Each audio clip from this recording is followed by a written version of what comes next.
Okay, how are we doing today? Hello, chat. Oh, the audio in the game is off.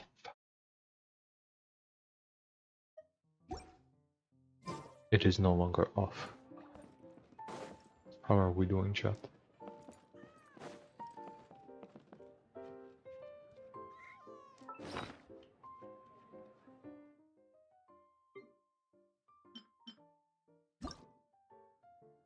Good morning. Good morning.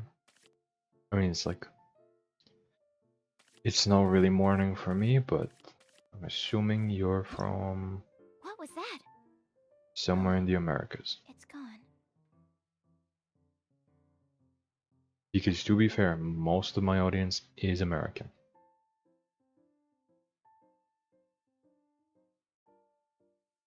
Glorp. Glorp to you as well, Kojo. Anyway, what do I want to play again? Oh yeah, these two. When's the last time I played? Don't think too much, I always say it. Fair enough. When's the last time I played Risley on the channel? How long ago?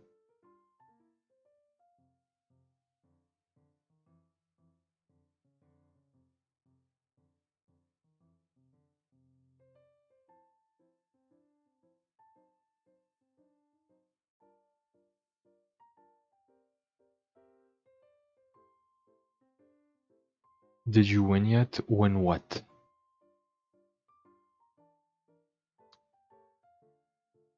What am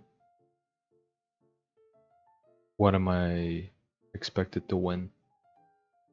Anyway, let's see. Risley was 7 days ago. Yeah, okay.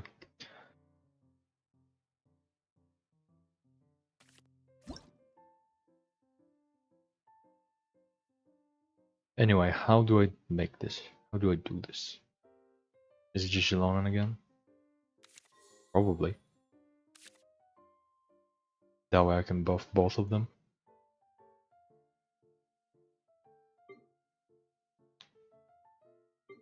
Or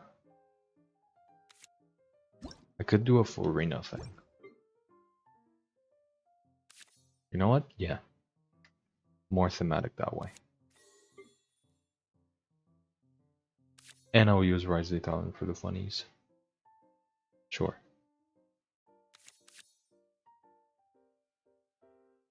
I'll take that as a no. Goodbye. What are you taking as a no?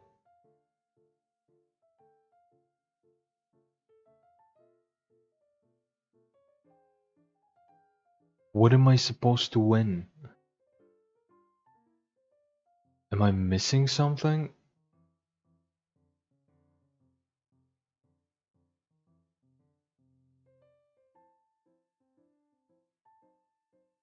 Is the title of the stream something different? Is it not just TCG time? I don't know what I'm supposed to win.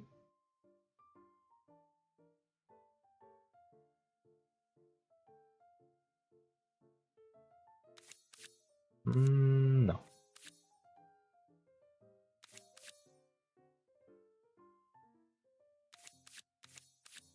But yeah, I don't know. I'm so confused right now.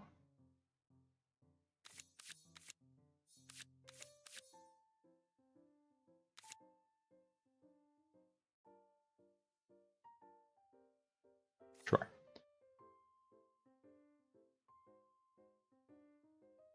Here's like a thematic deck, like a real Siege and Clorend. Yes. Yes, the idea is to put these two together. That's it. That's thematic decks is mostly what I do. Because there's only so many actually good decks you can make.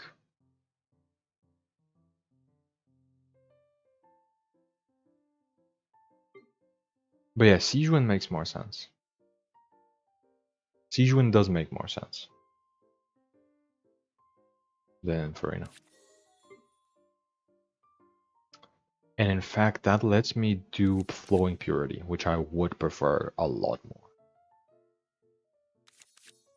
I do like Flowing Purity a lot. Good suggestion. And I have to include Fortress of Merapede. It's the Rise of the Siege deck. Come on. Come on, I have to.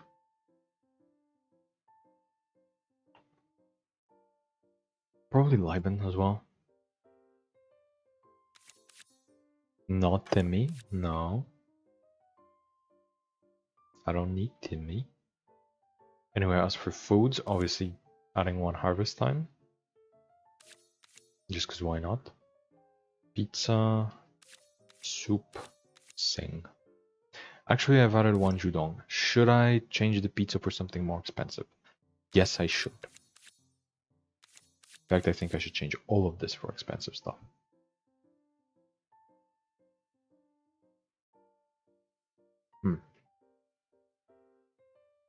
Genshin TCG. That is indeed what I'm doing, yes. Correct.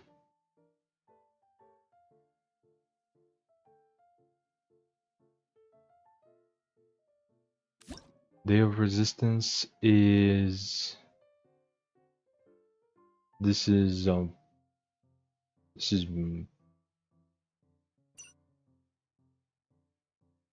Mondstadt, right? So it's not 110. Cool. Add a tea party with Aramites because tea. Does that even work? Yes, it does. No, I don't know about that one. Add Sarai Island? To hit myself? Why? Why would I take up my limited board slots to just hit myself? For no benefit. Honestly, if I'm gonna be hitting myself, that doesn't sound so bad. Wait a second. Wait a second. Wait a second. You know what's in the fortress? The assembly line.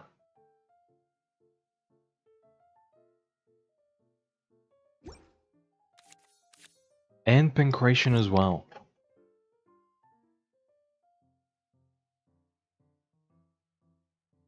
Is there a deck that actually uses Sarah Island? No, it's a really bad card. It's terrible.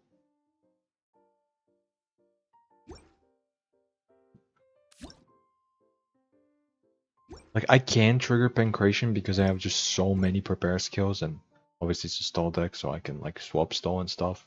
I just have a lot of dice to work with. But like, where else am I gonna play machine assembly line?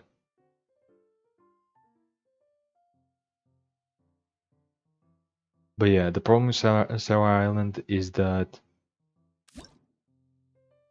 you can't guarantee that it works. The only way you can guarantee it is by healing yourself, but you don't want to take damage. So like you have to bet on your opponent doing healing, and if they are doing healing, chances are they're doing a lot more than this. So this doesn't offset the heal. Like this deck, if my opponent played Sarah Island against me, I would just laugh at them because I'm getting like for 2 dice I'm getting 4 health or 5 health, or for 1 I'm getting 4 health, right? Like I'm getting way too much health for the 2 damage per character to matter. So they're just running like a bad card to offset something that I have way too much of.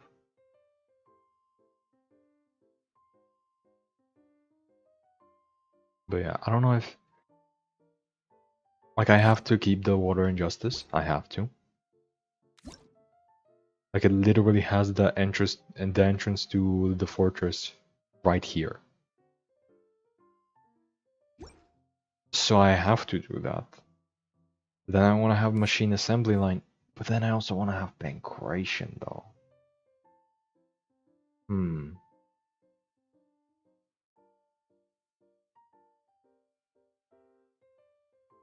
How do I do that? How do I...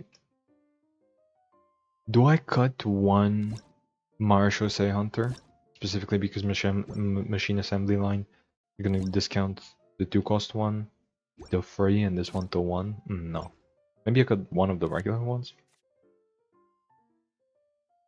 Maybe I got Lipen. Because for 3 dice he gives me 2 dice and 2 cards. Pancration can give me 2 cards without using up my dice. But then I have too few companions maybe.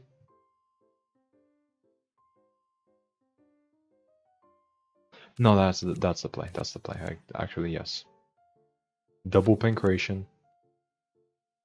Another Harvest Time and another one of this. The second Harvest Time just because I like having 2 Harvest Time. But yeah, this is the most Merpy deck of all time. Has to be the Fontaine board. Has to be the Merpy card back.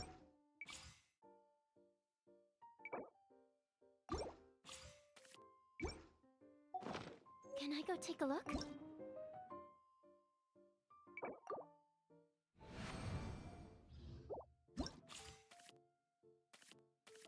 Where is it? Here. Okay.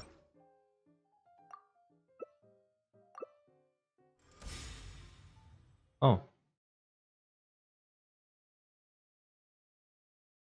Okay. I mean, it's basically the mirror. It's basically the mirror.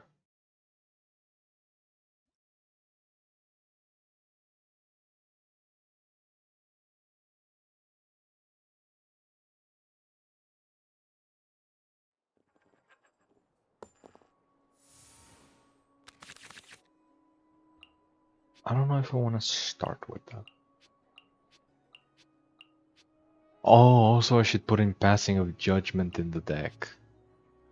Because when you're judged, you go to the Merpede.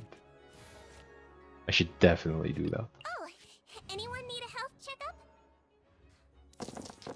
I should absolutely do that. I don't know how I missed it.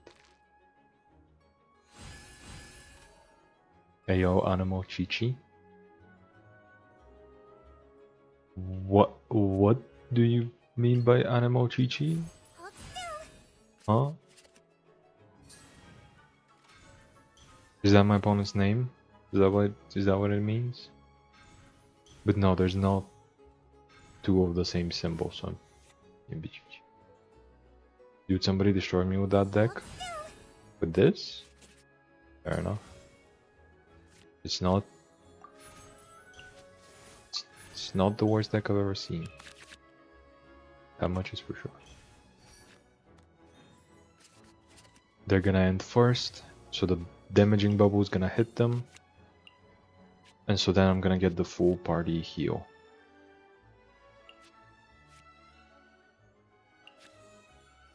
And fucking droplet. Let's do this. Soup is fine, yeah. Thank you for permitting, no, inviting me to join you. This is active, right? Yep, it's active.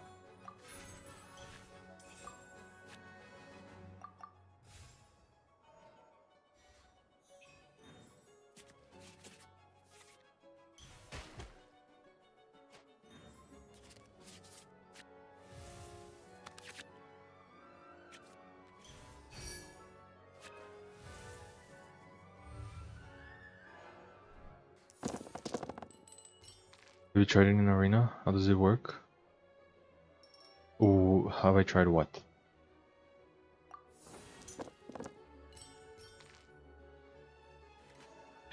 Oh, the Dynamo Chichi you're referring to is the Lynette deck I play. Yeah, that's just double Animo. And yes, I have tried it in Arena. I did.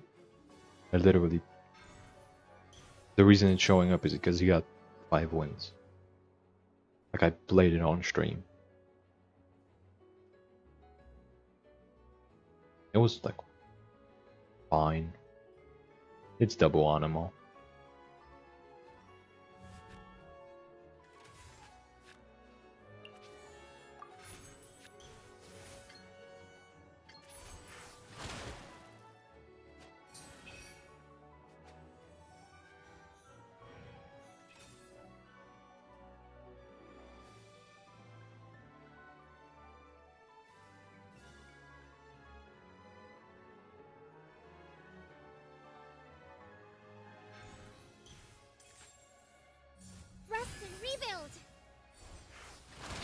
My favorite deck is committing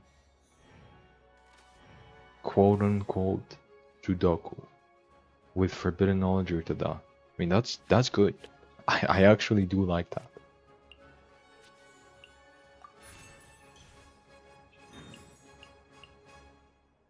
-2, let's go. But yeah, it's genuinely like a sick play. Yeah, Because I'll do my it's a best, free but swap. Like if I you can't were guarantee a victory. if Let's you begin. kill off a character that if you kill off a character that you weren't gonna use anyway, it's a free swap.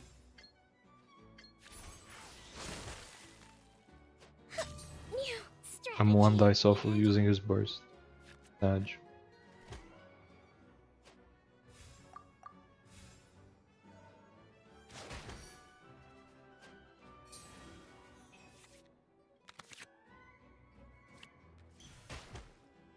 Oh no, he's gonna hit for. He's getting a little dangerously low.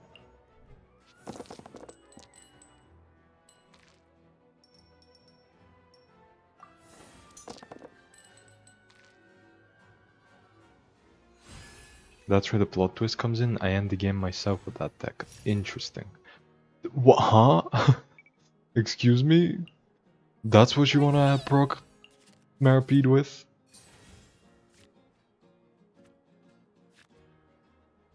Only the biggest brain plays over here. You've never seen better plays in your entire life.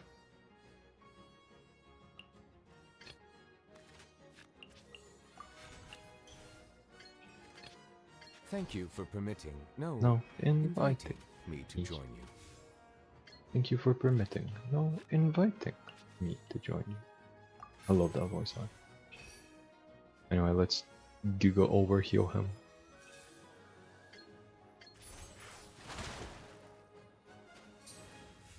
Then just do regular normal attacks.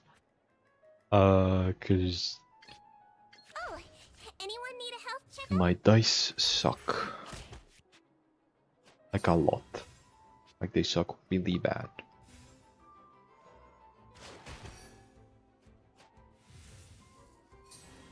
Nice dice, dude, thank you. I rolled them myself.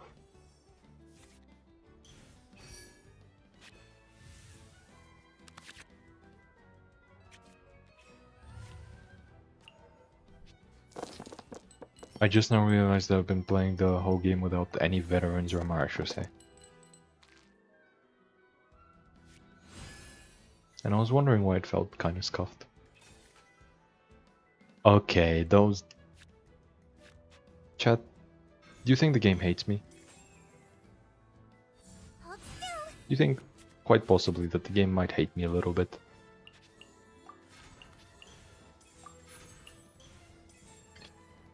The pleasure is all mine. The pleasure is all his? That's crazy. Good for him. Honestly, or Isley Talent. Let the mighty be humbled. Go on, burst. Hit me. Hit me. I wish to feel pain. Fuck you. Please give me Hydro, Chef Mao, please. Fuck you.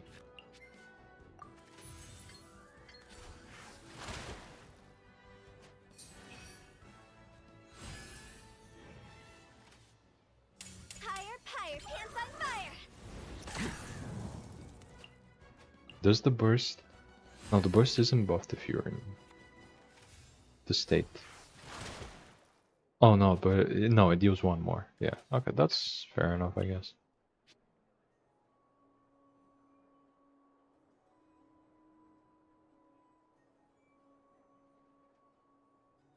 But yeah, next game I'm absolutely putting in Passing of Judgment.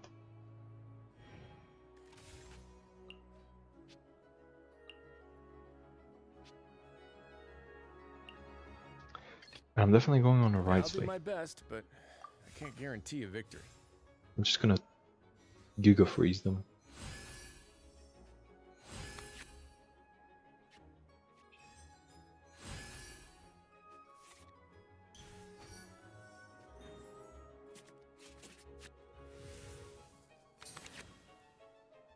Ouch.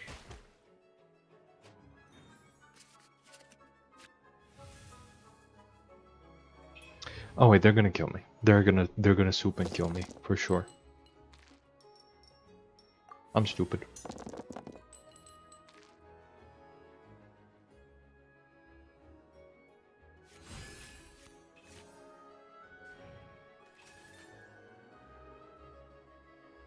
What the fuck are my dice? Ah, I fucking... I love this game. This game is great. This game treats me wonderfully.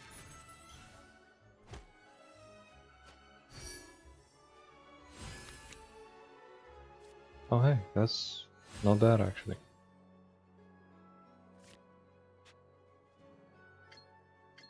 This could get a little chilly.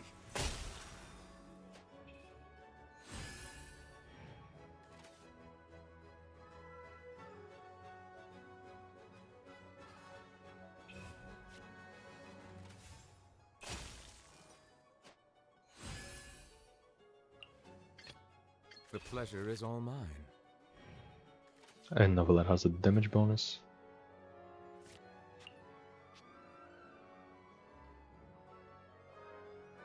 Please, veterans, draw me Harvest Time. I would love a Harvest Time.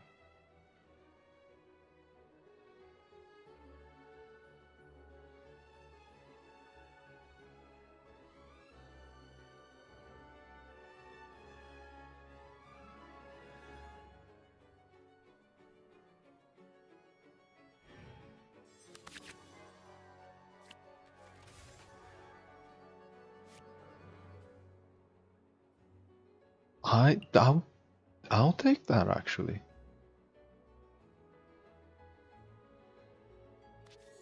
Yeah, I'll take that. Now I don't need the Harvest Time anymore, but thank you for listening, game. I do appreciate it. Thank you, video game, for listening to me. I will be forever grateful. But my patients need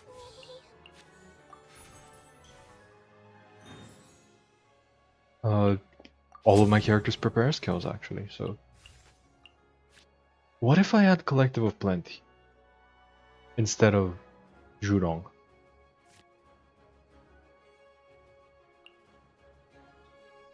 It would probably make the deck better, yeah. Do I want to make the deck better? Or do I want to make it more thematic? Because I don't know what the fuck Ridesley has to do with Collective of Plenty. Chat, what if Ridesley was from the Collective of the Plenty? Which tribe would Ridesley be? Probably Nightwind.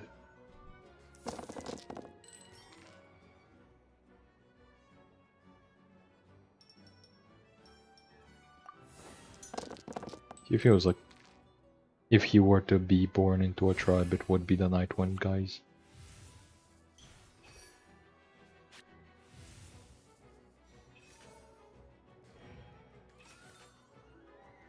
Time to go.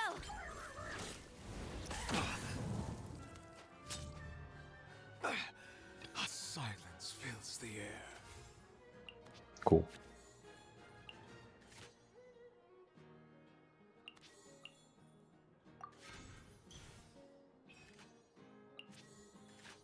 Let's do this, and this will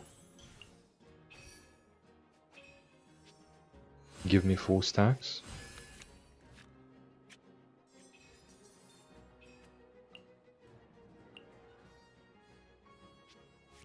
But it doesn't help my Marshall Hunter. I just now realized that.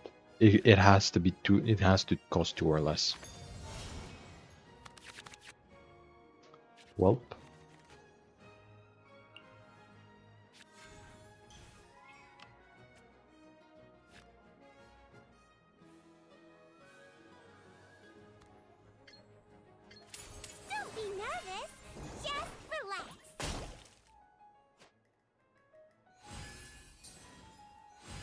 It's like 10 times I've used soup and there's no providence.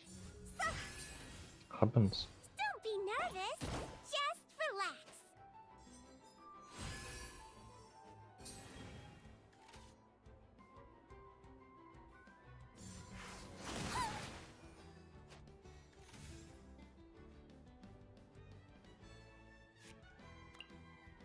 There have I'll do my best. sometimes you Can't just guarantee a victory. don't luck out. Also, I'm gonna die to Hoot Outburst, aren't I?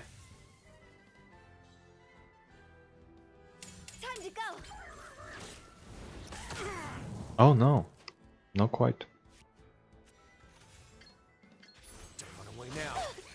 As some may say, close but no cigar.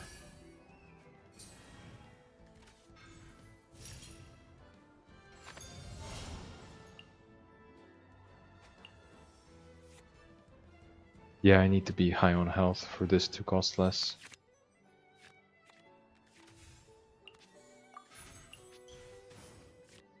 I've already fed him, right? Yeah. But I have not fed Siege Wing.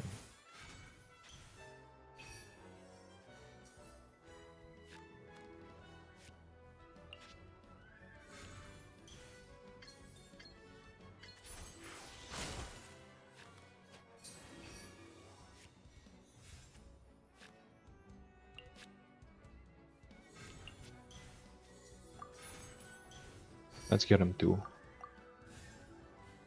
a safe amount of HP. Or at least a relatively safe amount of HP.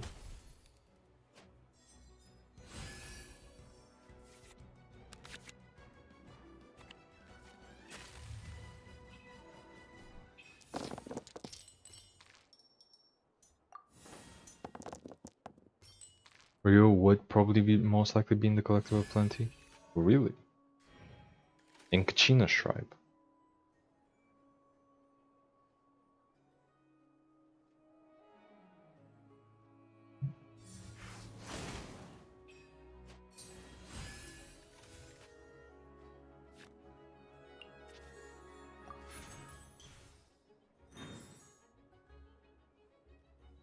Egg. I have to egg. Oh, anyone need a health checkup? There's no way I don't egg.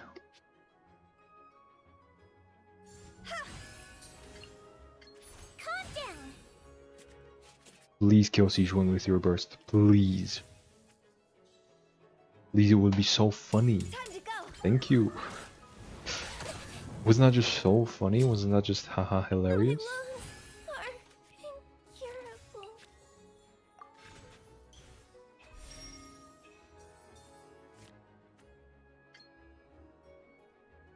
Don't run away now.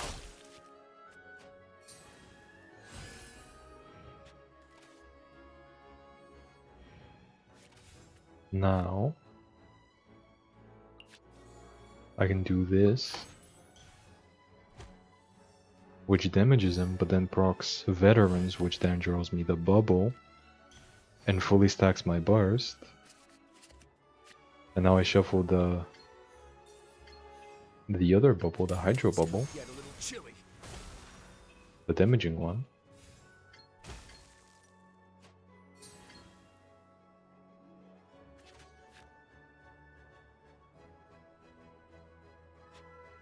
You know what? I'm thinking, give me some food.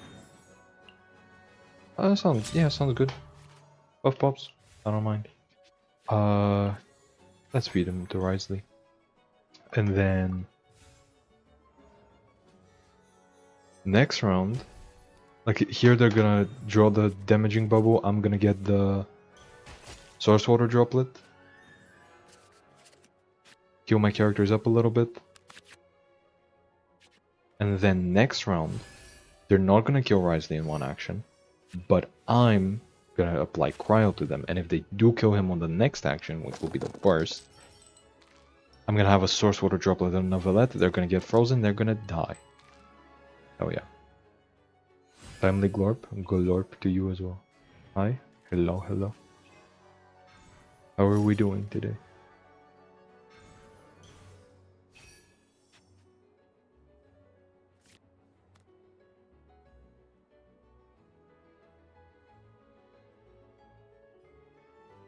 feel like I should probably change the weapon to cash flow since I have machine assembly. I should probably like not play Marishosei maybe? Maybe I should play like a different 2 cost. But what? Golden Troop? I guess that kinda lines up, you know what? Maybe.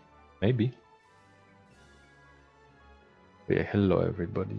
How are we doing today?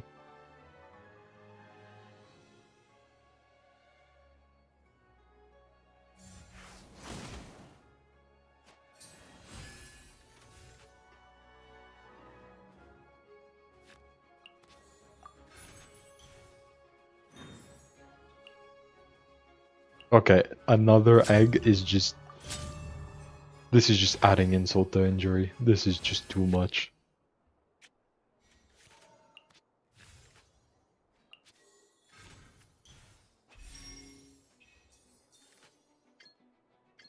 A moment, please.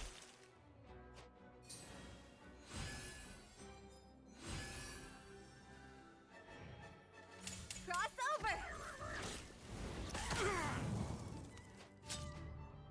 I have no objections.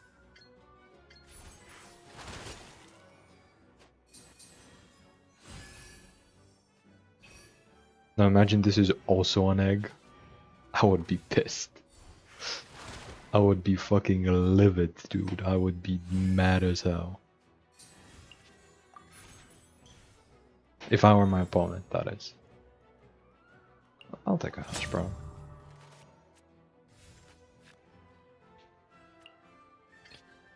Excuse me? Let's see.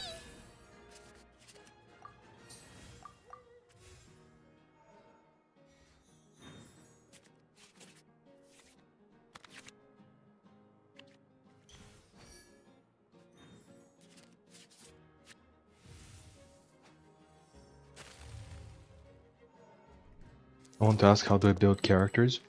What do you mean by that? Like, what do you mean, how do you build characters? Like in the main game? Or what? My lungs. Because there's really no building characters here.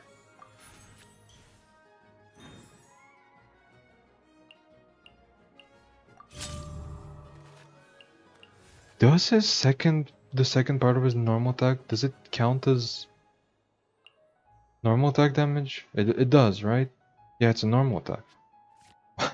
Wait a second. I mean, I'm gonna die here, but this is funny. This is funny. Bow your head. Yeah, what do you exactly do you mean by building characters? Making them?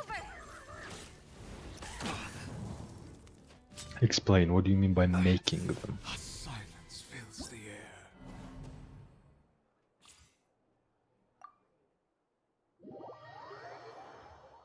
Like, what exactly are you referring to?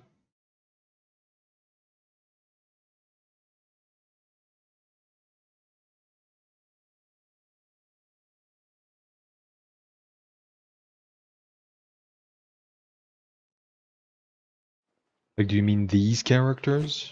You mean this part of the game? Or do you mean the TCG? And what about building them? What about making them? What are you confused about?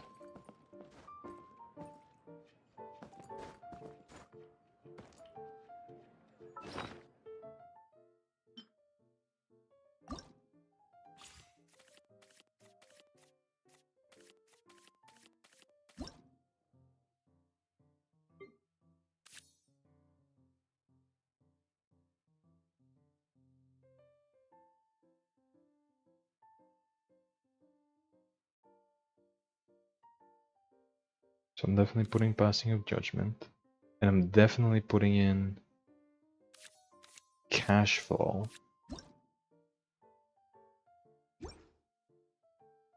Hey man, how are you doing? Pretty good. How about you?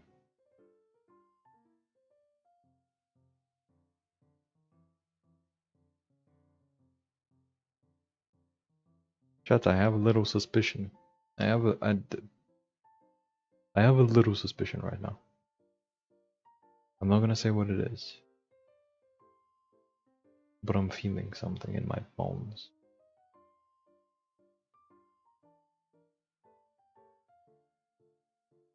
I feel like you all know what it is. Glad to hear. Thank you. I'm good as well. Thanks for asking, man. And there's my suspicion confirmed. You're a bot and you're trying to sell me shit. Fuck you. Why do you all start with the, hey man, how are you doing? Get banned. Jesus. Jesus Christ. Jesus Christos. Fucking.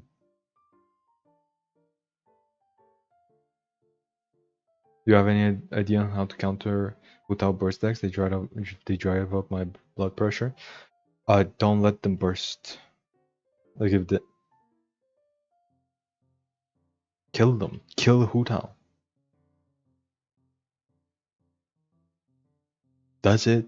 Kill Hutao. Simply have more damage. Simply have more damage than they can heal. That's it.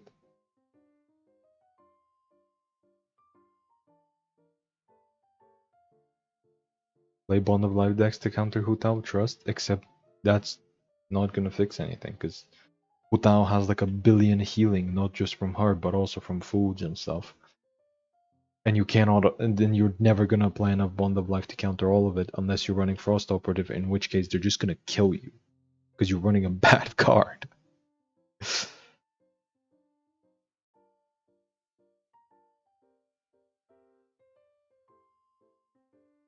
Like literally just, I don't know, what has enough damage to kill them reliably? Something that's, I don't know, play Bennett Cube or something. Play Real Mia. Play Double Dragon. You could play Double Dragon, fuck it.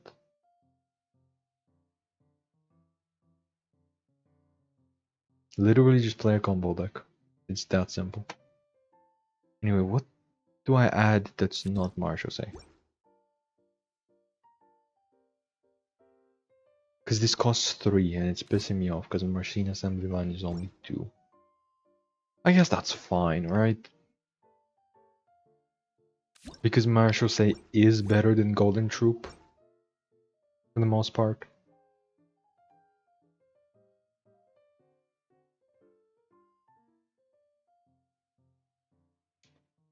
Am I? No, I'm lying out of my ass. Golden Troop is better. And then I have one more slot available for something. Anything. What do I want to put in?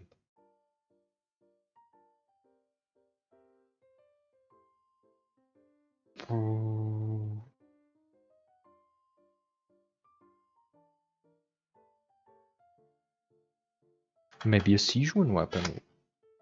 No, these all suck.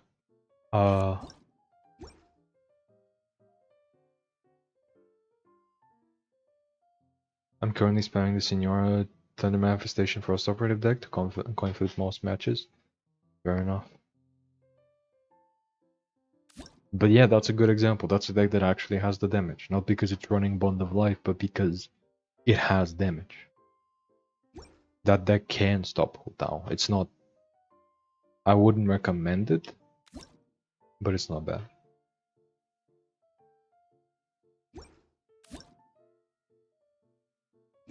This is... yeah, after your characters trigger Hydro Reaction. So it's not specifically Novel. But this doesn't reduce its cost. Yes. So no.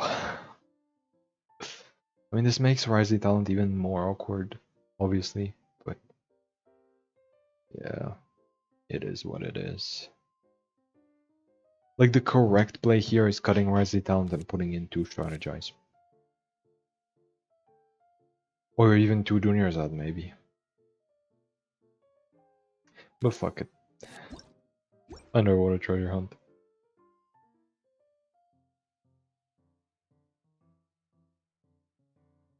Yeah. Just shuffling in Everything, literally everything you've ever heard of. Hi guys, hello. Holy shit, it's Primo Gem. It's the Primo Gem from head game Genshin Impact. I have 6,000 of you. What does Uja and Numa do in TCG? Like, it's like decoration or something? It's for PvE. Some of the bots have it. It's the same thing as the main game. It is basically decoration. Some enemies have it. Crab? What about Crab? Crab, you think Crab can counter Hu Tao? I mean, yes and no. It's not that it counters Hu Tao, it's that it's simply a better deck.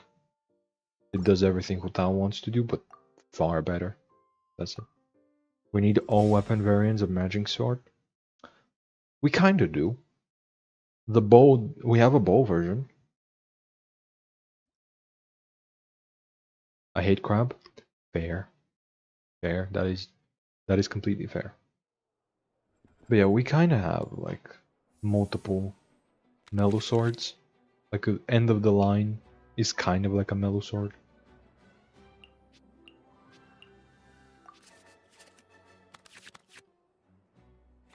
Okay, now that's too much. Yeah, But I'll do fuck my it, sure. best, but I can't guarantee a victory. Please give me enough cryo to scale. Come on. My life is fucking wonderful, actually. Do I have any foods or something? I do. Okay, so if they damage me,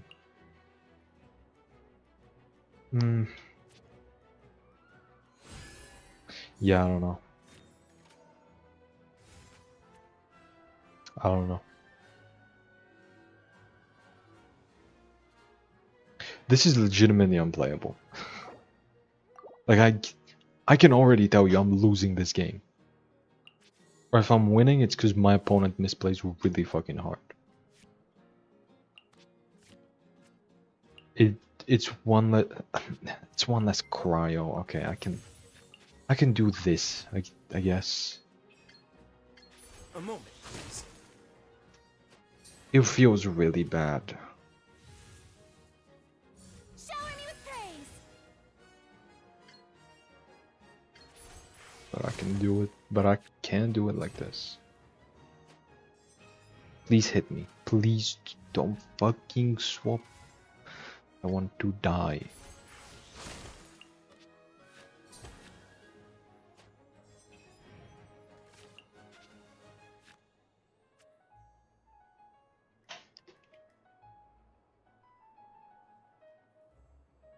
This TCG confused me even if I am a Yu-Gi-Oh! Even if I am a Yu-Gi-Oh! Player. Fair. Completely fair.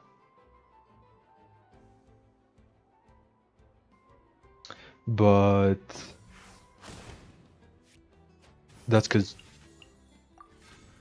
this might be a hot take, but Yu-Gi-Oh! Is easier than this.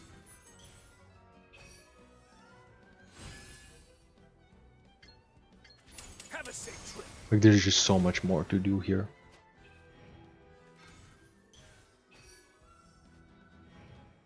Well, no, you're doing more in Yu-Gi-Oh, but you're not. You're just summoning more guys. No, you're not like making more decisions. You know what I mean?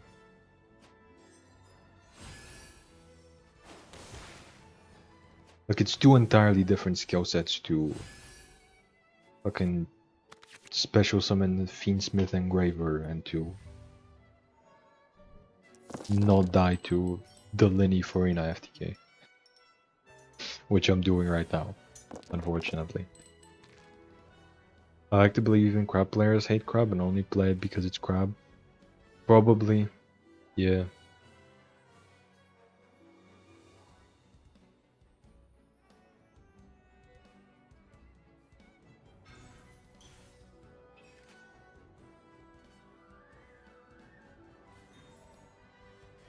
Curse of Cinder City, it appears last round every time. Yes.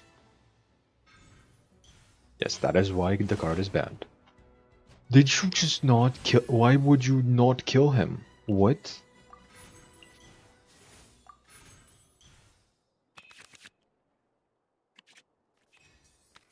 You have literally no reason not to kill him. Oh, anyone need a health checkup? Hello, do you know Lynette from Genshin Impact? I might. Calm down. As a matter of fact, I might just.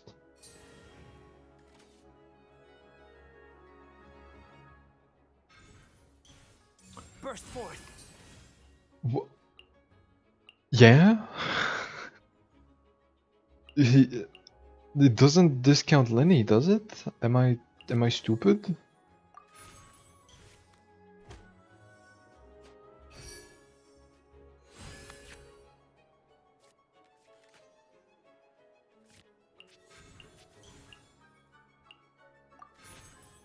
Putting it on him, and then I go there. Thank you for permitting, no, inviting me to join you. But yeah, this discounts unaligned. But I guess it does increase the damage of Lenny's prop barrel. I guess it is kind of fair if they have the Farina talent. Because they are running all 3 talents, maybe. That would be my guess. I don't know.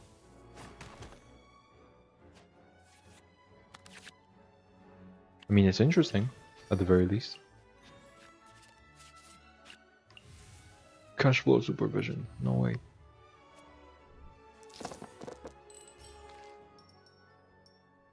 Chat.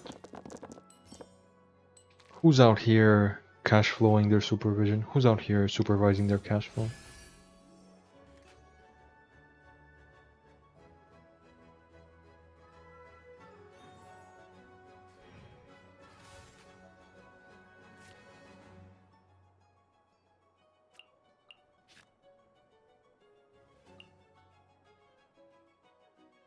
In the cat's tail, straight up supervising it. And by it, I mean my cash flow.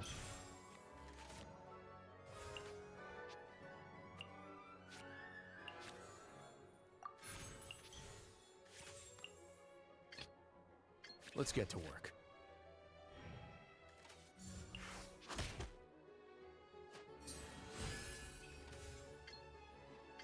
A moment, please.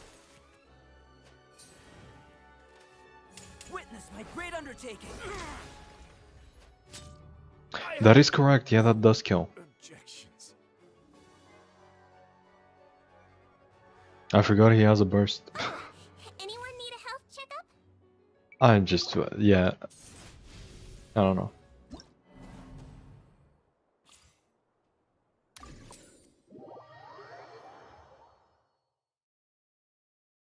Reminds me of Farina with talent, Gamba deck with Rosario. Why Farina talent? Why specifically though? I don't know. My voice adds Sea of Bygone Era words in TCG and my life is yours. What the fuck is a Sea of Bygone Errors? Am I forgetting something?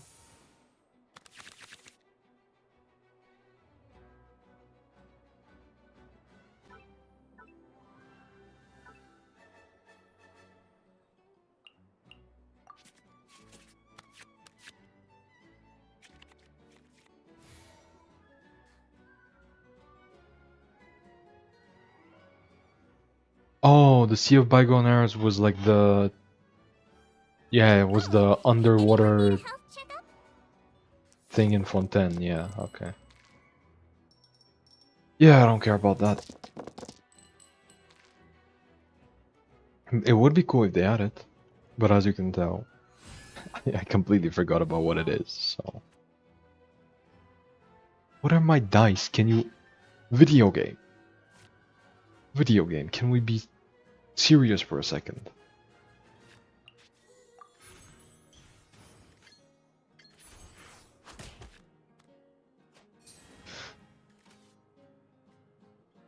Excuse me?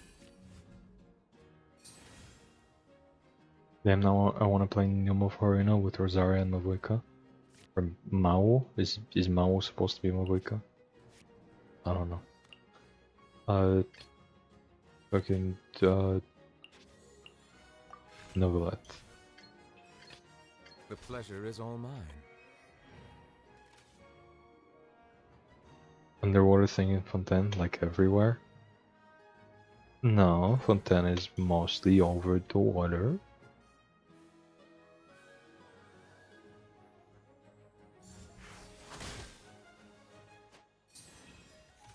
Well, no, it's not mostly over the water, but there's a lot of over water areas.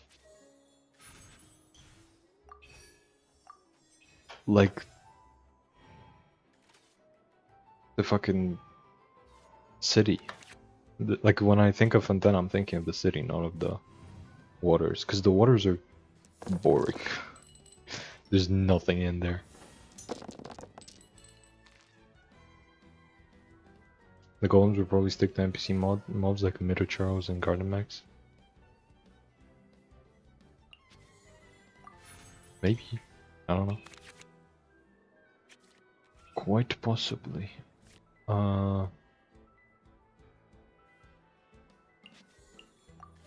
Let's go here. Let's get to work. Water is boring but tasty enough. No, I mean like the water region in Fontaine, not actual water.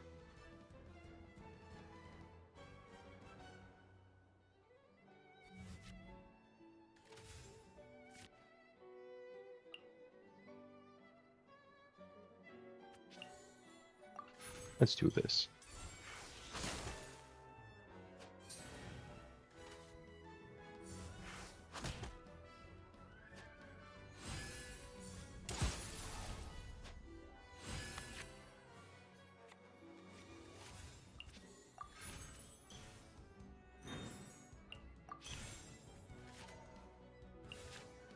Oh yeah, everybody satiated this round.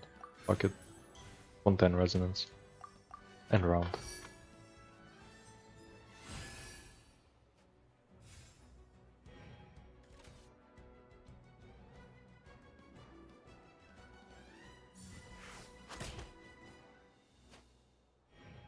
Did they just normal attack me again? Way ahead of you. Sure.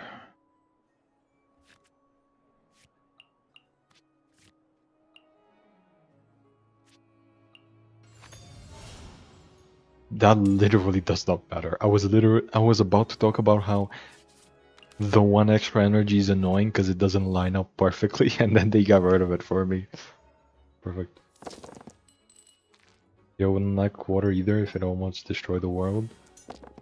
I mean, that's not why I don't like it. It's because it's not fun. Like the people in the world might not like water for destroying it. A moment, please. Me personally, I don't care. I don't care about the underwater area.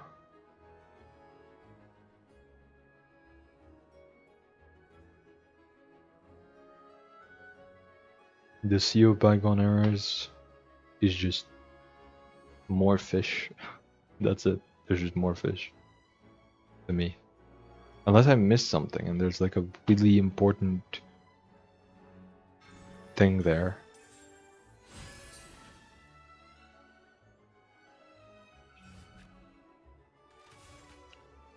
But I don't know. Yeah, let's do Hydro Resonance to activate Veterans and Cash Flow.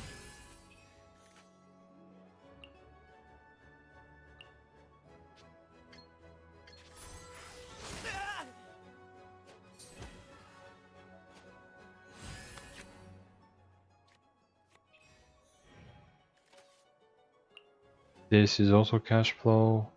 I have one chilling penalty.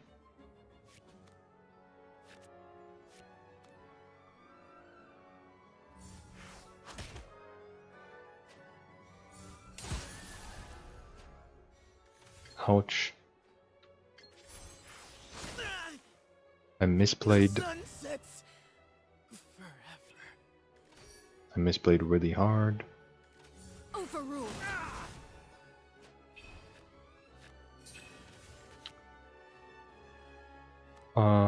Pass. There's a Hydro Dragon there. There's also a Hydro Dragon in the city. But yeah, I don't care much.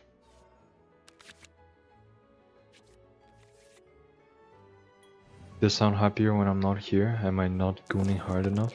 I don't think that's the problem actually. I don't I would take the opposite approach if I were you personally. You know, just a suggestion.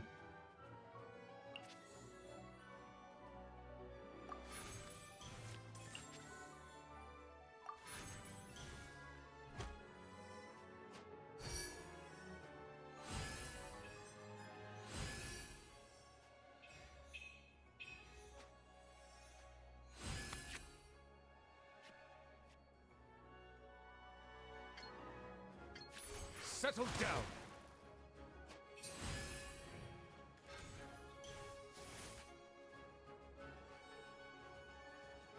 I still have one free swap, I think. Yeah, I do. I do.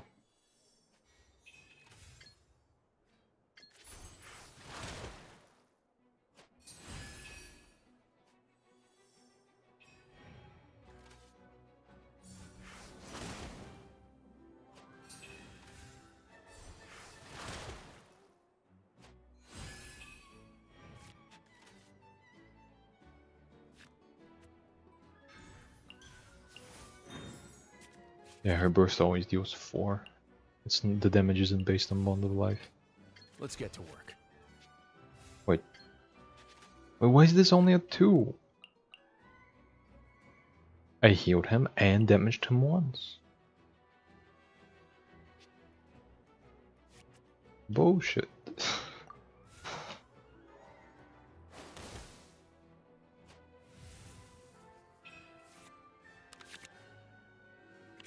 I don't get it. Why, like, you know, talent is an action card, but I just have talent is not. Is her? There's no shot. There's no shot it's an action card. What?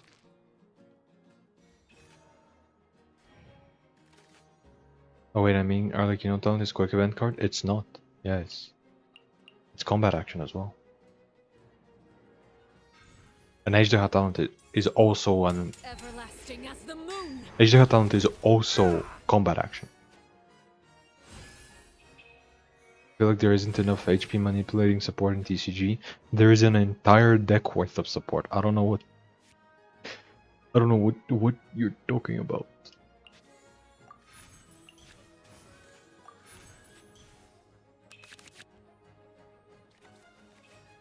This is straight up a full deck.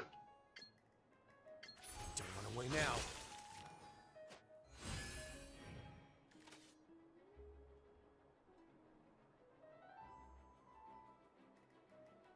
Foods alone manipulate HP a lot. Yeah, but even without foods, it's like you have 4 HP manipulating artifacts.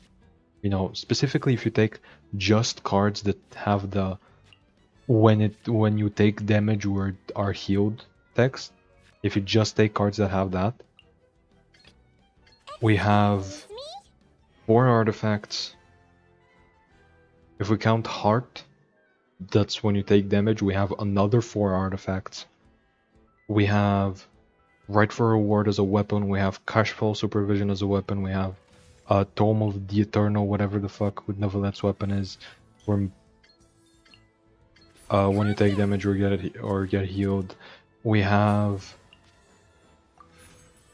Ridesley and Novelette. No, not Novelette, but just Ridesley's talent card. We have Machine Assembly Line. Like there's so much. It's just that it sucks. But is this better than the alternatives? Those that don't have HP manipulation as a condition? No. That's... Well, no, they are actually. As you can see. As you can see, Heart is kind of like the best artifact in the game, so...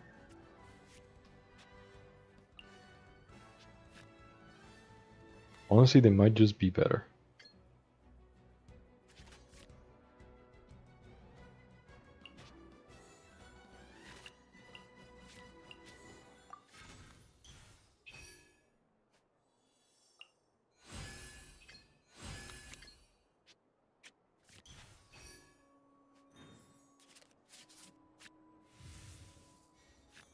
But yeah, let me block them off for fun. Thank you for permitting, no, inviting me to join you. What the hell is that artifact on Arlecchino? No idea. Yeah, I have no clue either.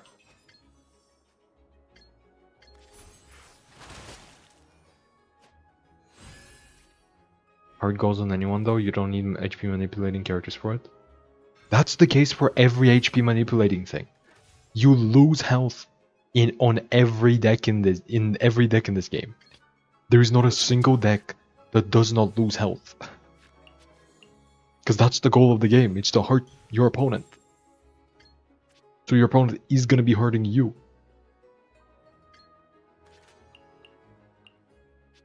Wait, when did I...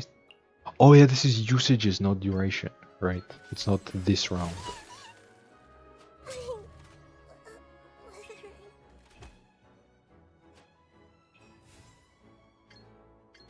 Have a safe trip. Like just every deck can be HP manipulating so long as you take damage from your opponent and you have a pizza in your deck. This is not a real condition. I hear children sing. Heart used to be busted until it got nerfed. No, that's Burokasha. I'm talking about stuff like Maripede or Marachusei. Yeah, that's because Marachusei costs 3 and Maripede is bad. If that's the case, why don't we use one copy of Maripede? Because it's a bad card. Games end in 3 rounds. When fully in fully optimized scenarios, games end in 3 rounds. So it doesn't work on the first round, it works on the second and third, and against better decks, they have a card they can sacrifice. So you like a card that actually doesn't matter, basically. So you basically are relying on drawing a card on round 1 to do nothing. Maripede is a bad card. Marachusei is not played in everything because it costs 3. Veterans is played in everything that doesn't play Millilith. Every mid-range deck either plays Millilith or Veterans. The good HP manipulation cards are played everywhere. The bad ones are not. Like, right for reward, if you have a burst you care about, and any foods, you play this. If you're playing a mid-range deck with a polearm, you're playing right for reward. Veterans you play in every single mid-range deck, unless you're playing Millilith. Like, if you're playing Crab, you're playing Millilith, but if you're playing like a Cookie thing, you play Veterans. Even if you're not using Cookie. Like, there's people who have been started cutting Cookie from Cookie decks, which is stupid, but they still run Veterans.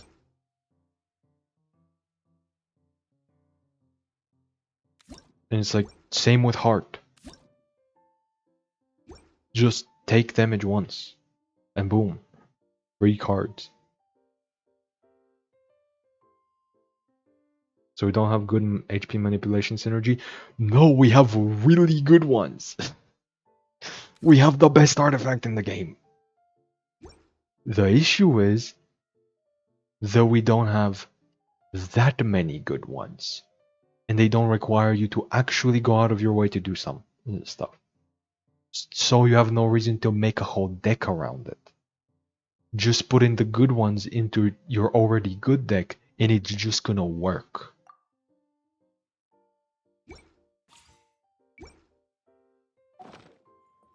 You should not be building a deck. Yeah, that was my point. And how do you fix that? Let's say veterans gave you a dice instead of on 1 and 4. Let's say 1, 2, 3, and 4. The first 4 times you get hit or healed gave you a dice. That would be played in literally everything. You would just put it on any character, give them pizza, give them matchkake meat rolls, and you just have more dice than your opponent.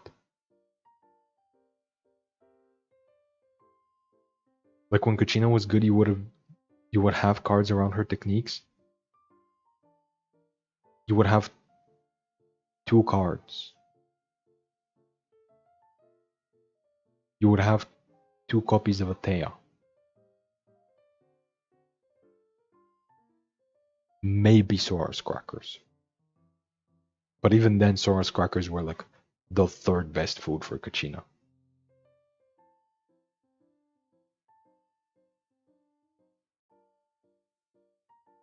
Two cards you wouldn't run anywhere, techniques aren't involved. Okay, and then how do you make a card about HP manipulation that doesn't go in literally everything?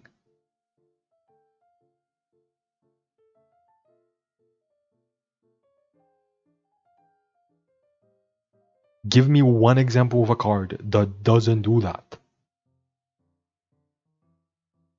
The only thing I can think of is like Farina Burst is not that good if you don't have that much HP manipulation, but also Farina Burst just sucks even if you do.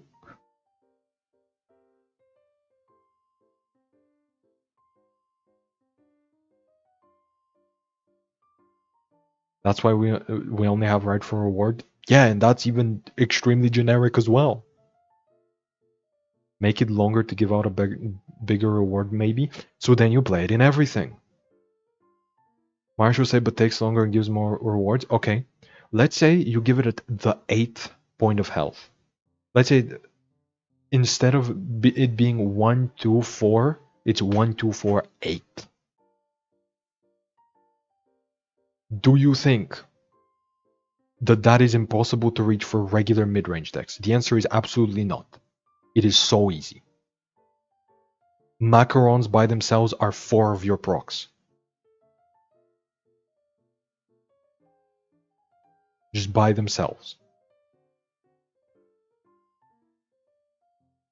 If you have minimal healing, you get the 8. 2, 6, 8, 10. Nobody's reaching 10. And like, what would the rewards be? If it's dice, 4 dice around is way too much. The decks that can use this would be the best decks and it wouldn't be even close. We would go from Magic to this. This would just be the new Gilded.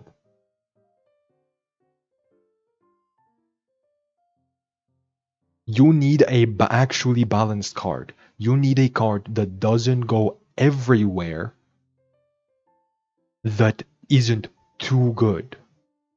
I feel like you could balance around it somehow. No! No, you cannot. Pizza on round 1, macarons on round 2, or like pizza on round 1, matchkake meat rolls on round 2. You're already running Chef Mao and everything. You're already starting to run Judong. You can macarons at some point. All you need is like a single cookie skill. Like literally equip that version, the 2 to 10 thing, equip it on cookie and you're good. You're proccing it fully every round.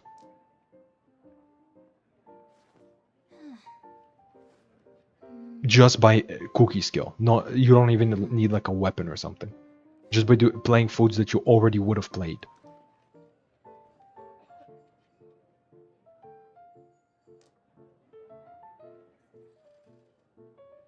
And suddenly Cookie has like 3 more dice than she did before. What if Mara Pete stacks, so if you take damage or heal 8 times, you'd make 2 of their cards useless? Then it's too good. Because guess what? They deemed that an arcane, the 3 stacks, is so much that they need to limit it to an arcane. So 2 is almost an arcane, and you can put 2 of them in your deck. And guess what? Getting damaged or healed 8 times is not hard. Your opponent hits you 2 times, let's say. Just 2. They're probably gonna hit you more, but let's say just 2. So you have 6 stacks needed left. You can fulfill that with practically fucking nothing. Macarons is 4 of that. And you can find another 2. Oh, it's gone. Can I go To be take a fair, look? using 2 Wovens isn't hard, so Covenant must also be bad by that logic. By that logic. No, that's the thing. Wovens require you to make your deck worse. Marshusei can also give 2 dice at the cost of 3. It gives you 2 dice on the 3rd round at the earliest. It actually makes you positive on dice way too late. Well, no, it makes you positive on the 2nd round, but it gives you 2 dice on the 3rd one. 2 Wovens require you to take out 1 whole reaction from your deck.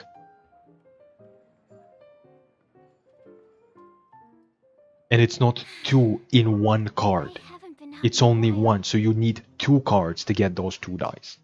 Increase the cost of Maripede then. You would pay 5 if you could brick your opponent's entire hand every round. Which, guess what? 2 action cards or 2 event cards is basically bricking their entire hand if you're doing it every single round. You would be paying literally whatever the fuck it costs. Because playing cards in the card game is good.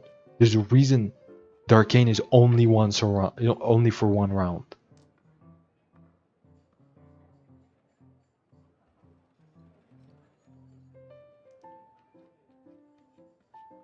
Like, you're asking for more support of the archetype that sees Just need a moment the to quickly take most down some play notes. in the entire game.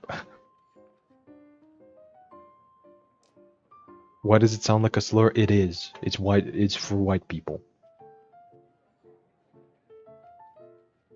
It's like it's a Hispanic. It's how Hispanics refer to white people. It's not really a slur, but kind of.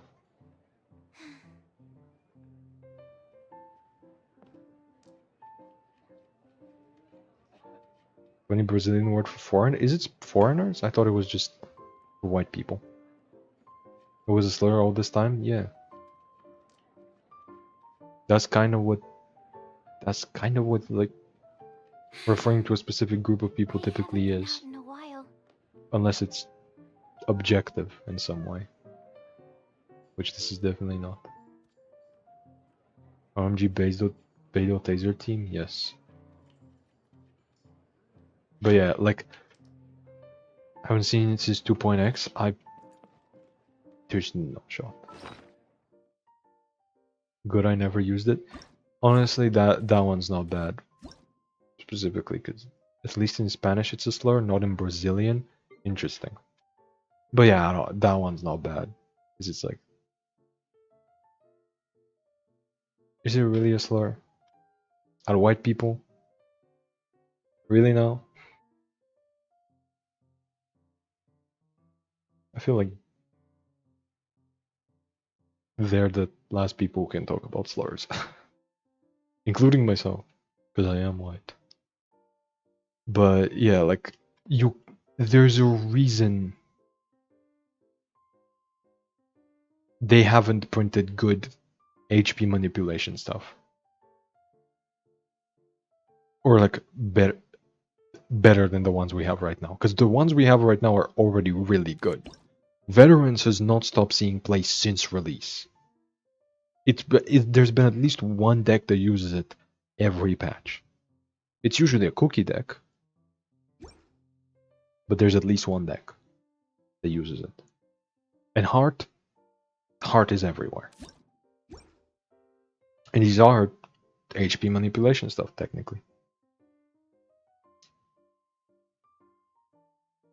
The reason why you don't think of Heart as HP manipulation specifically is because it's so easy to trigger HP manipulation stuff. They genuinely require nothing of you. Like, you can... In cookie decks, you only get one heal per round at a baseline. Like, on the first round, yes, you can fully trigger this. On the second round, you're only getting one heal. So where's the second one coming? The second proc coming from a lot of the time? It's from getting damaged.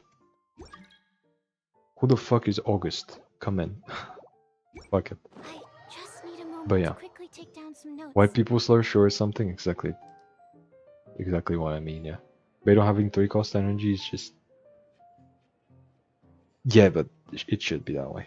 Is there a deck that can heal your opponent? Kind of? How badly does Mausoleum break your deck? Not at all. Because your opponent plays around it. Giving agency to your opponent is not a thing you want to do. Okay, this is a viewer though. This time it's a viewer.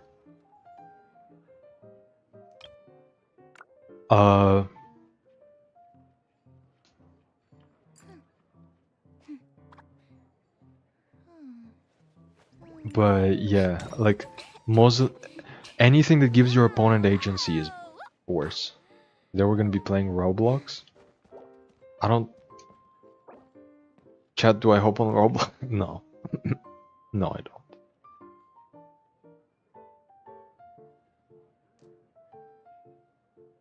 A free diamond Mademoiselle Carboletta. Interesting. What if Marapi did the same thing, but like at Ford would shuffle 4 cards? Can I go take a look? 4 cards once a round? Too much. Too much. Because they only draw 2 per round naturally. So you're gonna start breaking their draws very quickly.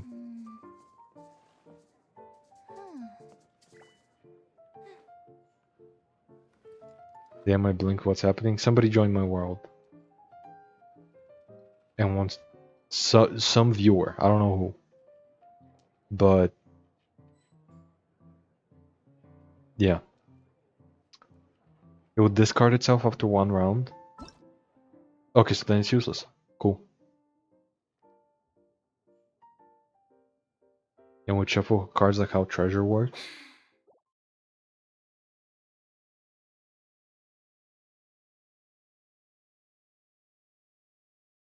What? So completely randomly? Okay, so then it's bad.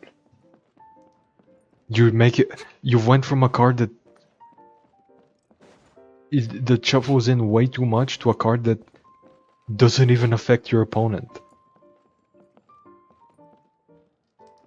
Like again, they've made a perfectly balanced Maripede right now. Where it's like, it can work, theoretically. It's not the worst thing ever, but it's just no better than other options. You have 4 slots, you better use them better than fucking Fortress of Maripede. You can stop 1 card, and in specific matchups that can be detrimental. But in a lot of them, your opponent kinda doesn't care. That's it. Alright, did you see the new characters? No, not yet.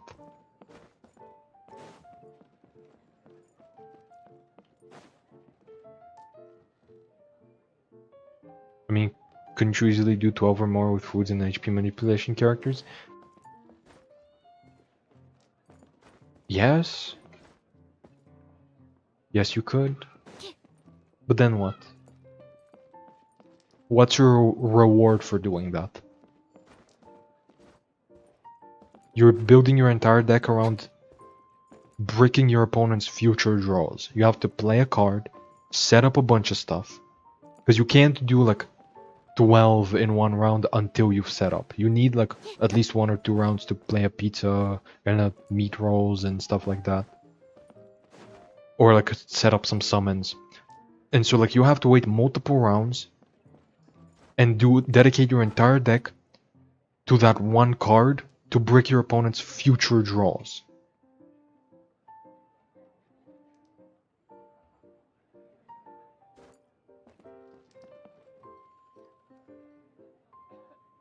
Is just not particularly good.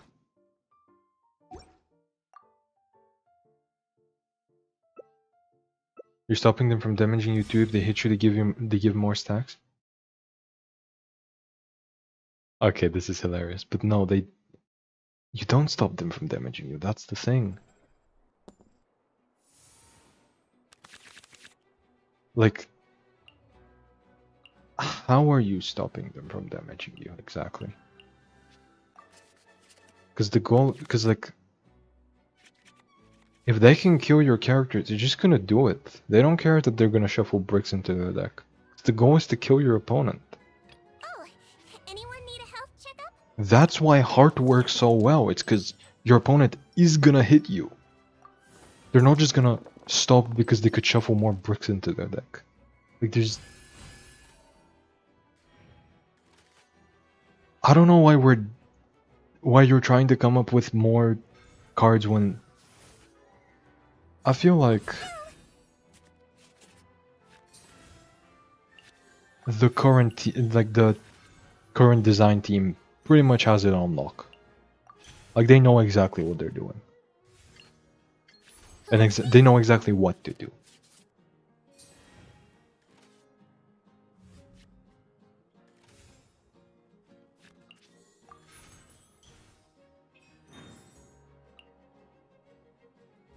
Like all of the HP manipulation cards they've released so far are either not good, but playable, or they're just generically decent cards, and both of those are okay to exist in the game. But the second you try to make it stand out, like you try to give something a huge reward for a huge investment, the second you can reach that investment, it's not worth doing literally anything else ever. That's the same with Magic. Magic decks required you to have 3 characters of certain element, of like, you know, 3 different elements, and to make your artifacts free and to bounce them and all of that, build your entire deck around artifacts. But when you did that, or like jet decks are a better example, because rainbow is not a real condition basically. But jet decks required you to fill up half your deck for jet essentially. But if you could build your deck around jet, there's no point in doing literally anything else.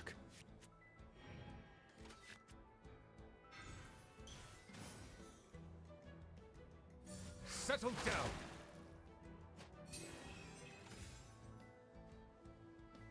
Now that the crab? Congratulations, you figured it out. That's why crab is a balance problem. At the current moment. It's because he is the best thing you could be doing. So long as you can get the shields for crab, he's the best thing you could be doing. And guess what? Now we have a character in the form of Sitlali who can give you those shields.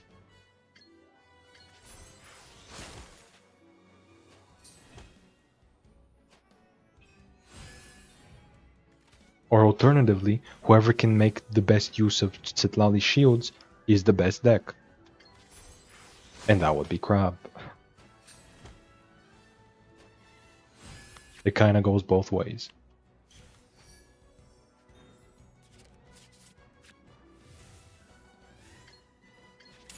Crab is exactly a problem because it takes advantage of the okay, damn. It takes advantage of like the best card in the game. The best. So if the best card in the game requires you to heal, you're just gonna do that and you're gonna be better than everybody else. It's the same with Sitlali.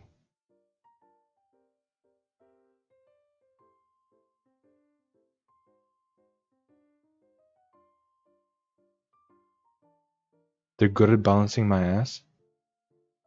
They're good at this. Well, yeah, they're good at balancing. We're in a balanced meta. Crab is not unbeatable.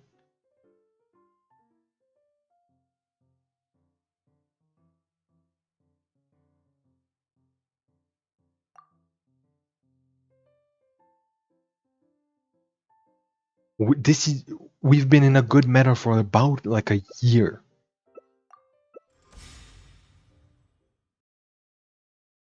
Okay, this is hilarious. Speak of the devil. But yes, like since Whales and Yunjin's nerfs, there's never been a or not even Yunjin's nerfs, just since Whales nerfs, there's never really been like a tier 0 meta. Since then. We're stuck in one for a little bit. But at least it was a little bit varied. Like, when Hyper Magic was a thing, at least you could play so many different variations of it. You could play Razor, you could play Double Dragon, you could play other Age that has stuff, like with Linny, you could play Yelan. There were options. So like it was in reality it was one deck, but it was like it felt like 3 billion different decks, but in reality it was one deck with different characters. But like when they took that out and replaced it with a different tier 0 deck, now that it was only a single one, that being Conwhale, they took it out back immediately, and ever since then they've never done that. We've never had a deck that's that dominant. That's like unbeatable by other things, basically. They are actually good at balancing.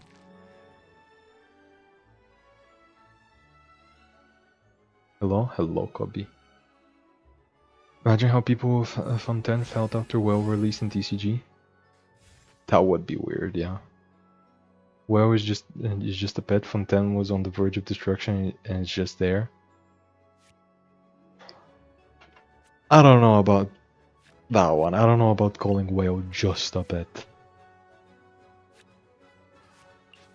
Noel and Crab, what the hell? I mean, it's not that questionable.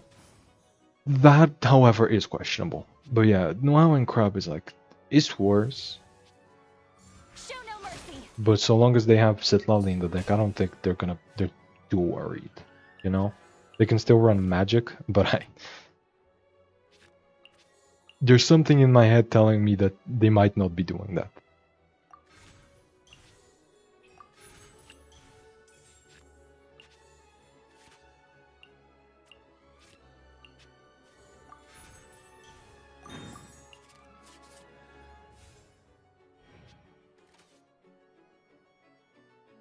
Liar, I don't buy it. Hoyushio or something. Oh no, I literally quit the game because the meta sucked ass. Like, that's the thing. I am the last person to admit a meta is good. Because for the longest time it wasn't.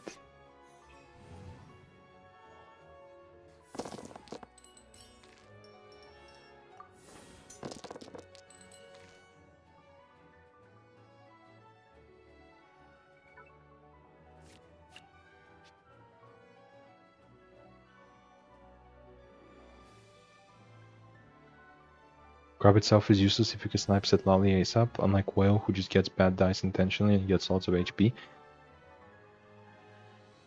Yes! Spot on. To be fair, I don't think it's if you can snipe Setlali. I think it's if he can't have Setlali in the deck. Because as soon as they can just... It's kind of hard to kill Setlali quick enough for her not to give him 8 shields for nothing. You know what I mean? But like, yeah, correct. Well, Crab Let's get to work. was not good until Setlali came about. People were playing I must leave no Sino Crab, but like the reason Sino Crab first became a thing is because Sino was a good card. And then they nerfed him. And then people just deluded themselves into thinking crab is still good somehow.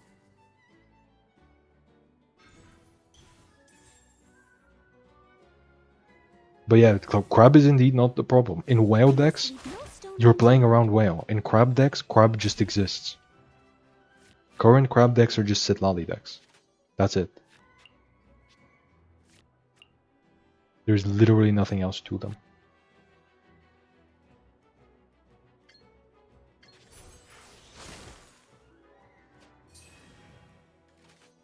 They are Sitlali decks and they cannot be anything else, basically.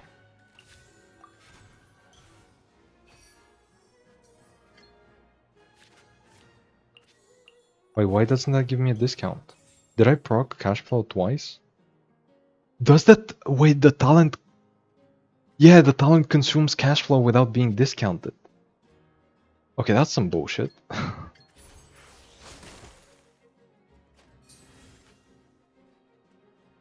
I don't want to generalize a group of people, but like Noel mains in TCG seem obsessed with the mausoleum. That is a really weird stereotype, because I've never heard it before. I've like genuinely never heard that before.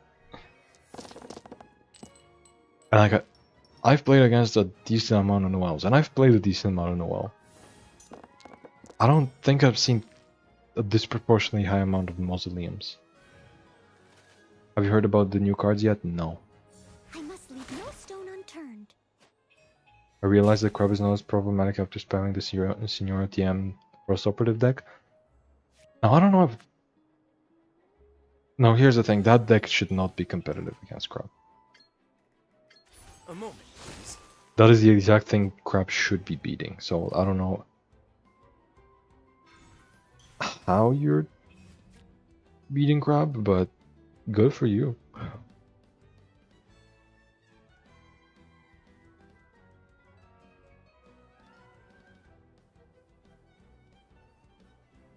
But yeah.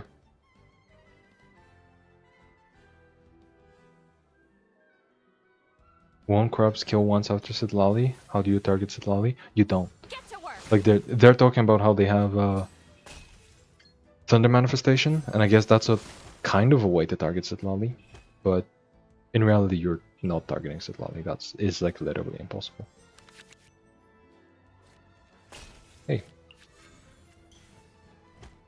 I get to damage him for free. That's awesome.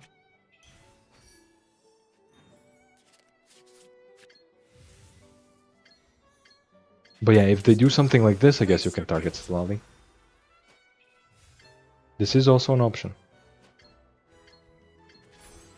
But yeah, that's the thing about crab. It just needs to do a single Sitlali skill. They're already at 25 shields. This is the reason crab's so good. The pleasure is all mine. Like what have they done all game? They've used like 4 or 5 skills. They've set up like 2 support cards that don't really do much. I mean, Chef Mao does do something, but like they played Hash Browns. They played Mausoleum, and they're still at like 25 shields. This is why crab's so good. It's because its baseline is fucking ridiculous. You can kill Sitlali all you want, it's still at 25 shields. And in better decks, it's gonna be at more. Holy shit. Best viewers on stream, boo. That's crazy. I've never heard that one before. Can I ban them please, Twitch? Thank you. But TM only targets the character that's killed last? No, it's the character that's killed first.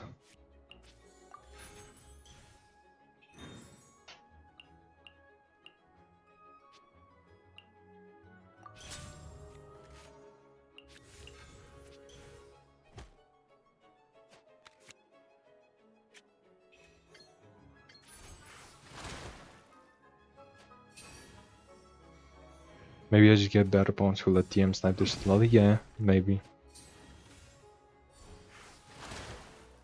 But yeah, I am a disgrace. like, To the line is, you start on Signora, then they skill on Sitlali, then you hit them with TM. Or you start on Frost Operative and then you hit them with TM. That's the idea. Now, should it work? I don't Let's think get to so. work. I don't know how the fuck they're pulling it off.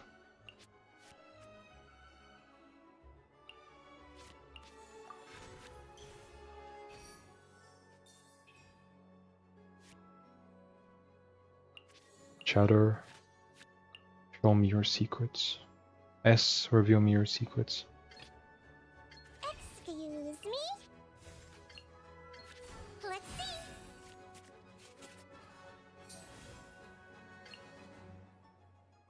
Okay, 2 bubbles would be fucking ridiculous. I'm not doing 2 It's bubbles. for medical research.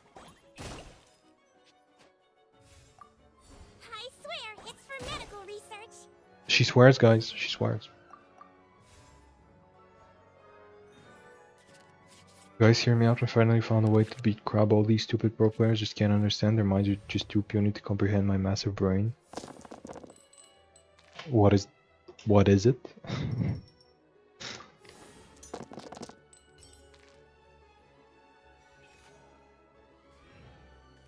But yeah, the TM deck has put up some results. 20 plus crab shields, and that's without talent. Yeah, talent doesn't do much. Talent is more for the cleanse nowadays, honestly. Just to not get frozen. Speaking of which, they're about to get frozen. So they better have talent here.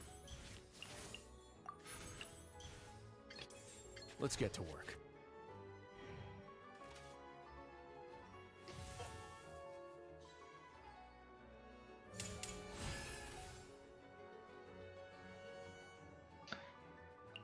Um...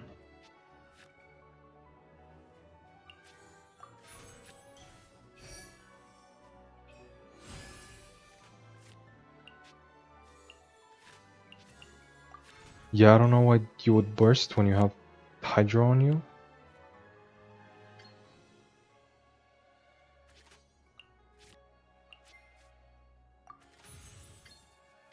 Don't run away now.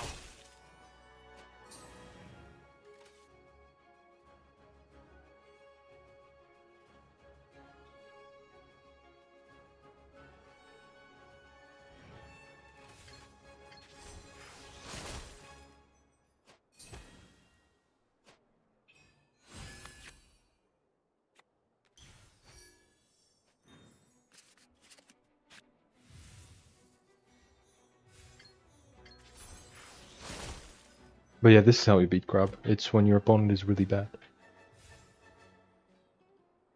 You wait to stack. Just hear me out. You wait to stack your Siren to 4, Pyro Resonance, and boom, it loudly explodes into 1 billion pieces. See, you joke, but that's the way.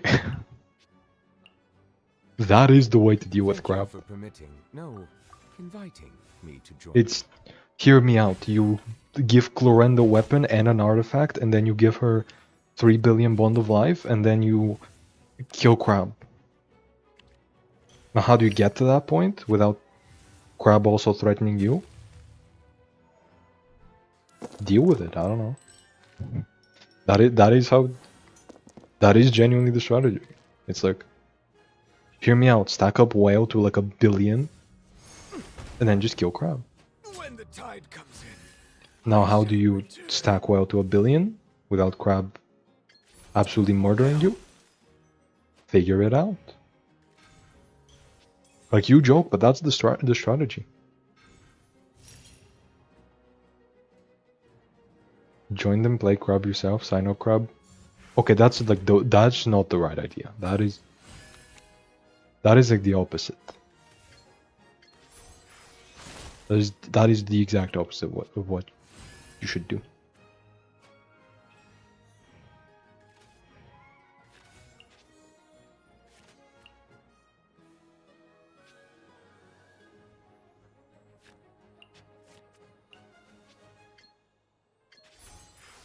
Like, unironically.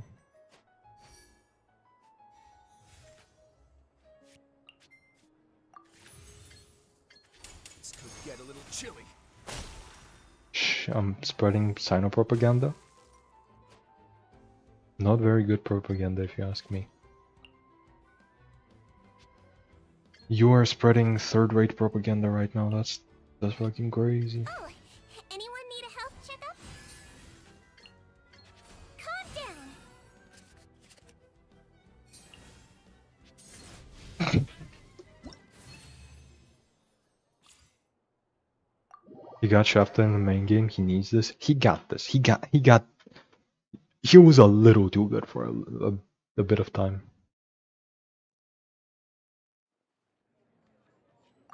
Anyway, can I get like a actually good game with this deck? Every single game, everything goes wrong so far. Can I get like a good opening hand? Can I get a good opening hand, an opponent that doesn't surrender really early, and that does put up a fight? I'm keeping this for burning for sure. Throwing away Judong. Round 2 maybe? Sure. Oh, anyone need a health checkup?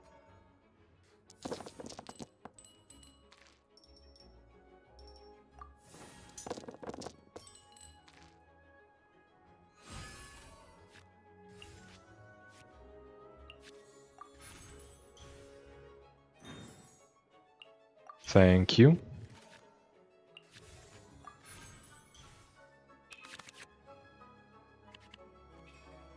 Maybe I should have kept the Judong actually. Just maybe. Battle readiness. Yeah, you know what? I play Judong. I play Cash Flow. I play this on Sijuan. And she just needs to not die this round. Which is not very likely. Extract.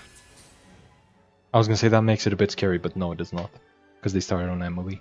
It would make it a bit scary if they had like Mao plus fish and chips on, and they started on like Linny. But they didn't. So, yeah. The opponent yesterday that took the both bullets like a champ, or last stream. No, it was yesterday. Rare 2 days in a row stream from me. Because I'm kind of stockpiling. I can tell you for sure, do not expect to stream tomorrow, because I don't have a video for tomorrow, and so I gotta edit it, and I gotta edit all of the last few. And then I'm gonna play weeklies. We'll see if that turns into a video. And then I have like a week worth of content where I can do different stuff. I'm gonna be catching up with the story, probably on stream. And then I'm gonna be doing some other stuff, some offline content. Not TCG. Which I'm wondering right now. Should I put that on this channel or on a separate channel? Because like every single video on every single non-TCG video on this channel does really bad just because nobody cares. Like their click-through rate is like 2%. When it's usually like on most of my videos it's like 8 to 12. So it's like it's really fucking bad.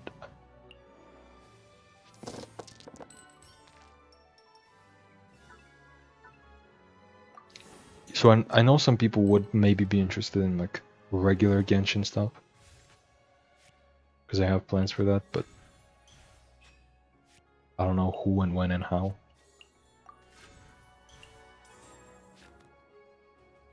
So I don't know. OMG, we're getting Komon 2. See, that's the awkward part. I want to make a Komon 2 channel, but Komon 2 is my name. It's my nickname. Wait a sec. Let me play out my turn first, and then I'll show you. Do I let Sijuan just die? No, I don't, right? Do I? I'm tempted. No, I don't. Yeah, I'll do my best, but I can't guarantee a victory. No, not this one. Look, that's literally my name.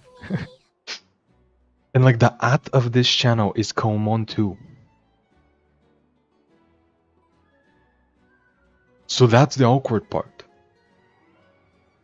If I make a Komon too, that should be the main channel. Like this is Komon too.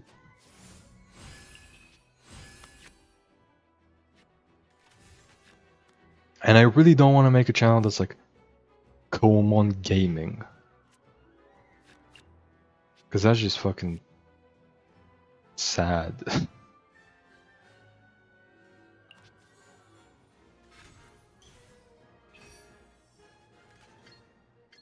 Like it's so lazy. It's I hate channels that are like whatever gaming.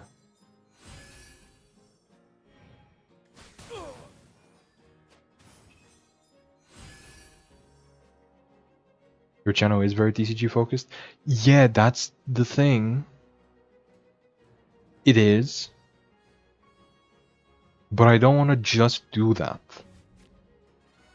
Like I do want to keep doing TCG and I will keep doing it for like the foreseeable future, right? Like I will keep doing TCG. But I don't want to just do TCG.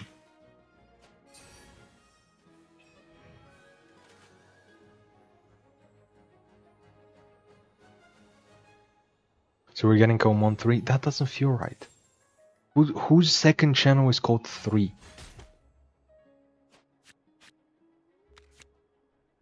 Think of Komon as a Pokemon? What would be a good name for its evolution? That's the thing, Komon sounds like a Digimon instead. And imagine me calling the channel fucking Ultra Gigacomon X Antibody.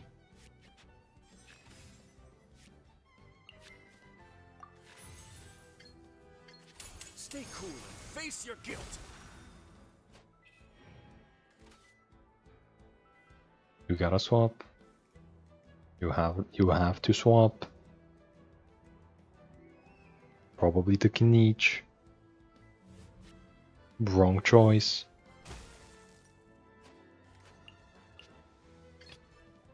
Thank you for permitting, no, inviting me to join you. Komon variety. See, that's also stupid. I don't want to name my channel what the thing I'm doing.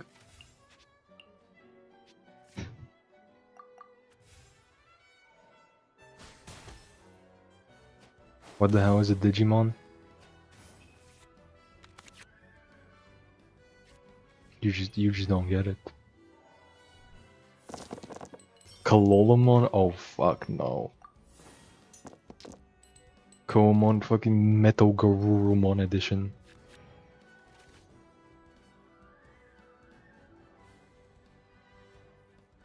Komon excellent at TCG? I don't think that's a good idea. Both technical, I'd say. What's the... Oh, it's better Pokemon? In some ways. See, a lot of people compare them. And technically, in a way, I did just compare them as well. But they are very different. Bow your head. Like, Digimon does things Pokemon will never do. And Pokemon does things Digimon doesn't want to do. Like, Pokemon is a lot more tame.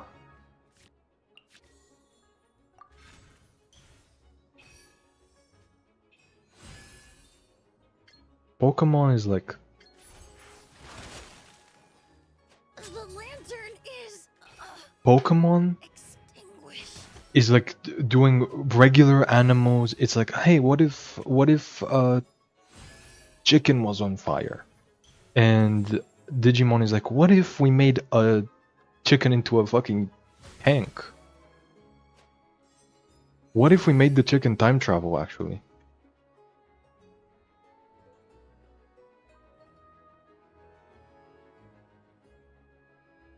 They are, but both are monster fighting mascot franchises. Mind a command.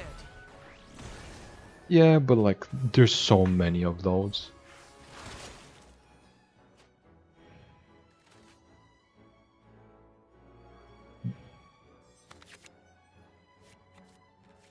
Honestly, the boldest take is... You're not ready for this one. In a way, Beyblade also fits into that conversation. Am I crazy? I feel like Beyblade should fit into that conversation.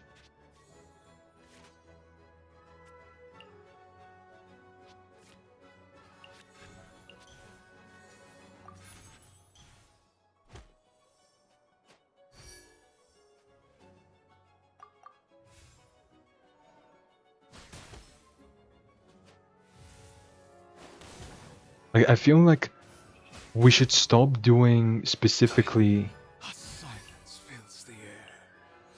We should stop doing specifically mascot fighting and more like gimmicks in general. Because like there's a lot of anime that are, or like actually technically some of these were based on games first, anime second, but like a lot of them are just like gimmicks. Not really, like the gimmicks sometimes are close, but it's mostly just gimmicks. And like a lot of the time Pokemon gets away by being compared to like Digimon instead of being compared to the GOAT in Inazuma 11.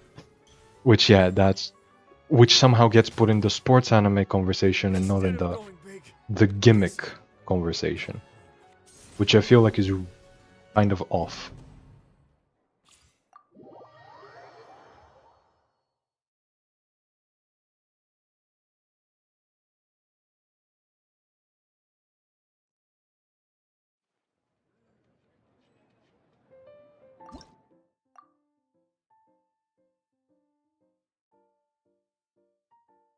Like Inazuma 11, Beyblade, Bakugan, and Yu-Gi-Oh! Are put in a separate conversation from... Actually, Inazuma 11 is put in a separate conversation from all of those. Like, Inazuma 11 is put in a separate conversation from Beyblade, Bakugan, and Yu-Gi-Oh! But then those are put in a separate conversation from Pokemon and Digimon. And let's be fucking real here. They're all the same thing.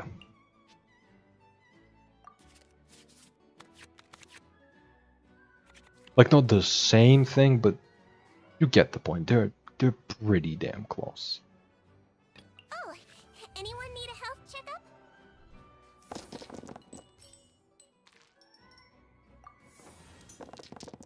Inazuma 11 Genshin reference? See, there's a different Inazuma 11 Genshin reference that I was initially gonna make a video on, which is Kolei's talent is called Sidewinder, based on the snake, and there's a move in Inazuma 11 called Sidewinder, based also on the snake. Hold still. The deck makes itself, but I don't know how to make... Well, no, the deck doesn't make itself, the idea pretty much writes itself. let's get to work. Like, I don't know how to make a Sidewinder deck that fits with Inazuma 11. I couldn't possibly tell you.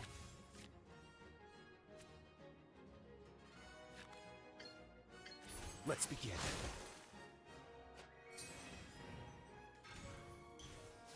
Think Pokemon anime was created to sell the Pokemon games? Yes. Same with, I think... Okay, so Inazuma 11 started as games. Pokemon started as games. Digimon, I believe, was supposed to start with a game, but the game was delayed and the anime came first or something. It was... I'm not entirely sure, but it was something like that. Yu-Gi-Oh! Was manga first. The game didn't come until like years later. That's why there's a bunch of PlayStation games that don't play like Yu-Gi-Oh! That are called Yu-Gi-Oh! Or at least something Yu-Gi-Oh! Adjacent. Or no, they are called Yu-Gi-Oh, but it's like Yu-Gi-Oh fucking labyrinth of memories and pain and darkness. I forgot what the actual name of the PlayStation games are.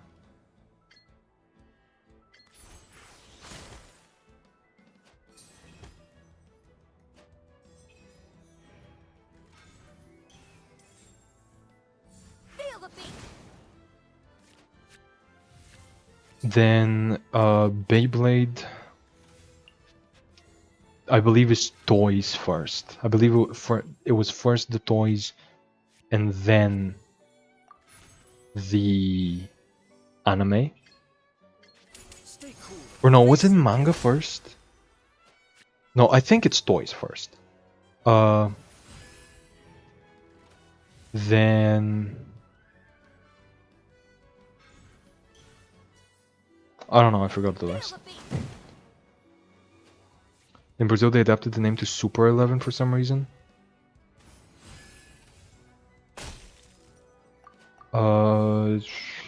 So that does that track? Does that make sense? I guess. Yeah, it's fine. But yeah, Inazuma 11 is a soccer one. What about Kengan Ashura? What came first? I don't even know what that is. OG Yu-Gi-Oh anime wasn't supposed to be TCG, I think. Yes.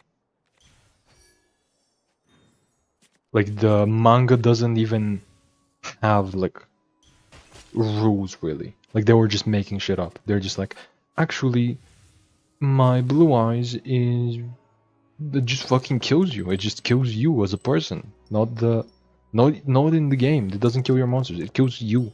It's gonna shoot you with a laser beam. Obviously, that exact scene never happened, but a lot of stuff like that happened.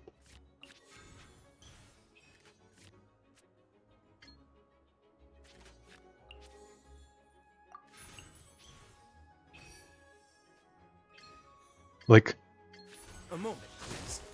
I forgot what it was called, what the card was called. I think it's Flying Elephant.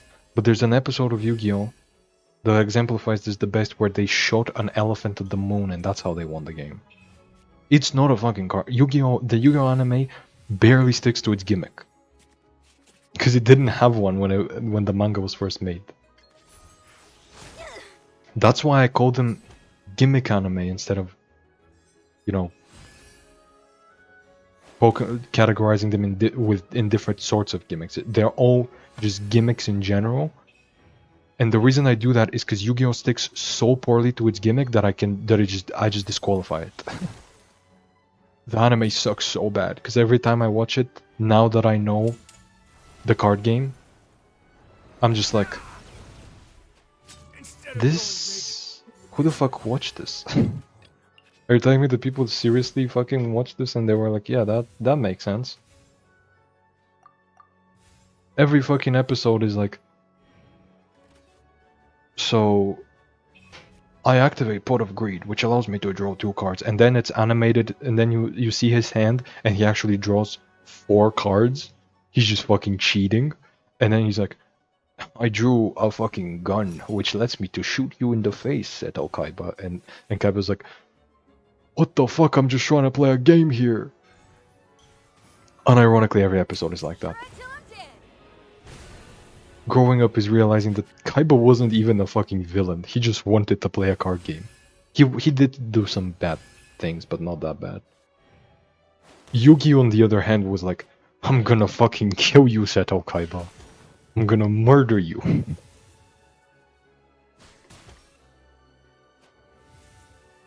I'm imagining if GITCG had an Exodia equivalent. I'm still waiting on an alternate win condition. I really hope they add one day. Like, the closest we have is actually in the game right now. APEP. APEP is practically like assemble the 4 pieces, or the 5. Here it's 4, but it's usually 5. Except APEP is kind of like assemble the 5 pieces of Exodia, and then get to win the game, kinda. But obviously they haven't won the game yet. But it's gonna be so hard to make an alternate win condition in this game because you don't start with nothing. In other games you can kind of be like,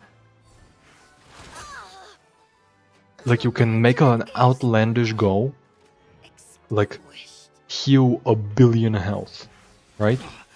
And healing 1 billion health might be an actual challenge somewhat. Well, no, obviously not like actually 1 billion, but like there might be a card that's like after you heal 50 health, win the game. But it's like, because you start with 3 characters, you can definitely build a deck that can heal 50 health consistently. So it's like, I don't know if we should allow alternate win conditions into this game. Like, it would have to be something so wild that like it's never gonna happen. And that's kind of hard to do when you have 3 guaranteed characters. What the hell is my opponent's deck? Why the hell is it Mono Geo with Navia, Geowolf, and Goro? Thank you for permitting, no, Because it's funny. inviting me to join you. Because it is funny. Okay, so they're definitely killing me here is the unfortunate reality of the situation. But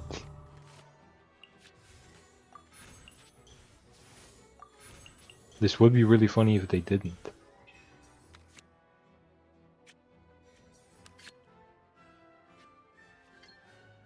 Be sanctified.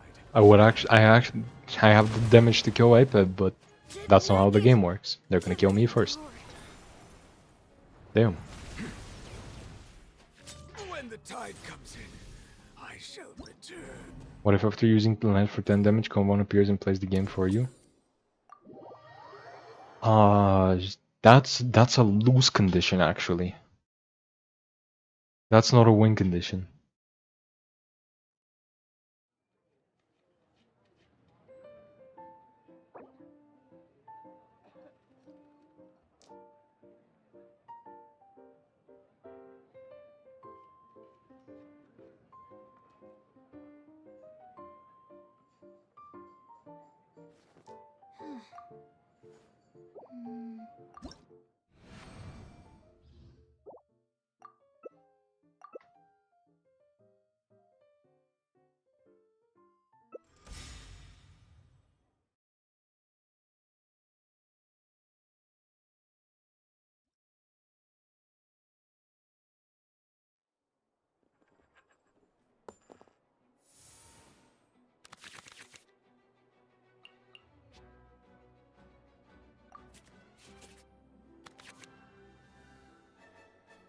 But yeah, back to the original topic. I don't know how even. Oh, yeah, because we started this by talking about my name.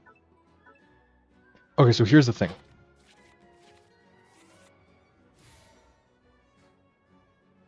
Oh, anyone need a health checkup? As I'm getting back into like the main game, I wanna do some content around that. And I recently found out, and I recently like discovered 2 channels, which I'm guessing you're all familiar with, or like some of you are familiar with, that do like exactly kind of what I wanted to do a while ago. Like back when Genshin first came out, I kind of had an idea of doing this, but then I just gave up. The channels are Saluna and Mies, where they just kind of fuck around. Like they make builds that like function but aren't the best thing you've ever seen. And they're like, they talk like me. Not exactly, but it's not the usual style of Genshin content. You know what I mean?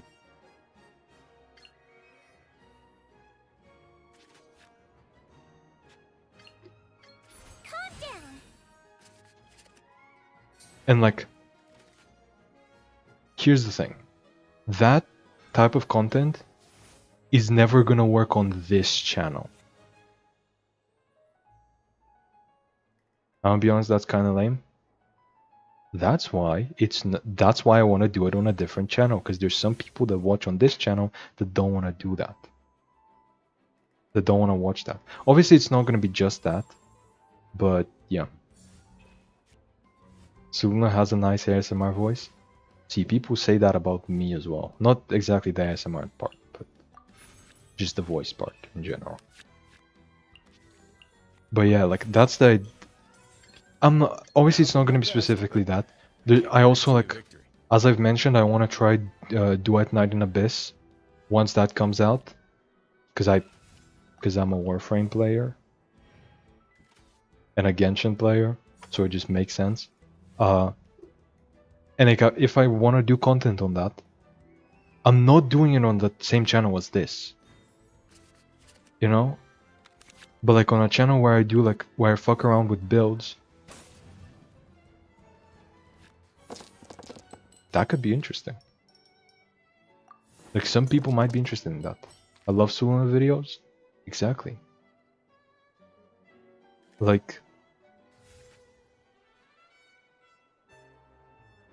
I do too. Like I recently found out about those two channels, Suluna and Mies, both.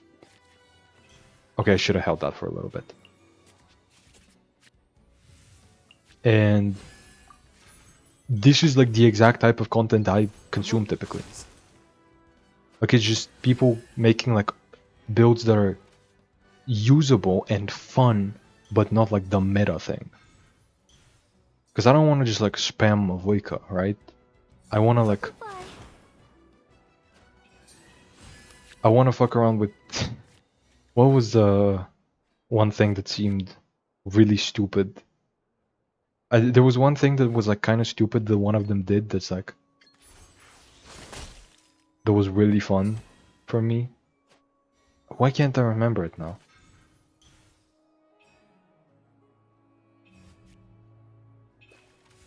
Oh yeah, Goro the pickup crystallizes in a alongside Jilonen.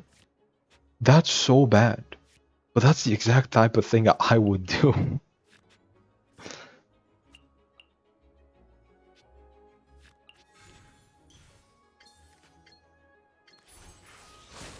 You know what I mean?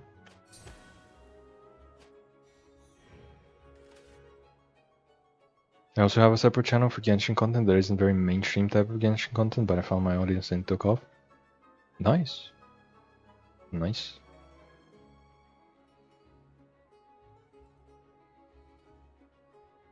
Suluna I've known ever since Phone 10.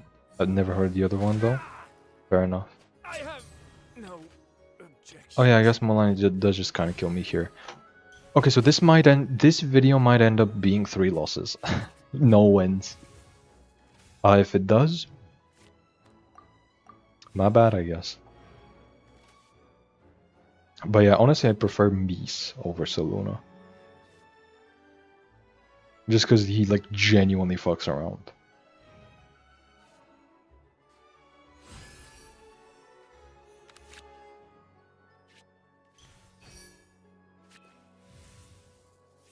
Like he made a video that was like,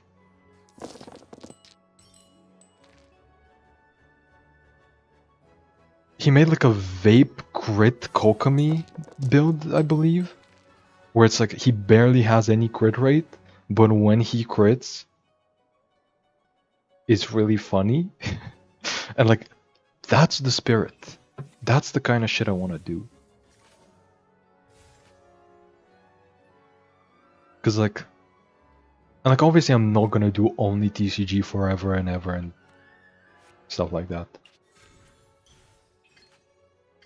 But like I don't wanna, if I'm gonna be doing other content, I don't want that to overlap with the TCG stuff. You know what I mean? Cause like I've done a couple of story reaction stuff. I might upload that. Like I'm probably gonna also do story reaction stuff on like the second channel or whatever. But on this channel, it just doesn't work. Nobody wants to watch that because they're not here for that. And that's understandable. I don't want to fill this channel with content that people don't expect. But I also don't want to just do this. Because I can't do Genshin TCG forever. I wish I could. But there's no shot this is going to be like the only thing I do. I think I'm subscribed to Mies as well. Is that how it's spelled? Yes. Are you playing WoW anytime soon? Check my most... Oh no, you were there for it. You were there for when I played WoW back then. Okay. Because I was gonna say check my most watched videos. But no, I do remember you're there from that back then.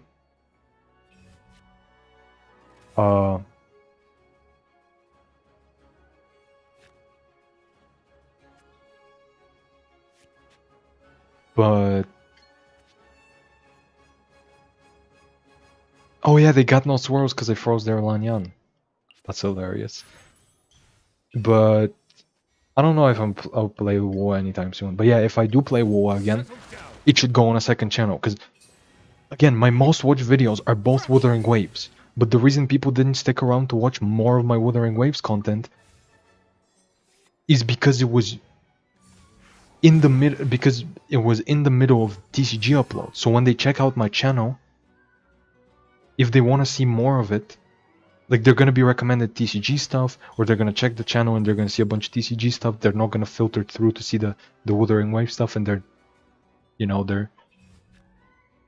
not gonna keep watching. It's like I could have been unironically a Wuthering Waves content creator if I focused on that, probably. Because people did care. People did want to watch more than the people that watch right now. Unironically. But I didn't want to abandon TCG because I like doing TCG, right? And this is how my channel started. And like I still don't want to abandon TCG, but I want to do something else. I want to have a channel for just fucking around. Maybe not just the build stuff, you know? Maybe something else as well. You know, as I said, story stuff. Maybe I could have some more try-hard stuff. Maybe not like meta builds necessarily, but what about like just in general my Abyss clears or whatever, just trying out the endgame content? What if I just want to make a video on doing the Abyss? I can't do that on this channel.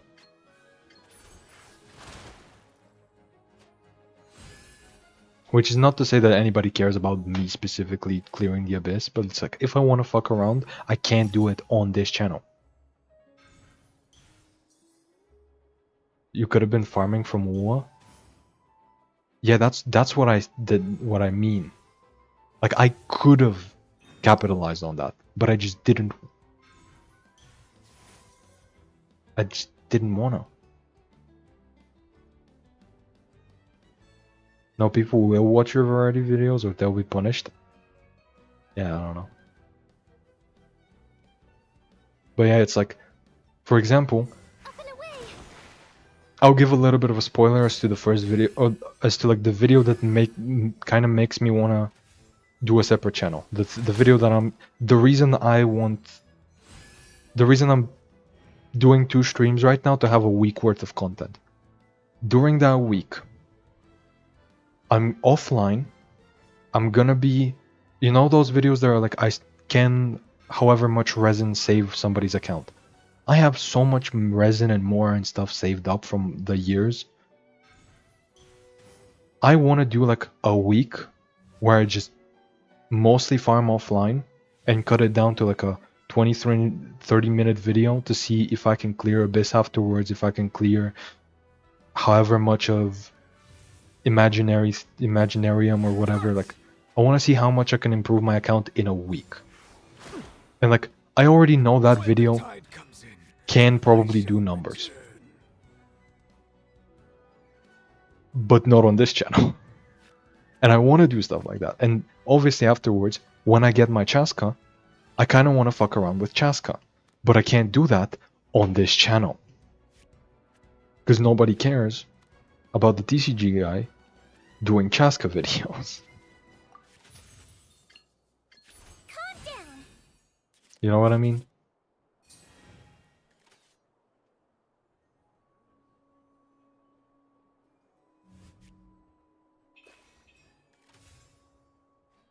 Gomon, Woomon, Impactmon? I don't think that's a good idea. Like, again, the name is not really that much of a problem. what I am thinking about right now is, obviously, if I do have a channel that's more variety,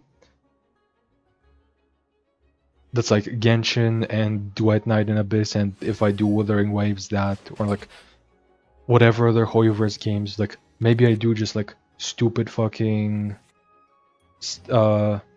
simulated universe clears. Also, I'm losing this game so hard. I'm pretty sure a lot of people, the people who are watching the videos who don't care about the conversation topic, are gonna click off. But I am putting this in the video because it's important. But it's like if I just want to do like a simulated universe run where I'm just fucking around with like, you know, you guys remember that old setup where like you can make Velt Perma ult? Like we can make him ult and then the ult gives him the energy back to ult again, and you just spam that. It's like I love doing stuff like that, and I would want to do runs like that where I just fuck around. However, can I really do that on this channel? No. I swear, it's for But medical research. because it's gonna be a kind of a variety thing, because there's a lot of different things I want to do, that I feel like that should probably be the main channel. I feel like the niche TCG thing should be separate. It should be the secondary. And that should be like, this should be Komon 2, but Komon 2 should be my main account also, so it feels weird. To be honest, you can do variety stuff in stream. It's not the same though.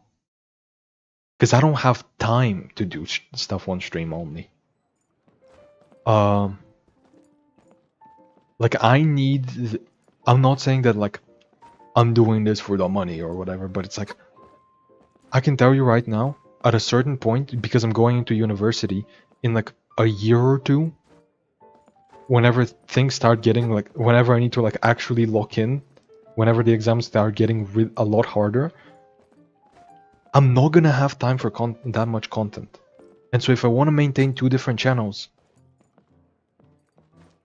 I'm gonna need one that does well at the very least. I'm gonna need to make something from it eventually. Because I just don't have the time to do all of it.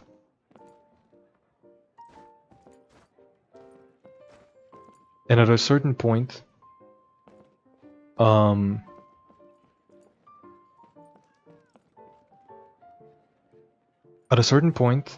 like it just kind of feels bad to just do the same thing over and over and over again. You know what I mean? Even if it is doing decent, like right now, my channel has... Oh, it's 366. Earlier today it was 364 subs. So it is growing. But yesterday, or like the day before that, no, there was a day recently where I got like 0 subs. And my video was doing terribly. I think I woke up to getting some subs, but like during the day there was genuinely nobody. So my channel wasn't growing, right? And it just felt fucking horrible. Because it's like, the channel is already... It's like I'm putting effort into making daily stuff. And like I do like doing it. But like, I've been streaming for 2 hours. Yesterday I streamed for about 4 hours. Right? Some days I stream like 8. Then I edit. I don't do much editing, it's just cuts obviously. But like I edit for like each video for like 10 minutes. At most.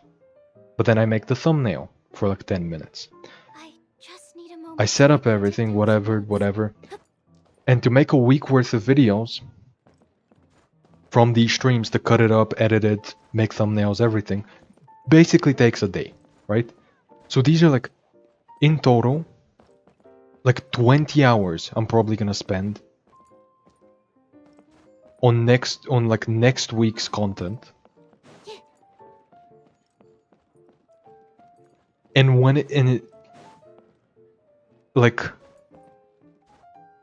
can you imagine doing that on top of university and then not growing the channel? Like, and obviously even if I do grow it, even if I do get to the point where it makes money, it's not gonna make much money. But like I need if I'm gonna be doing variety stuff, I need it to do well because I don't have the time to do everything. It's like I'm looking for a job right now, and that's not working, so I need an alternative. But like imagine university. I'm looking for a job. It's not working. But yeah, and that's not even counting the patch videos. Yes, I'm gonna make the like first reaction and the tier list this patch, and I'm gonna make the best deck video, you know, the next patch. Like 2 weeks in. I'm gonna be playing in the weekly. Tomorrow all I'm gonna be doing is editing and doing thumbnails and stuff, but then I'm also gonna do the weekly. And then after that I'm gonna start the fixing my account thing. For a week, right? And like that's gonna be like multiple hours per day of farming. Imagine doing that while having university. And then posting that and it not only not making money, but in the case of variety content, it not even growing my channel, it doing bad. That feels like shit at the very least.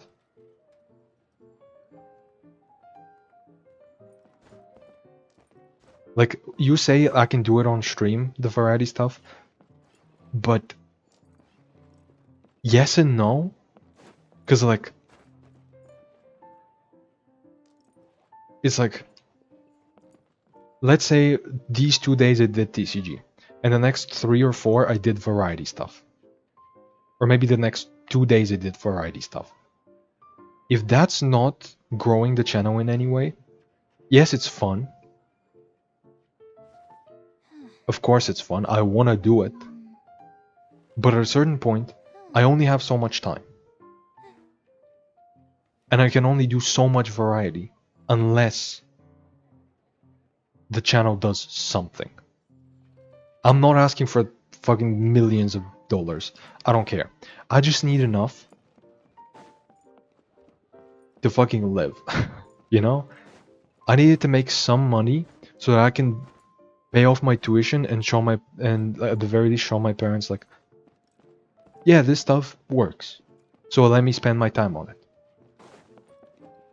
You know what I mean? I was saying more like, for me at least, I'm here more to hang out than the content. Yeah, and that's why that's why I want to make a second channel. That's why I want to make more stuff.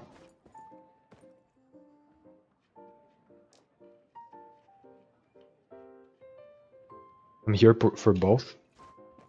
I mean, exactly, yeah, I can... Like... There's people who are here for more than just the TCG. And they can have more stuff.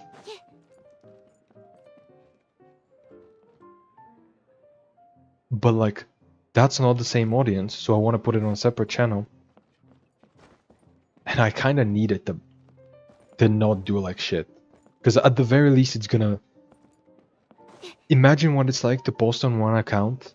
Just like daily videos where you just play a little bit, cut it up. Not much effort. Which I admit I can do more effort, higher effort stuff. And I might do higher effort stuff. Well, no, I am going to. Like challenges and stuff. I have been talking about doing it more and more for a while now. But I just like... Yeah, I don't know.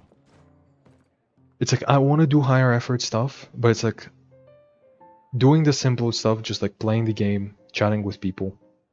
Obviously still some work, but it's a lot simpler. But like doing that, then working on a video for like a week, posting it, and then that hits, and then that does like, then that has like 50 views. Views, horrible. Not saying that 50 views can't be a lot. Obviously, some people are not even getting that much. I wasn't getting that much to begin with, right?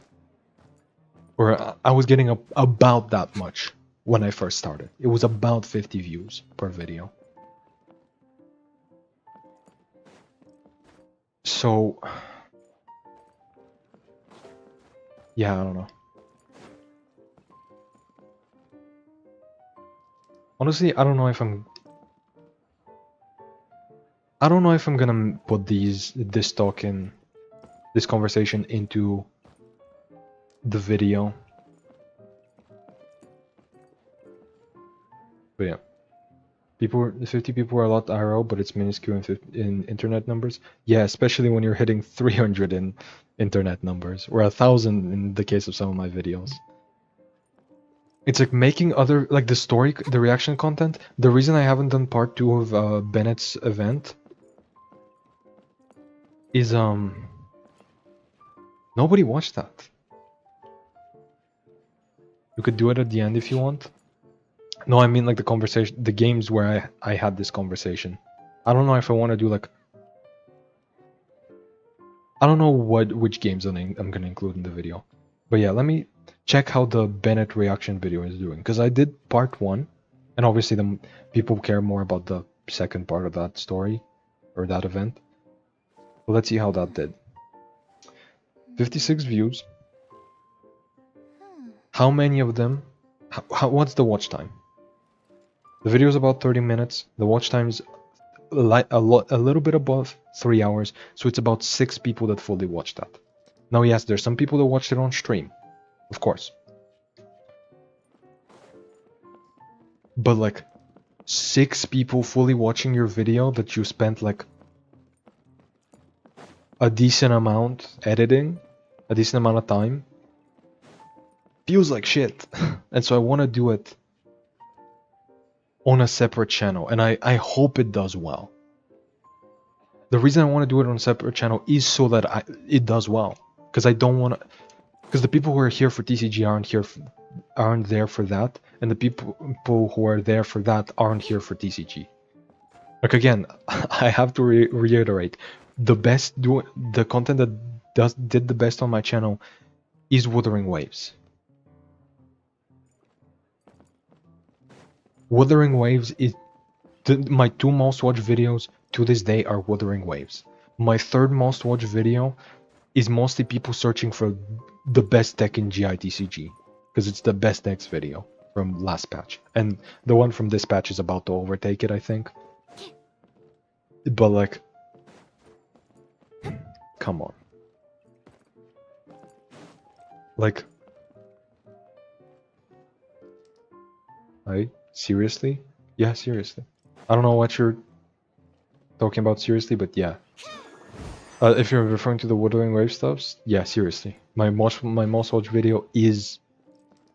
My 2 most watched videos are Wuthering Waves. To this day. I could have made my channel about that. What the heck is going on? We're talking about me potentially starting like a 2nd channel to do variety stuff. Or like main Genshin stuff, not TCG.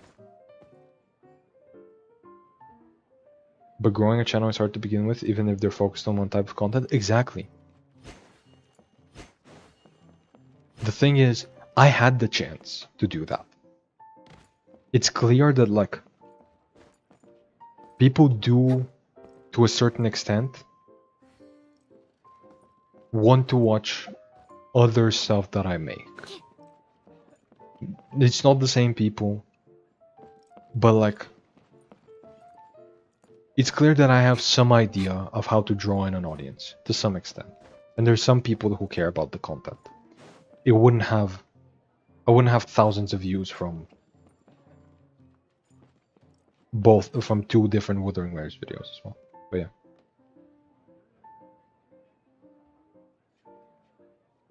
You could redirect those people to your 2nd channel, like do a few WoW videos here and tell people to sub to your other channel. See, that's the thing. That ship has sailed. The WoW stuff will not work anymore. In fact, it stopped working because I was doing TCG. Like, this kind of proved to me that like my channel can do well doing WoW stuff, or like I can do well doing WoW stuff. I just have to separate it.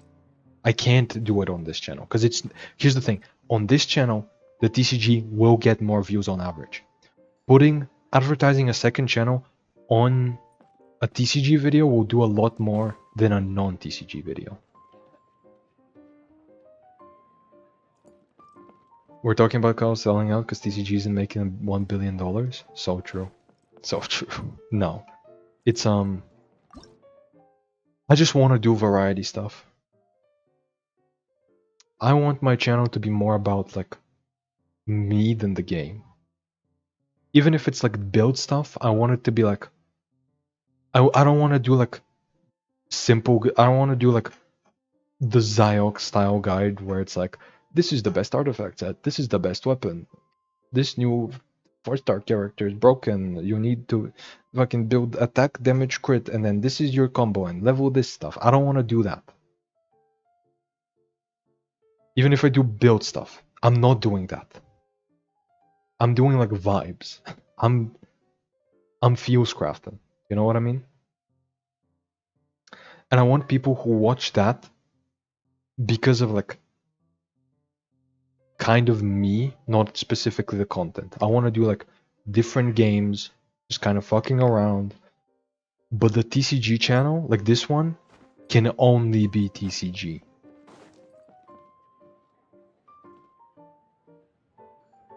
Xerax is loved for his personality though. Yeah, but not the personality in the guides. He's loved for his stream personality. You're never gonna like watch a Zyog's guide and be like, that guy's really, really funny. You're gonna watch his stream and be like, that guy's really funny.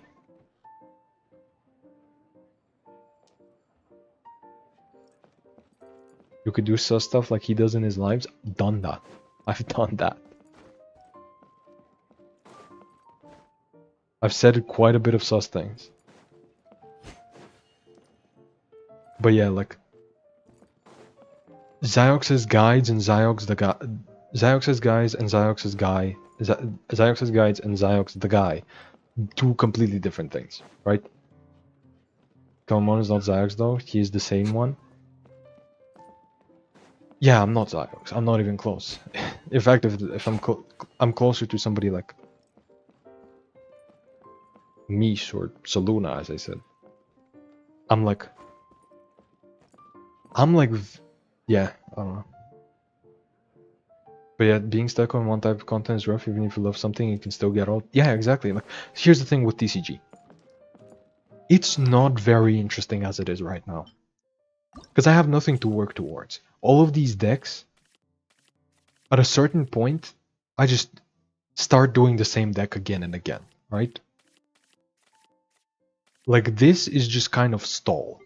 It's themed, yes. It's Meropede stall, but it is stall. At a certain point, it's like, I'm just playing the 3 billionth Magic deck. And it's like, as much as I like playing the TCG and as much as I like making different decks, come on. Like, I'm not gonna be doing this forever. I can't be doing this forever. And like, I don't want to make this switch. And like, if I'm gonna be doing other stuff on this channel, I'm gonna have to make a switch. I'm gonna have to flip from one type of content from another. I have to like stop the TCG essentially.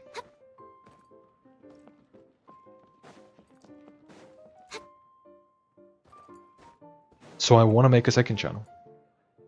But I don't know what to do because Komon 2 should be the main channel. And like, or like, if I have a main channel, like, here's the thing: Komon 2 should be the main channel, but also it shouldn't. Like, if I have one channel named Komon and one Komon 2, the 2-1 should be second. But also, like, that's not how it works for me. I don't know. Also, making a funky deck isn't that fun if the deck is objectively bad and you lose a lot of games. Yeah.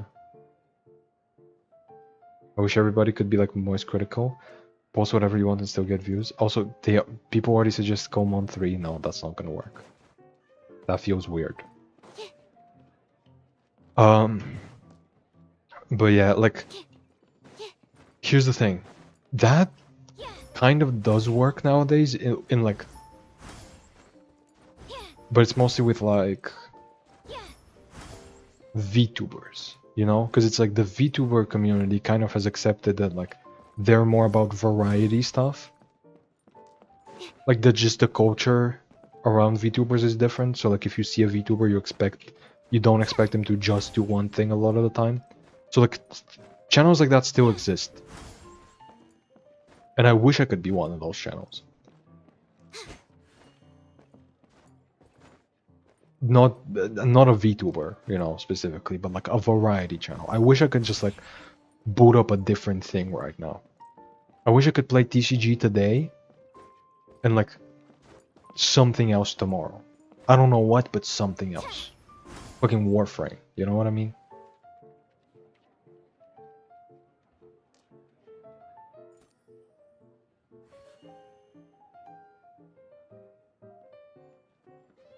Getting money for doing almost nothing would be nice, but thank fucking god most people aren't like him. Yeah. I don't watch Moist Critical. For a reason.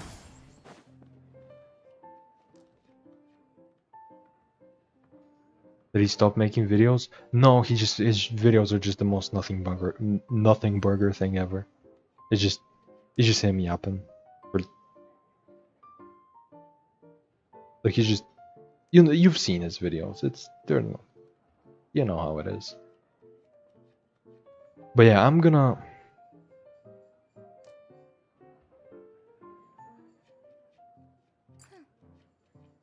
Mean commentary is not enough for everyone. Yeah, of course.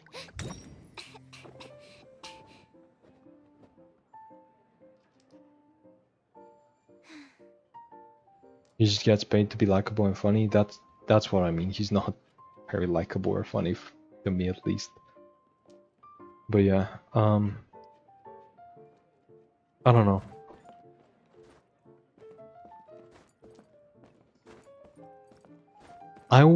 I'll talk about the second channel thing with some people. I'll discuss it with somebody. See what they think. See if I should even do the fixing my account thing. Because I'm not entirely sure about the idea.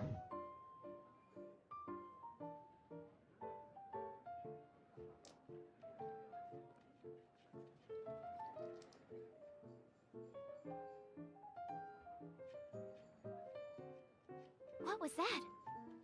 Oh, it's gone. Can I go take a look?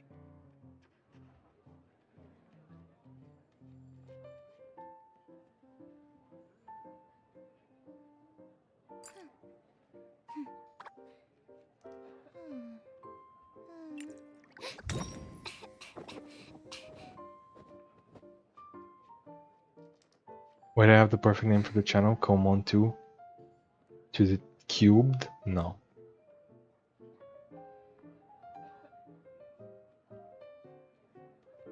Again, the 2 isn't the problem. The problem is that the 2 is also associated with my main thing. Like, I haven't been out in a while. I'm Komon too. My ad on this channel is Komon too.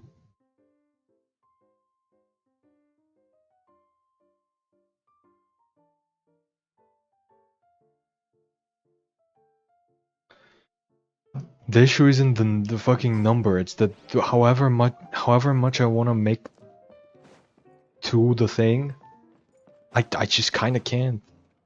Komon the second? No, because that's still the same thing.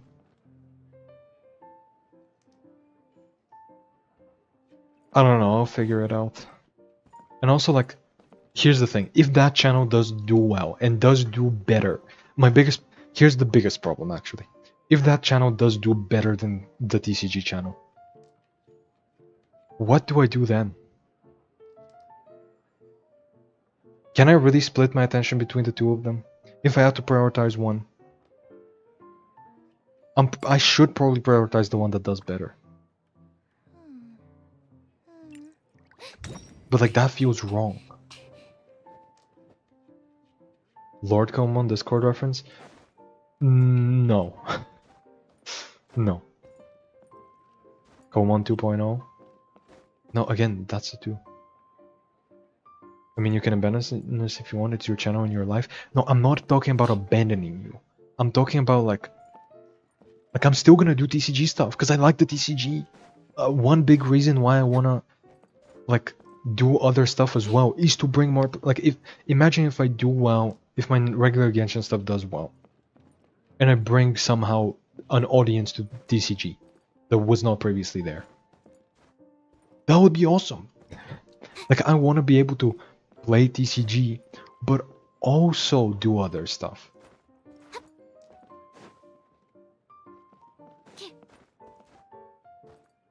And like on this channel, I just can't, because I can't upload.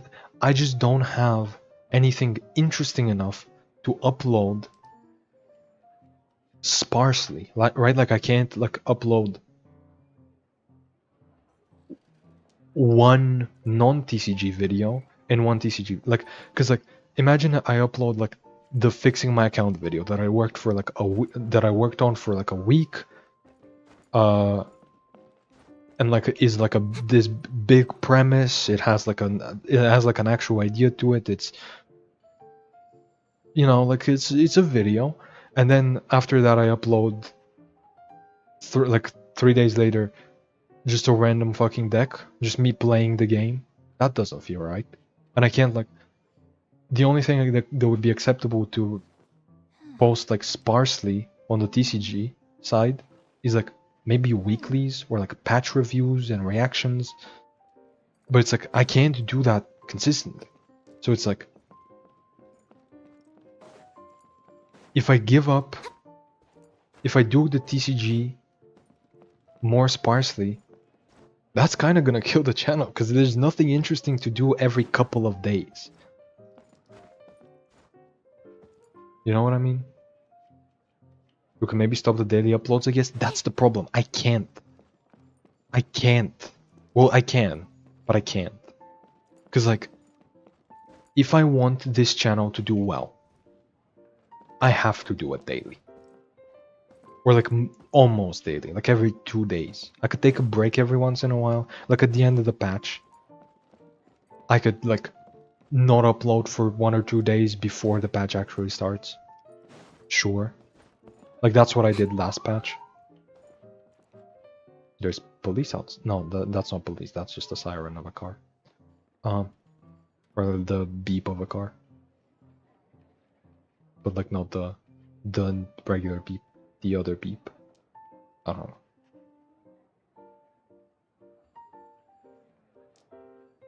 If the channel starts doing well, this channel could be a passion project. The other channel starts doing well, this channel could be a passion project. Less focused on writing and more focused on fun and community. That's kind of what I'm thinking as well. Like, I could start doing more challenge stuff instead.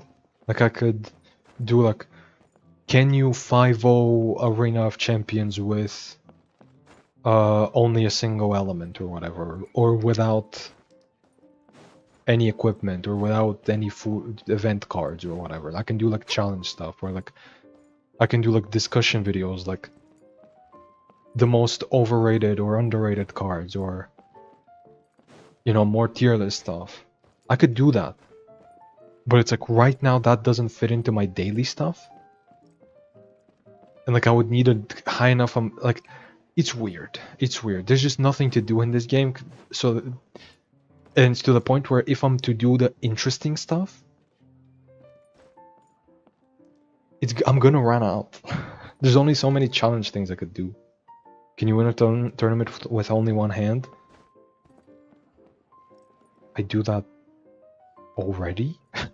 I did that. I play with mouse. With just mouse?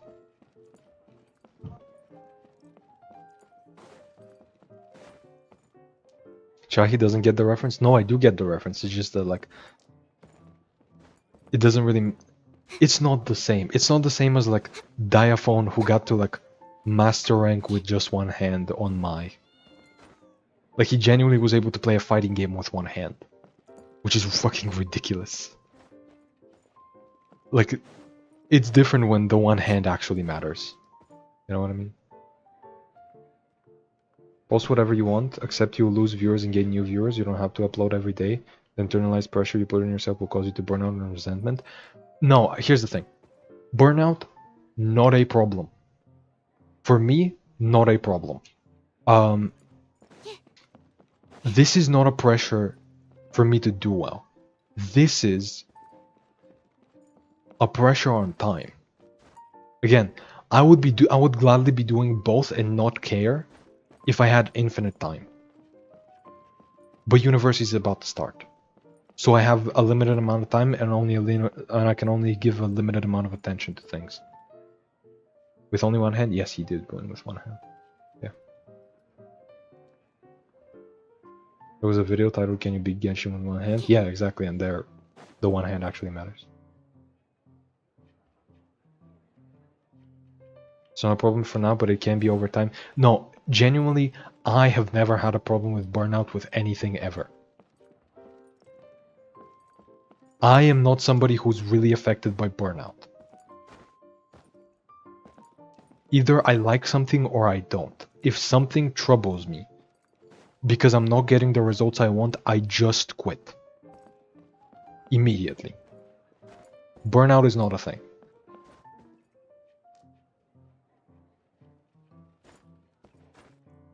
I have never once gotten burnt out.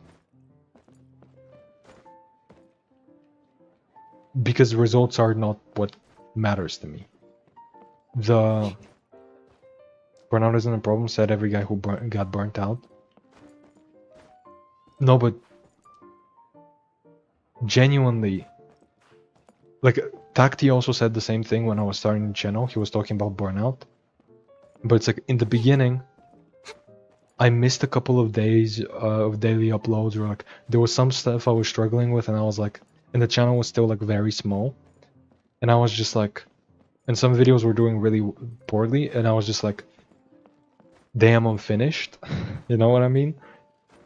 But then what I did was more. When I wasn't getting the results I wanted, I did more. I wasn't just quitting. I don't. Burnout doesn't affect me the same way. If I'm dependent on the results, I will not do something. But if I want the results, I'll go and get them. You know what I mean? Like if I really, really cared about this channel growing, which I do, I would be doing what I am right now. And it's working. The channel's growing. Okay, the wind is so strong.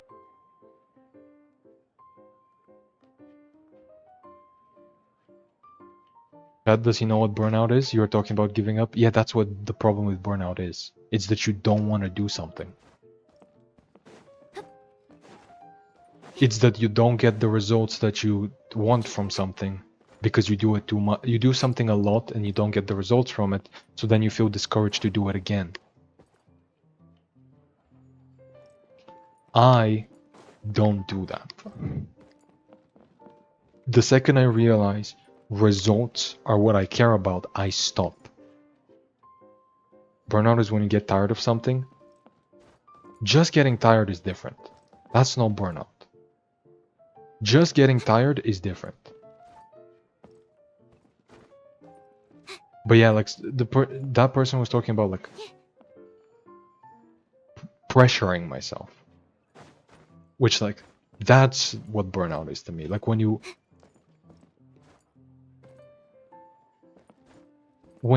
start feeling like it's just not good enough, you know what I mean? Like you need to. It's like you are defined by the results. You keep doing this again and again and again, and you're just like,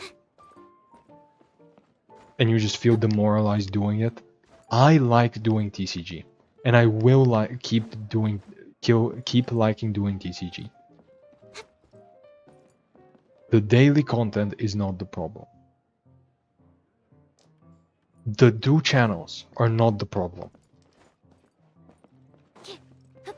The problem is that I can't do it, that I can't do everything. My problem is not that... Like, how do I phrase this? It's not that I have a problem with doing this again and again and again, or just doing a lot of work and not getting the results I was expecting. I have a problem with not having the time to do it in the first place. I want to try, right? But I don't have the time to try. Hmm.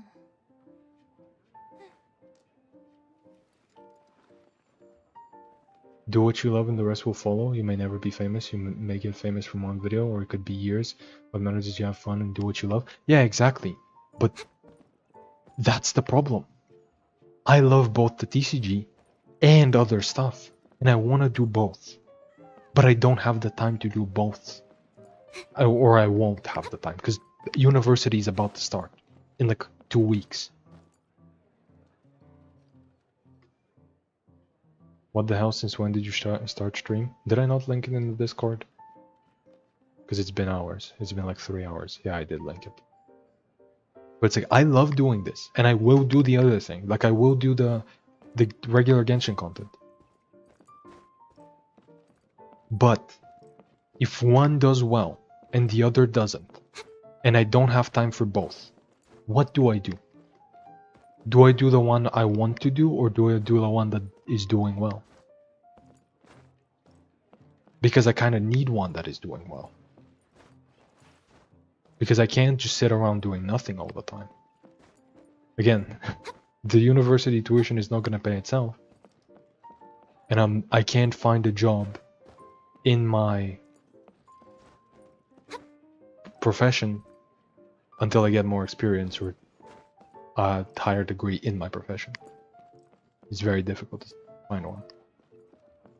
So like, I'm gonna need not saying now. I don't care if it's like 2 or 3 years from now.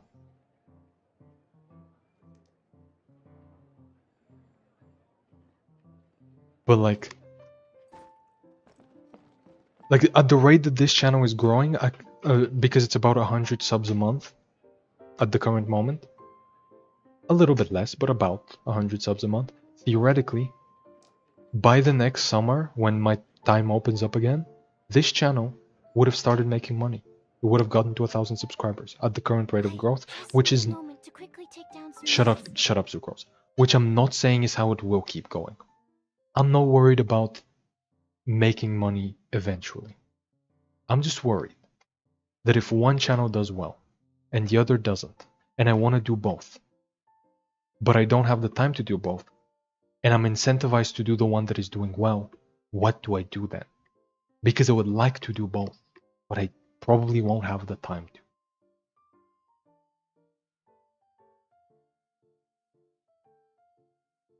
First, university requires a lot of focus and time, which means you have to reduce your time on YouTube. That is exactly what I mean. I can't do 2 channels. So I'm worried about it. Because I want to do 2 channels, but I don't have but I will not have the time.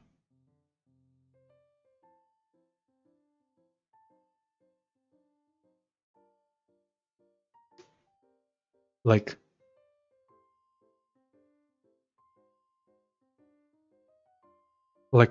let's say I do variety stuff.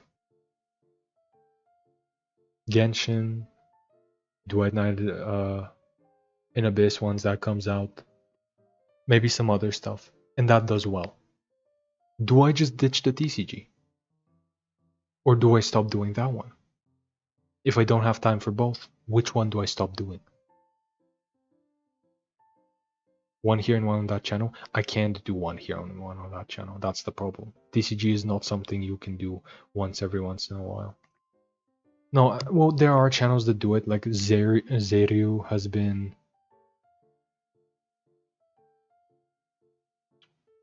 doing it for whatever amount of time. Zeryu doesn't, like, he takes breaks, right? Like, let's see, his last video is a month ago. So there are people who do it, of course. But this is not really content that people want to watch every once in a while. You know, this is like daily stuff.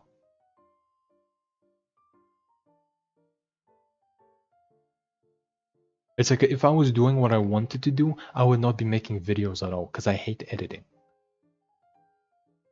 I would exclusively be streaming.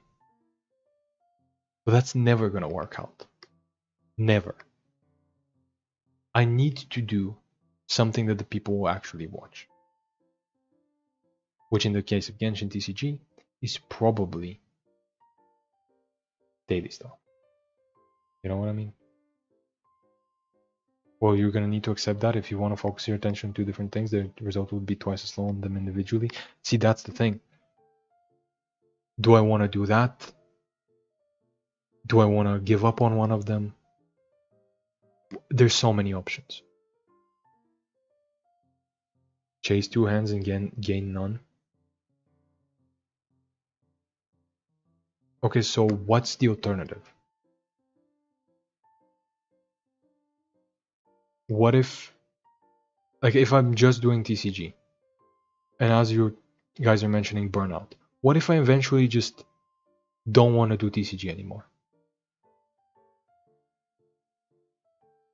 But this is the only thing I've been doing, and this is the thing that's doing well.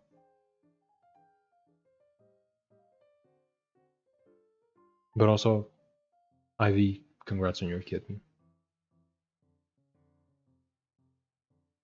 Like, I can't just be the TCG guy.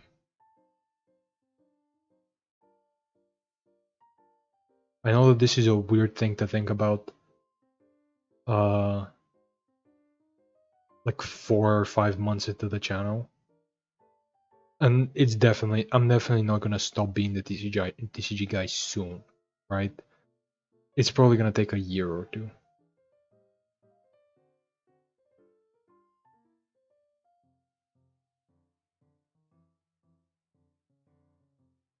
But it's like, if this is the only thing I do,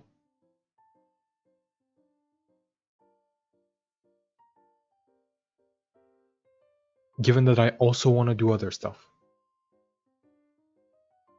Like, here's the thing. I'm not doing other stuff just to blow up. I'm not doing other stuff to be famous or whatever. Otherwise, I would... Like, I'm doing this for fun, right? I'm putting out content for fun. And I want to do other stuff. But I can't just upload. I can't... Outside of university, I have a limited amount of time. And that time has to be spent on something I care about, but also something that's gonna eventually give me back. Get maybe not monetarily necessarily, but it's gonna help me out in some way. Because it's basically either during university, I either do YouTube and eventually it works out, hopefully, or I get a job and I stop doing YouTube because I don't have time for both.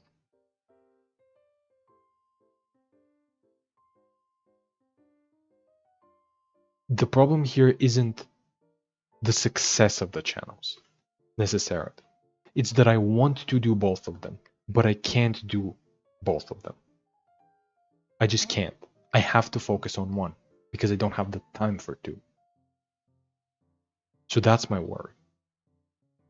Because I started the channel for fun. And I'm having fun. You'd have to get a job without a specialization though. There's that. The problem is my mother has a problem with that, which I know technically I'm 19, right? I choose what job to get. However, I'm not the one paying the bills. Not yet. I can't move out. And my mother wants me to specifically get a job in my field. 19? Yes. Yes, I'm 19.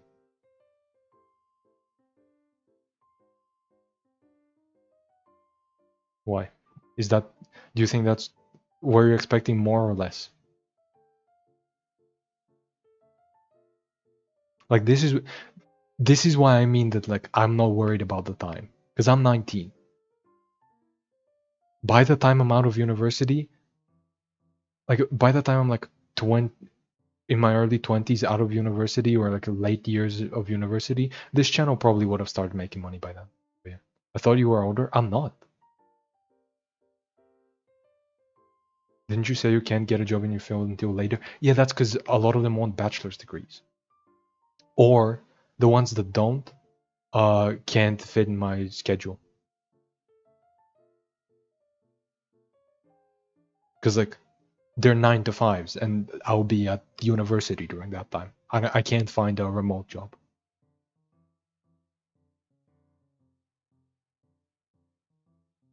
Like that's the problem. The jobs that I can do at the current moment while doing university are so limited that like after I get out of university with a bachelor's and I have time for like a 9 to 5, I'm gonna find a job immediately. There's so many openings that like statistically speaking, one of them is gonna accept me. Well, it's not guaranteed obviously, but like at least one of them is gonna accept me, most likely. I'm not worried about a job.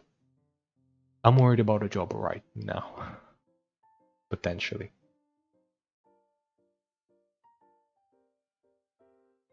No wonder you worry so much. I mean, that's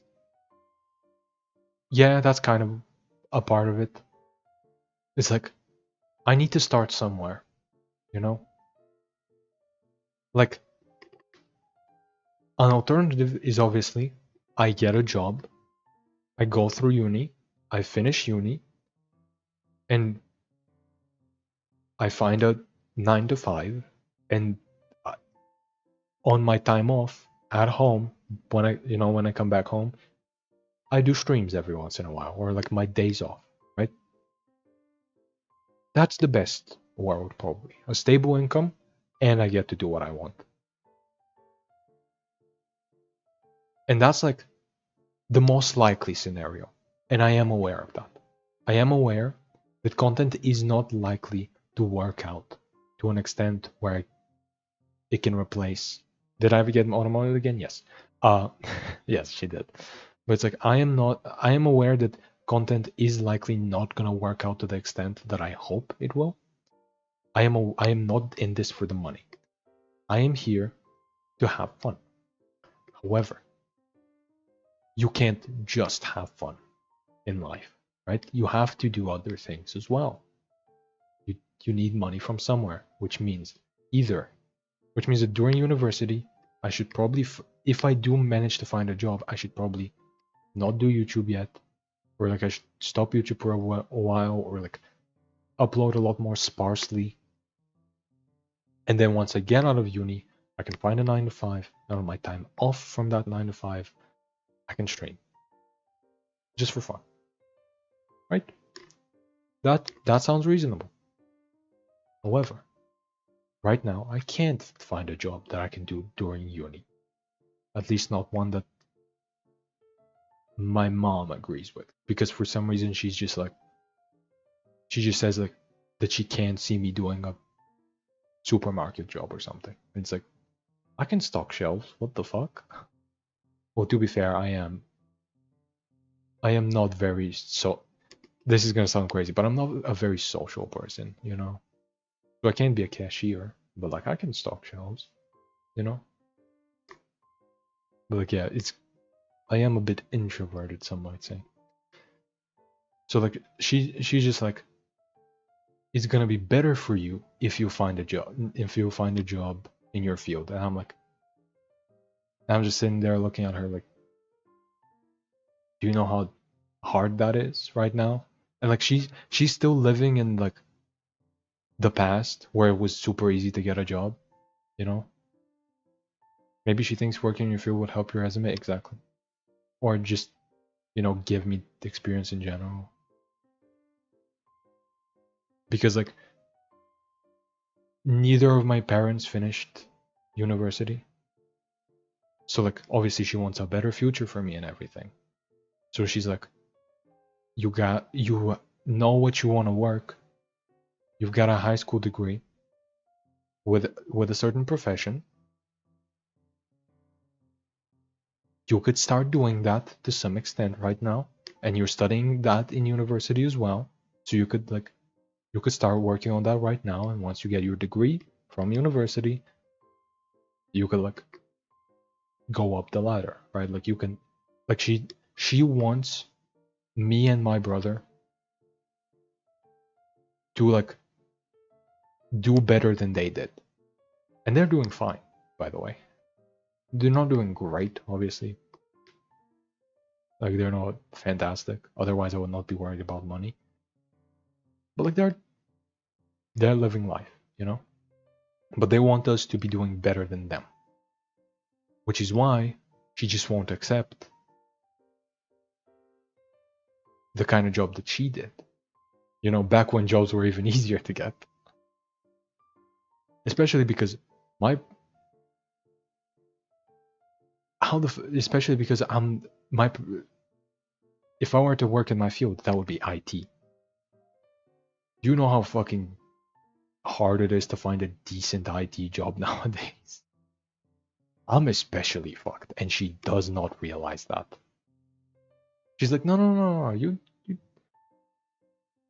don't get it. There's always a job. There's always somebody looking. It's like, yeah, not for a university student.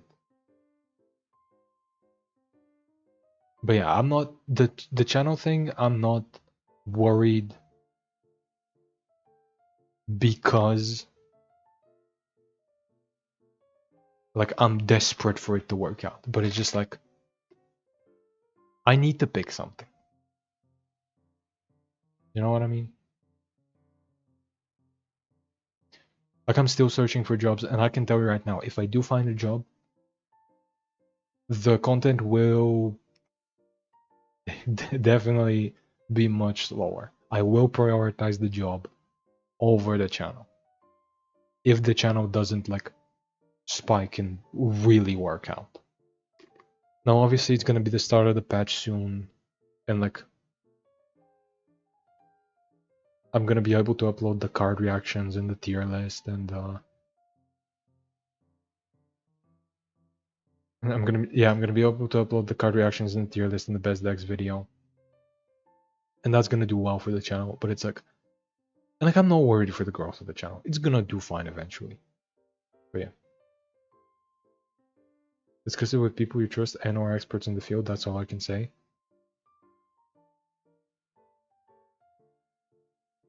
So nobody? I mean, like no, here's the thing. I have the decision made for me. If I can find a job, I will find a fucking job. If I can find a job, I will go do that job. But I can't. So I'll have to work on. But in the meantime, I'll just be doing YouTube instead.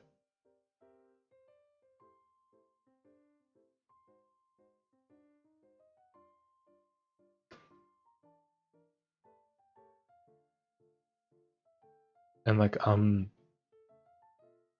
would you know, I am hoping that it works out.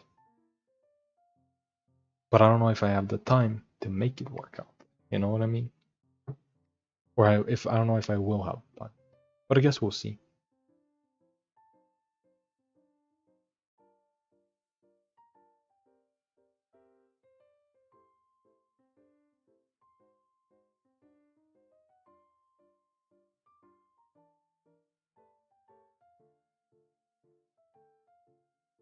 Your energy is limited and you can't please everyone, except you will disappoint others. You gotta take the time and reflect on these questions more. Yeah, I'm aware of that.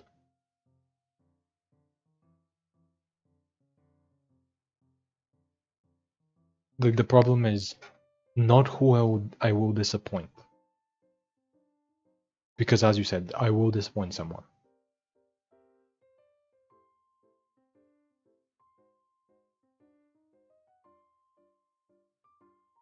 But like I've been thinking about this for like a week now. Like originally I was gonna make that video on this channel, but then I realized it would do like shit, and I don't want to put a week into a video for it to do like shit, even though it is fun. I want to do it because it's fun. But also it's gonna do like shit. Or if it does well on this channel, then what? I just keep going with TCG. I kind of like, I kind of gotta pick, like I'll test it. I'll see if I upload it here, if I make a second channel, what that second channel is, how that does, and then I'll go from there. The most likely scenario is I keep going with TCG. Just daily uploads. Because those are, I can tell you right now, even during uni, I can do daily uploads. I have the time for daily uploads because all it takes is me to stream on the weekends and then edit like 1 or 2 videos a day, which doesn't take much time.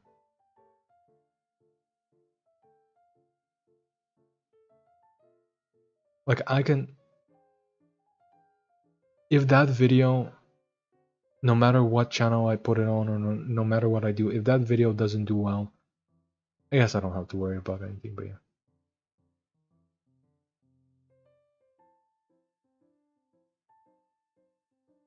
Why continue with YouTube? Why do you make content? Because it's fun. If it doesn't do well, does it make it worthless? No.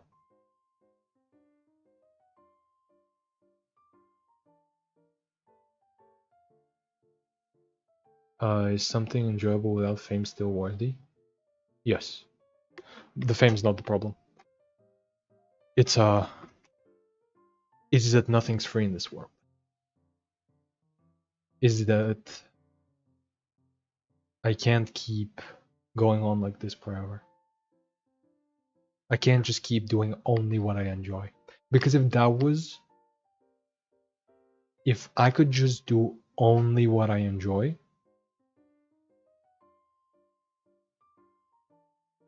like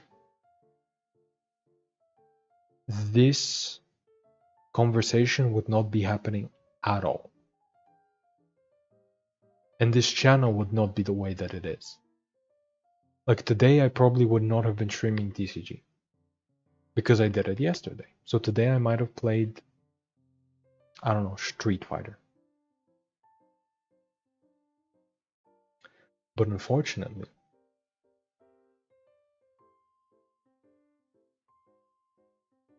I need something, I need income from somewhere. Be it a job or a YouTube channel. And I don't need crazy income, by the way. I'm not talking about like, oh, I need to make hundreds of thousands or whatever. I need enough for food and my tuition, which my tuition is not very high. So like I basically just need enough to live, and like maybe enough to save up to upgrade my PC, upgrade my streaming setup, so that I could have more fun streaming, so I could be able to play more games, do more on stream. Maybe I could save up money for a better actual like stream setup, not the PC setup, but like I can't be Lynette forever, Maybe someday I'll commission somebody to make me, I don't know if it's gonna be a PNG tuber or a VTuber or something, right? But that's not soon, right? I just need enough money to be able to pay for stuff, just to fucking survive, and then save up some. That's it. But I like the Lynette tuber, but Hoyoverse wouldn't. I can't, like once this, like I'm eventually gonna be, as I said, if I make money off of this, I'm gonna have to get rid of her. Because Hoyoverse will not like me making money off of essentially just being Lynette. Well, maybe they don't care. But also like I need my own brand, in a way. I don't want to be like just the Lynette guy forever. I want to be myself. Again, if I could do anything, I would just like I would not have started as Lynette. I would have had like my own model and everything. But I have limitations. You know? So here's the thing. I can make my own VTuber model. That's the funny part. I am capable of doing that. Or at the very least a PNG tuber, which takes much less time. But guess what? I still don't have the time for that. You do live with your parents, right? Yes. At least you don't have to pay bills until you grow. Let's get a job and can save money. Yeah, that's what I'm saying. I don't need like to pay bills. I just need like a little bit. Rome wasn't built in a day. This will be a long process. Take your time, okay? Yeah, that's exactly my problem. I'm not. No. That sounded wrong. My problem isn't that it will take some time. The problem is, what do I want to take my time on?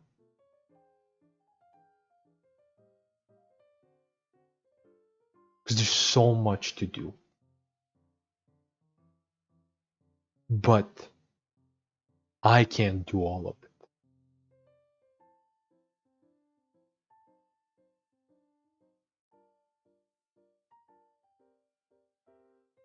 You are enough. You deserve a good future. I love how you're talking to me like I have low self-esteem. Like, yeah, I'm aware. I don't. Well, no, I do have low self-esteem, but that's a different. Not too low. It's enough. Take your time living. There's no rush. No, that's the problem. The university's rushing me, or at the very least, like I need to get a job eventually, right? If I'm not doing university, I need to get a job, but I'm doing university so I can get a better job later, eventually, so that I can have like, or even if YouTube does work out, I need a backup, right? And like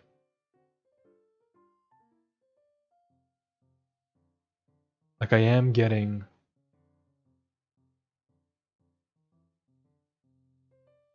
I know just a bit of kindness can help. It can. It can. I like thank you for which. But like the idea is that like I'm not worried about like here's the thing. If I wanted to take the safest path with YouTube at the very least, for now, for the time being, I would just be doing TCG only. Because this is working, it's growing, the channel is getting there. But this isn't the only thing I want to do. And like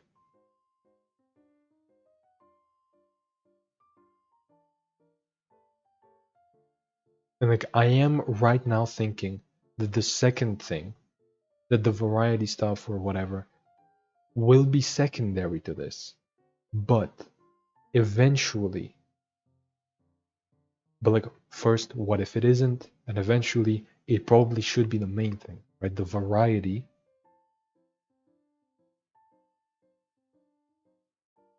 should eventually be the main thing, because I'm not going to be doing TCG forever. You know what? Maybe the solution is I do make a Komon too, and eventually, if the variety becomes the main thing, I swap the names. This one's Komon, that one's 2. Maybe that's the answer, actually.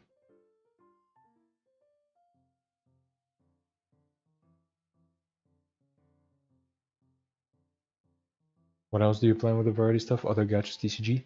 TCGs? I mean, basically anything. First of all, like, the main Genshin stuff. Duet Night in Abyss is coming out soon, and like, as I said, I'm a Warframe player, I'm a Genshin player. I'm gonna be playing that. Speaking of Warframe, Warframe's gonna have a big update. I wanna be playing that, preferably live on stream. Like, next year, it's gonna have its biggest update. almost its biggest update ever. Soul Frame is probably gonna come out relatively soon. I'm in the beta. I only recently realized that. I kind of want to try that, you know? But like, I want to play Soul Frame at some point. I want to play fighting games. I want to play anything, basically. Anything I want to do. But mostly, I'm probably gonna stick to Genshin or Duet Night in Abyss or stuff like that. Just like RPGs, looter shooters, stuff of that sort. Just because that's the kind of stuff I play mostly. So like, but like the point is that I'm gonna be doing the stuff that I like that isn't TCG.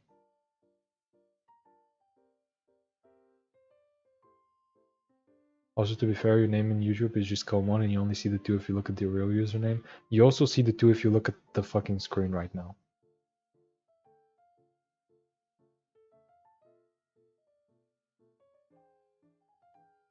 I've named myself Kalmon 2 in everything. Eventually Genshin may fall off too. Yes, do what you like. That's what I mean. If I do Genshin on the side, like, I'm not gonna be doing just Genshin on the side. If I do the variety stuff, I don't want to just be doing Genshin. I don't want my content to just be a thing I do. I want it to be me. I want it to be the things I do and how I do them, right? I want to make content that's about me in some way, where people watch because they care about what I put out, not the things I put out.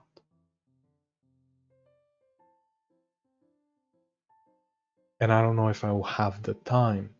Have you played Halo Doom before? Yes, Doom. I have not played Halo.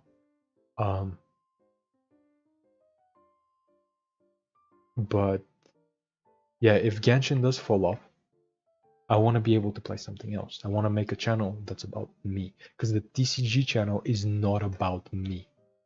That's the problem. I can guarantee you, if I stopped doing the commentary, if I took Lynette out of the screen, if I removed my audio, if I was just doing voiceless gameplay, the channel would still just voiceless TCG daily gameplay. The channel would still be growing. A lot of people would still be watching. It will be a drop in the beginning, and I know a lot of people wouldn't be watching if that was the case. But this channel is much less about me than a lot of people think. And eventually that will be kind of trapping. Not right now. Right now I don't have a problem with that.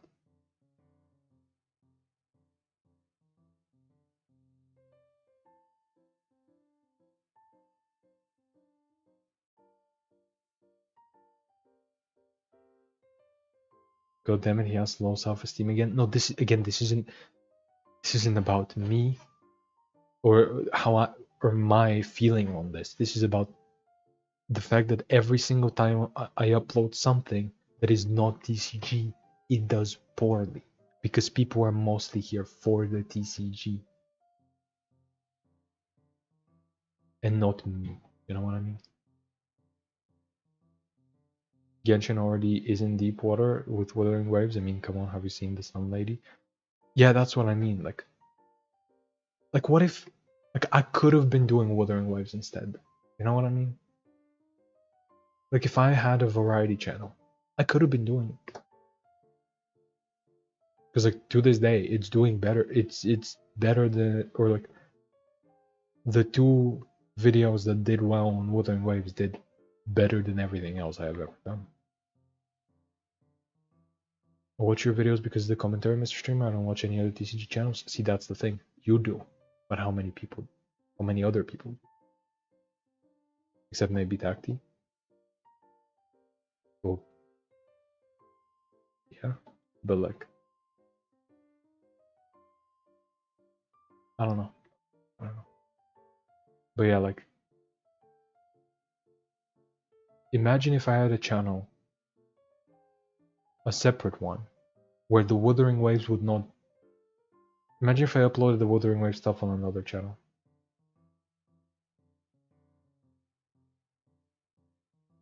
Where it wouldn't be drowned out by the TCG.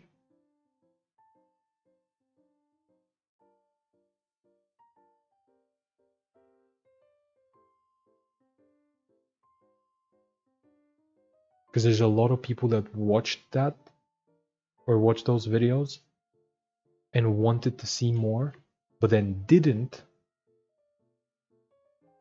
because even if they were to subscribe and were to get recommended my stuff, a lot of it would be TCG and they wouldn't click on it and they would quickly forget about me. Right? So like, yeah, I don't know. You've done a great job of making yourself stand out / integrating your personality already. I mean, yeah, but like, yeah, I don't know. Like,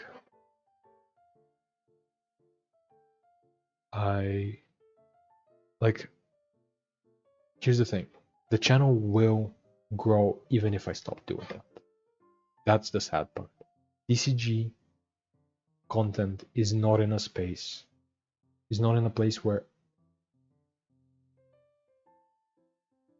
people watch. At the very least, if people watch me for my commentary, they watch me for my commentary on TCG. They do not watch me for my commentary on Genshin or on whatever other game, right? Like, I'm not.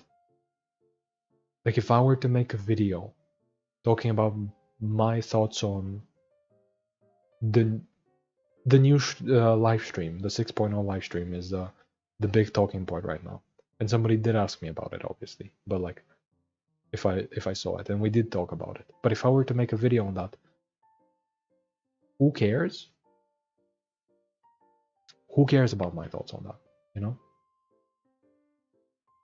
it's like 10 to 20 people, maybe.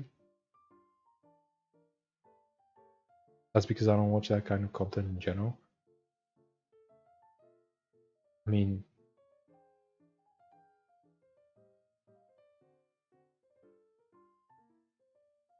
yeah, but it's like, that's the point.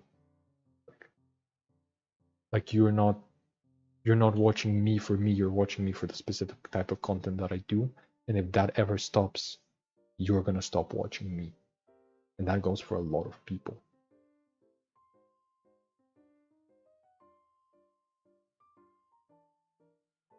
I think it's important to just do it as much TCG. That's the conversation we're having right now. I can't do it all. That's my problem. If I could do anything I wanted to, I would be doing a lot of different stuff. I would, like, a lot of different stuff.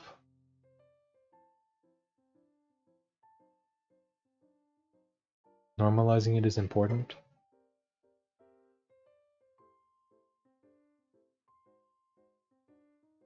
Let me check something real quick. Let me check a specific video. Let me see how many people watch that. Okay, and YouTube Studio is not loading. YouTube is here to fucking spite me.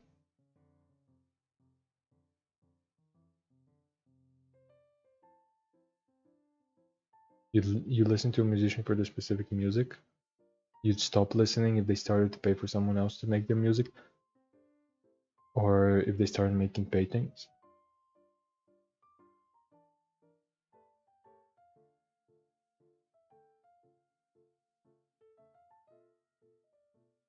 That's the problem. I don't want to be a musician who just has always done music and will only ever do music. I don't want to be the TCG guy, right?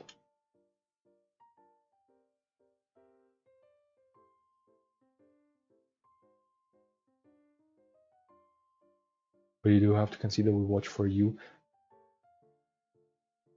You watch for the things I do, or you watch for how I do a specific things, or a specific thing, not how. You watch for how I do a specific thing, not for the thing that I am doing. Like you're not. It's not. The focus is not on me. It's on the thing I'm doing. I am just connected to it. But yeah. Musicians can branch off into stuff, just like you can branch off into stuff. That's what I'm talking about. I can branch off, and that's what I want to do. I can do both. I want to be able to do both somehow. But if I don't have the opportunity to, what happens if that takes off to a point where, like, if the variety content takes off and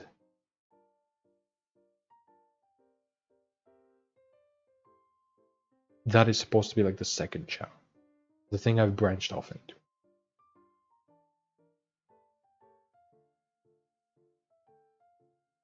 And I do that more because it's the variety place. It's the it gives me more options.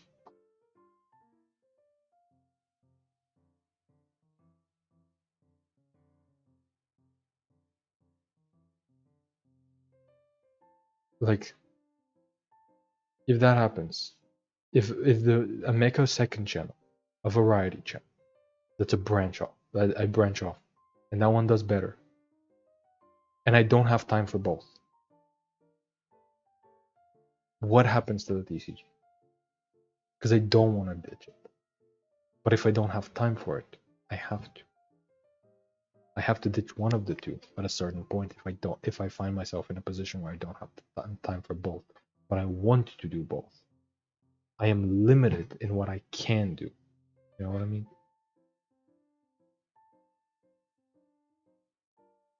There are two possibilities. If it does take off, or it doesn't. If it doesn't, you wouldn't even get anything out of it. But if it doesn't, I still want to do it. That's the problem. Like if one of them takes off and the other one doesn't, even if it's a TCG. Let's say the TCG takes off.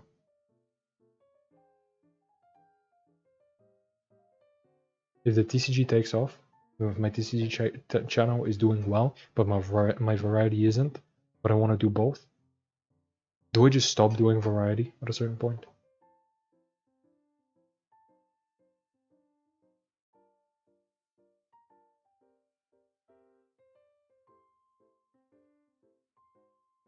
Like the problem is like, do I take that risk? Because the safest bet is just like that I keep going the way I have been right now. I just do TCG.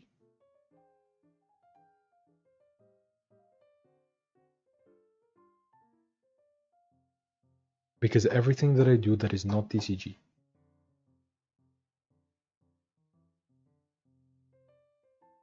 is oftentimes higher effort to some extent and does not work out at all. In fact, oftentimes when I upload something that is not TCG, the next video does worse.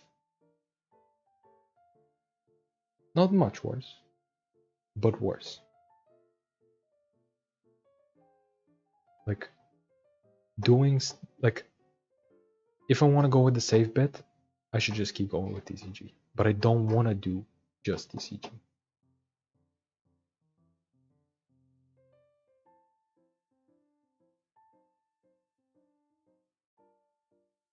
If you absolutely have to dump one, even if you don't want to, that's the case of it is what it is. That's the problem. I hate that it is what it is. I don't want it to be it is what it is. So that's why I'm concerned about doing it in the first place.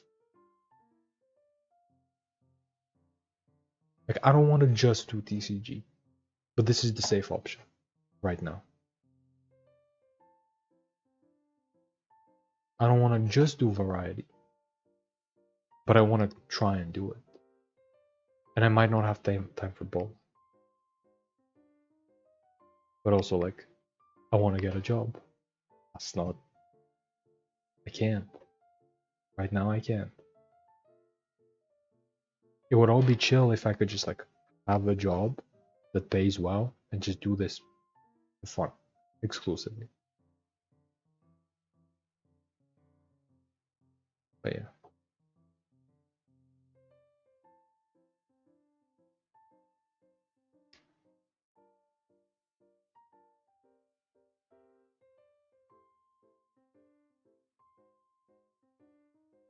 I mean, you could dip your toes into it and fill it out for the time being. Maybe.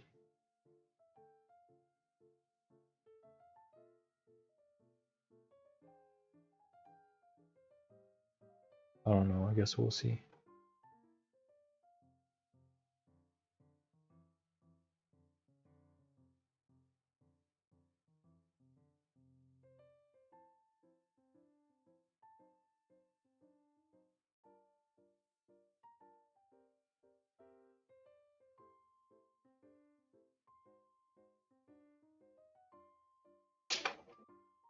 Because, like,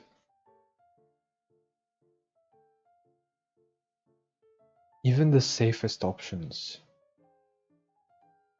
are risky. You know what I mean? And it's like, which risk do I want to take? Do I want to take the risk that TCG will one day fall off and I might never be able to recover to get anything else going?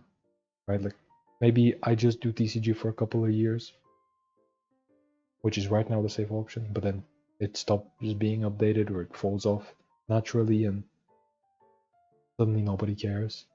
And I try to do something else and it doesn't work afterwards. Do I get a job? If I do, I can't go to university because there's no job right now that I can do while also going to uni. The safest option is finishing uni, but I need to pay my tuition. And how do I do that if I can't find a job? Do I go for this? Just like, maybe I go for like, I don't know. TCG seems riskier in my opinion. It's like putting all your eggs in one basket. That's the thing. It's the safer one for now.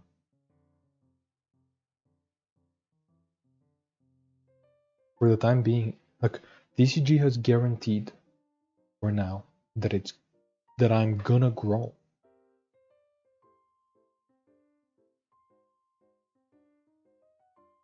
Like, get a job and do your college and stuff. I can't get a job right now. If I were to get a job, I can't go to college because there's no jobs I can do while or uni. I can't get a job while going to uni at the current moment, at the very least. So the safest option is going to uni and then getting a job later. That's 4 years later.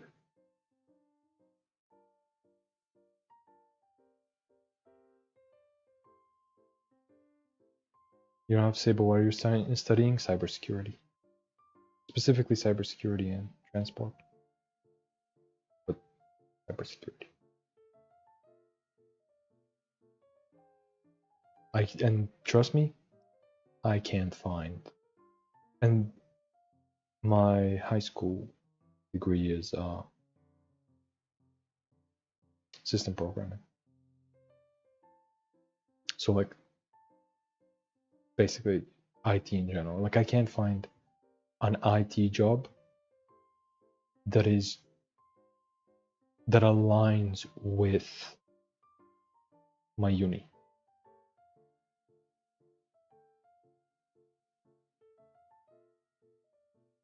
There's not like a single one.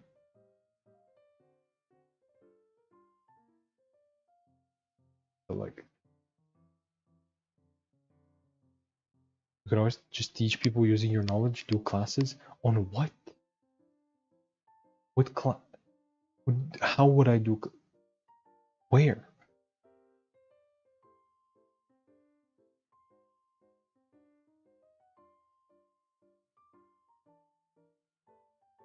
What you know? But like, how would I do classes on what I know? Because what I know is literally just the basic fucking high school curriculum. Well, I know a little bit about that, but like, yeah.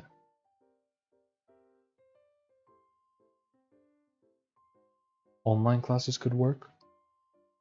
Can they? Where the fuck are you? Where the fuck am I gonna find students?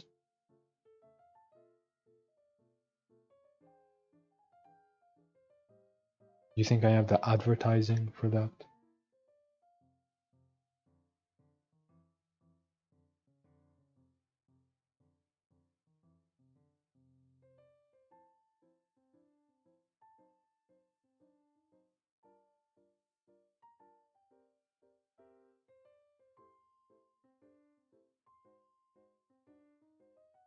Remind me of that one post about a dude saying he trying to hack into a company's servers, doing nothing for days, saying their servers are really good and being paid. That's hilarious. But like, there are places around me that teach IT related stuff, programming, cybersecurity, stuff like that. There are like lessons and courses and stuff like that. And like they are looking for teachers. However, a lot of the time they're looking for teachers that have finished their course. Meaning I'm gonna have to essentially study double just to be able to eventually get a job with them. But yeah, talk about your win score. My win percentage is in this game is in the negatives. I don't know how to tell you that.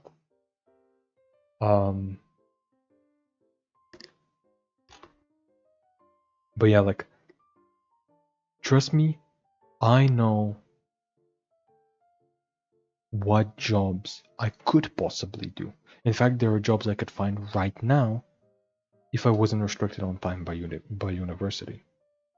I could find ones with just my high school diploma. Or not diploma. Is it a diploma? I don't know. My document, whatever. I can find jobs. Just not ones that have the time, that have a flexible time enough for me to also attend university. I can only really get a job after I finish university. Escape to Brazil. Davi, is that a bad idea? Davi, I feel like I feel like you can confirm that's a bad idea. But yeah, it's like every single option is just risky. It's like, what if I just am unable to find a job while I'm in university?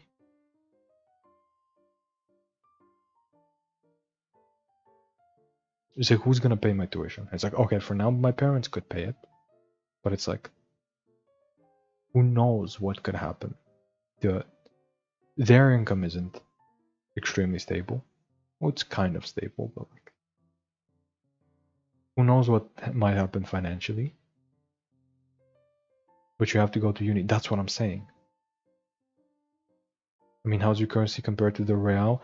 A lot better. A lot better. Our currency is about like, I think it's 1 euro is about 1.8 of ours. Like, it's basically like half a euro. Let's see. 1 BGN to 1 BGN to real.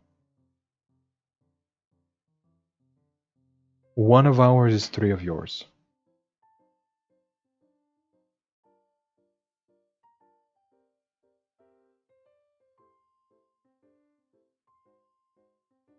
Yeah, it's about half a euro. Yeah, okay, cool. So also about like half a dollar or half a pound or whatever. Close enough.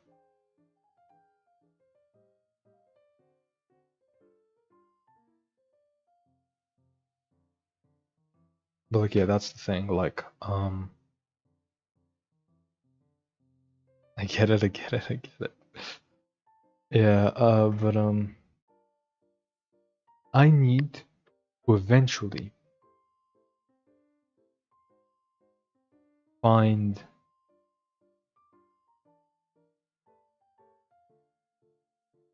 a way to. If you already decided on uni, then why worry about the job thing? Because who's gonna pay my fucking tuition? If literally any, like right now, it can be paid. Sure. If literally anything goes wrong, I'm gonna have to find. I'm gonna have to find income from somewhere. Get a job when you're at uni and go from there. That's the thing. I can't find a job during uni. I might be able to find an internship from them, and that might eventually turn into a job, but I'm not too sure about that one. Like maybe I could find an internship that turns into a job from uni. I don't know.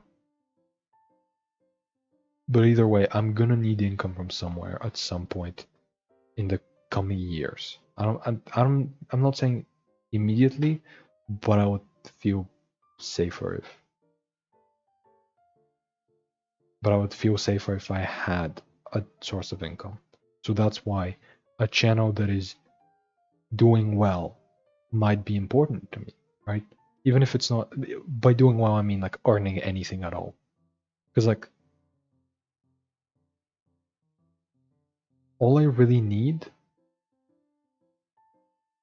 to earn from YouTube is like, actually, I've never checked Social Blade. I know Social Blade is not a good metric. It doesn't actually properly evaluate earnings. But let's see what Social Blade would currently estimate I would earn with my current, which obviously I can't earn money right now, but with my current channel, with the current rate of my channel, how much does it think I would earn? Monthly, anywhere between $7 and $100 currently. So if we triple the sub count, which is what I would need to actually earn money, and we assume probably double the views by that point, yeah, that would be enough. That would literally just be enough money. So like this channel eventually might do well, just good enough. Like this channel might eventually just be good enough to just pay off my my tuition. That's it.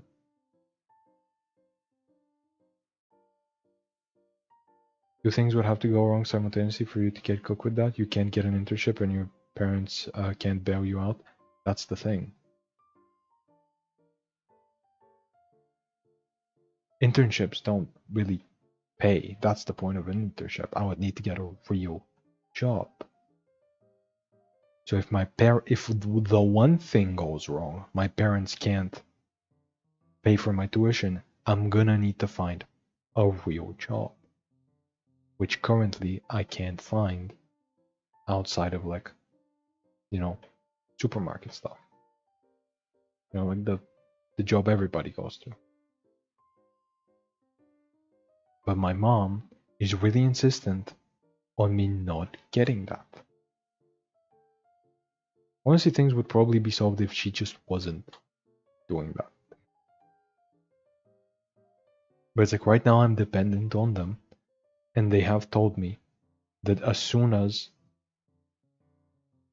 my education stops, I have to pay at least a part of the bills around here, right? I have to actually provide something as soon as my education stops. So I'm gonna need to find a job at some point, like pretty much regardless. They can't support me forever. You know what I mean? What about your dad's opinion on that? They think they're together. They share opinions. They discuss together. I would tell you to try and show her how it's physically impossible to do that. I tried. You know what she said? Send them your application again. The same spots that already rejected me. She just told me to send them an application again.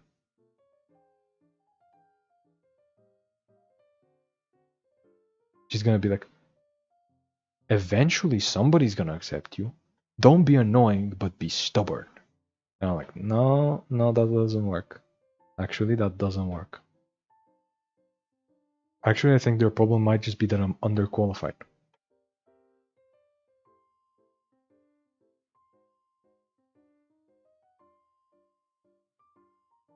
The problem might just be that the jobs that I am qualified for do not have a flexible schedule.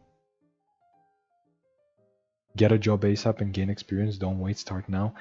I can't get a job. That's the thing. If I am to get like a supermarket job or whatever, and my parents don't support that, where the fuck am I gonna go? Because a supermarket job will not pay for a home. I don't think I can even rent a place with that much money.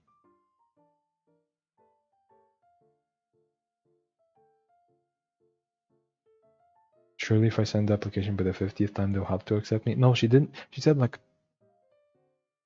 around 3 times, like once every week or so, or once every 2 weeks. But yeah, I don't know.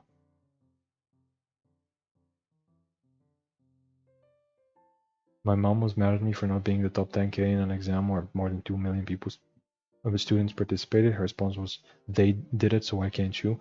Yeah, I got like there was an exam of like thousands of people. You know, like thousands, multiple thousands. I was in like the top few hundred. And she was like, that's bad. And here's the thing, it was bad because I couldn't get into like my number one preferred profession, but I got into like the second one. But yeah,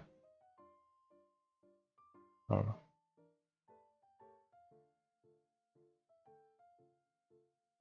But yeah, I don't know. Like, my problem really is just time, or money and time. It's like I need to eventually, at some point, start earning money from something. And so if one of the two channels does well, and I don't have time for both, I'll really have to like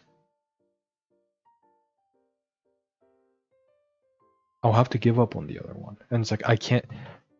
Chances are the TCG channel is probably gonna be the one doing better, right? But it's like in that case, I would have to not do as much variety stuff, which I really want to do. Like it's like I started this channel kind of like to make the content that I would want to watch, right? To have fun and to make the stuff that I would watch. The problem is that I would not that right now I am feeling like I would not keep up with like daily uploads of myself. You know what I mean? Or like just regular TCG gameplay of myself. I'm kind of like thinking from the perspective like I'm making what I want to play and what I would want to watch if I weren't me, because I'm not obviously not watching myself. So in other words, I started this channel doing the stuff I like, right? So here comes a point where I also want to do other stuff, and my channel kind of shows that I've always wanted to do other stuff as well. You know, the Wuthering Wave stuff, the story reactions, which I will do more of on stream. I don't know if I'll do videos. But like my uploads show that I have always wanted to do at least some variety. However, if I don't have the time for it, I'm kind of stuck doing TCG, which is, you know, the safer option. It is the one that's growing. It is the one that's kind of been proven to keep growing. Like I'm not expecting it to die off. I'm not expecting the game itself to die off. Even though like people are saying that it's dying, it's really not. The TCG is doing just fine. And it's like that is the safe option for now. But in a couple of years, the TCG may die.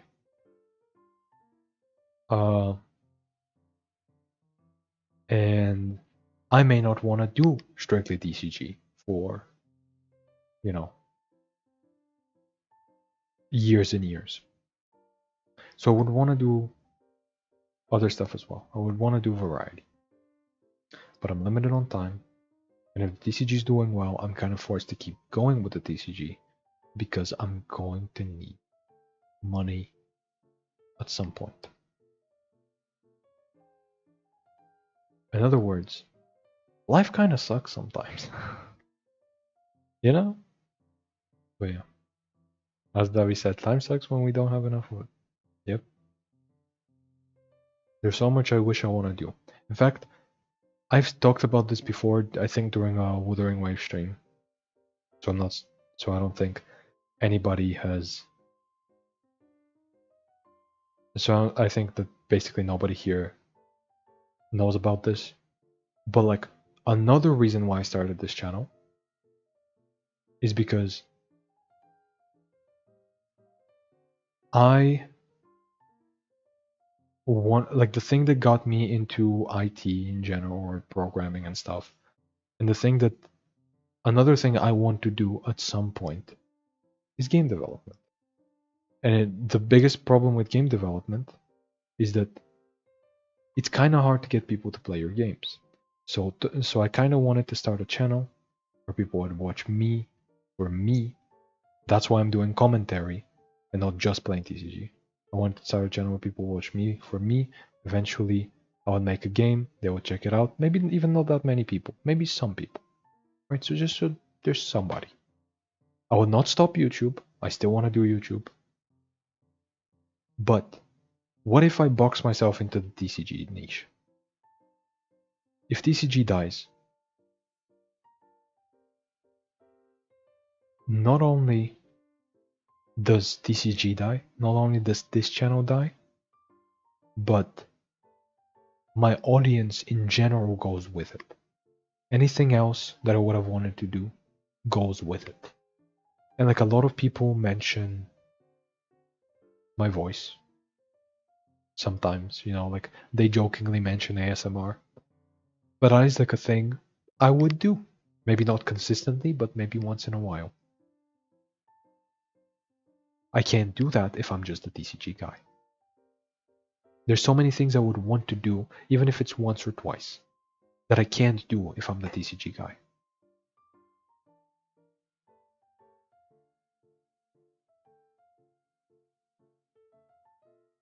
At some point, I would want to make a song. Probably a bad one. It's probably gonna suck.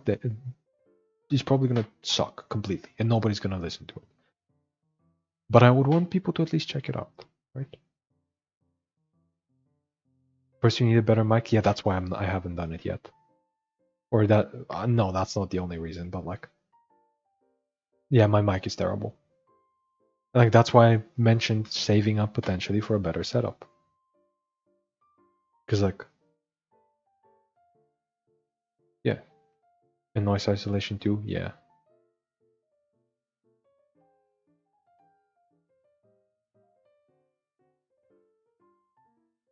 I think another reason is the same reason people like Queso. You're real. You talk to us by being real with us, authentic. Yeah, that only gets you so far, Like I'm never gonna put on the YouTuber voice. I've tried it once or twice. Does not work. Just not me. The YouTuber voice is just not me.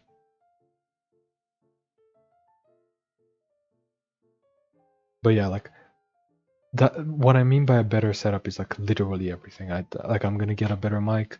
I'm gonna get the noise isolation. I'm gonna get a PC that doesn't fucking die, just by booting up Wuthering Waves. Right? Like I'm gonna. If like that's another thing. Making money would also help me improve the channel. You know, like make better content. So that's why like a channel doing well is kind of important.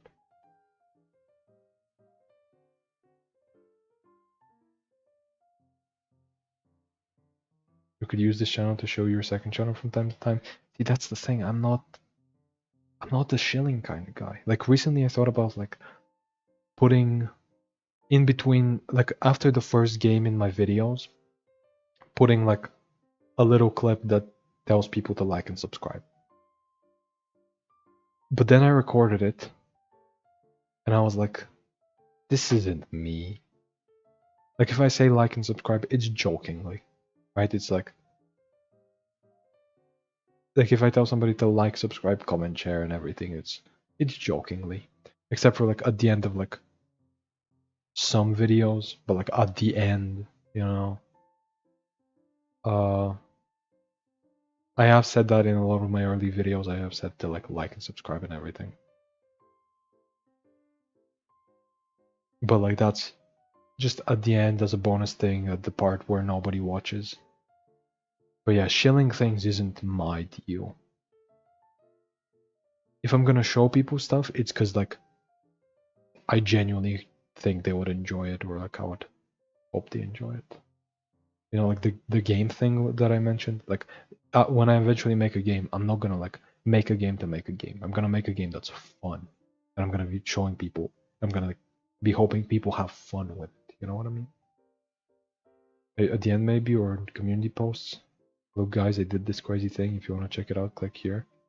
Maybe, I don't know.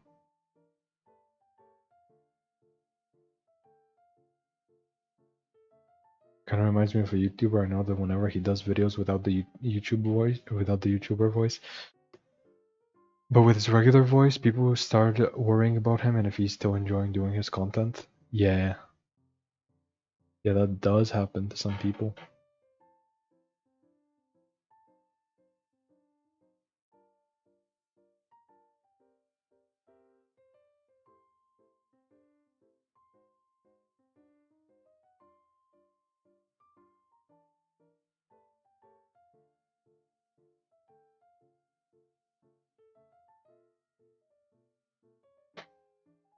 Like I know who I'm gonna talk to about this conversation, about this topic. I know who I'm gonna ask about it. There's somebody I want to talk with about this. But either way, it's a tough choice. Look, just making that commitment to a second channel at the very least, or something. On those famous personality masks, you know? Yeah. But like, it's like Davi, you said multiple times, like, go with the safe option, but there's no safe option. The safest option right now is not safe for the future, right? Like the safest option is like GITC. This channel is proven to grow, right? So I should keep going on this channel, keep uploading, hope it keeps growing. Is it like it's basically proven to grow at least a little bit every day. So I just keep going on this. Eventually it's gonna start making money, and by the time I get out of university, I can find like a different job. Even if this channel falls apart, by that point I would have had a job. That's like the safe route. But even then there's a risk. What if TCG just shuts down soon? Like a year or two in? What if my channel does just stop growing?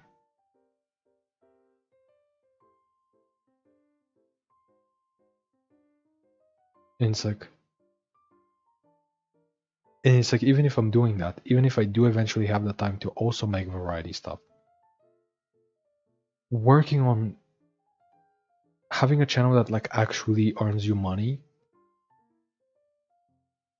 or like a channel that is doing well, and it keeps doing well, and then having a second channel where like you upload stuff for fun, but the fun stuff does a lot worse. That's just like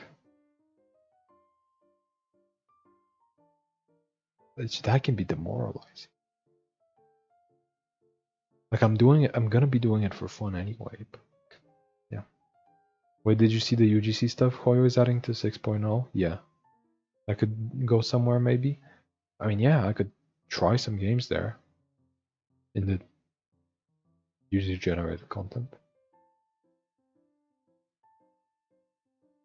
But like, I don't think that's gonna be my main thing. Because like, there's a reason I'm not playing Roblox right now, or Fortnite Creative, or whatever it's called.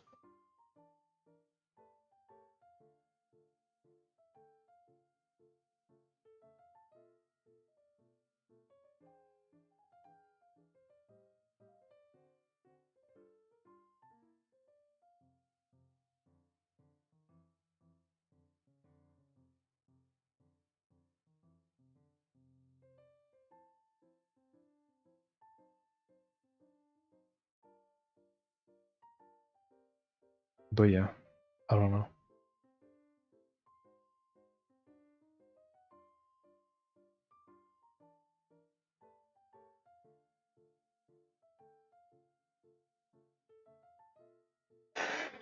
I don't know what I'm gonna do. Mr. Streamer, is it alright if I leave? It was alright if anybody left at any point. What? None of you are forced to be here. You could leave and never come back if you want. I'm not holding anybody hostage. You could leave without even saying anything. But it's a serious conversation. Yeah, and it was like, but like you don't have to be a part of the conversation. Nobody has to be a part of this conversation, because at the end of the day it's my choice. You know what I mean? I get it, I'm not trying to be parasocial, but like it doesn't hurt to be kind. Yeah, but like, again, you don't have to. At the end of the day, I'm just like, look, I'm just like the YouTube guy. I'm the TCG guy. You are here because you enjoy watching my content. And if at any point you feel like not watching, you could just stop. Like even if there's a serious conversation, even if I need help with something, I am not entitled to anybody's help. I am here, like you are here because you enjoy watching me. You don't have to keep watching under any circumstance, or to talk, or to to chat, to do anything. You can join or leave at any point you want.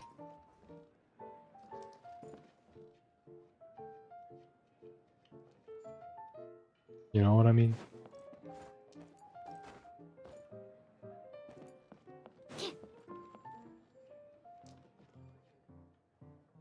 I mean, I could delay my stuff a little if you wanted to say something more. No, it's like even if I wanted to say something more, you could have left a long time ago. Nobody's forcing you to stay here.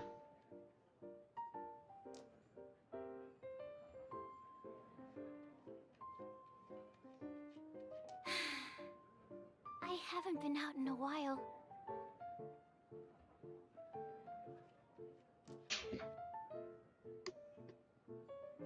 Like,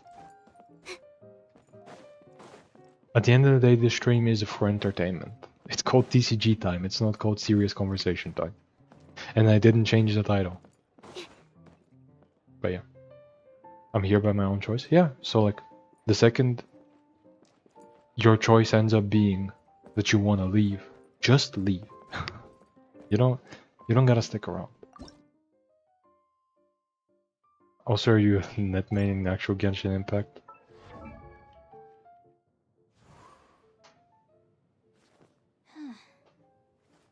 Hmm.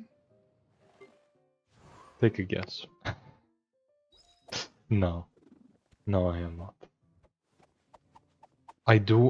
Once I get her C6, I will build her as like a DPS. That has always been my plan.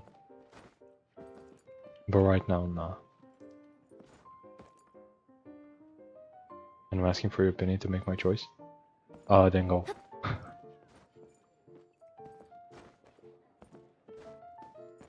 Whether you stay or not should not be based on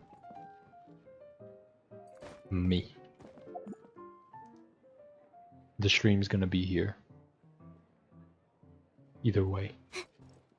It's entirely your choice whether you want to watch it or not.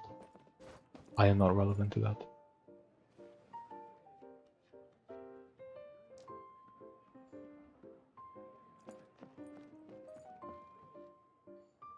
But yeah, I should probably play some more TCG.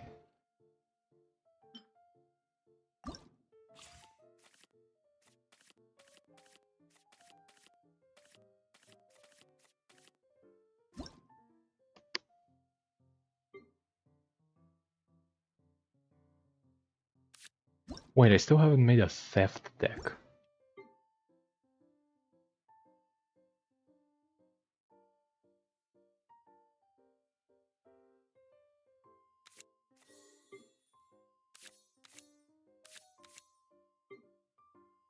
The raw can wait. I need to steal.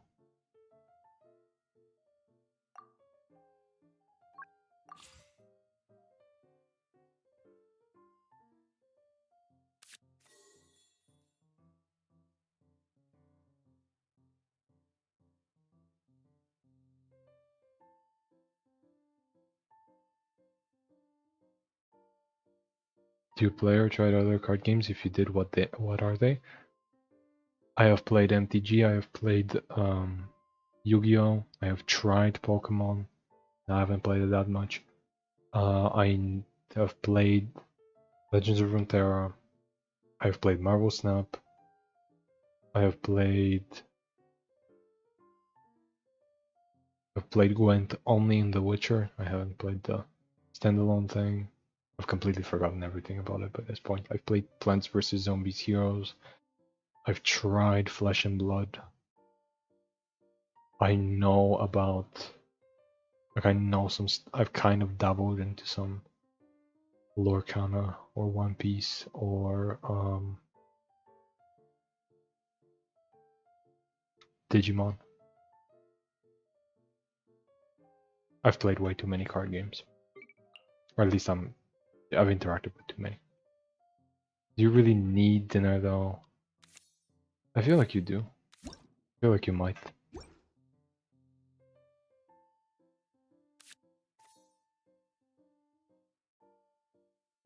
You know, just maybe.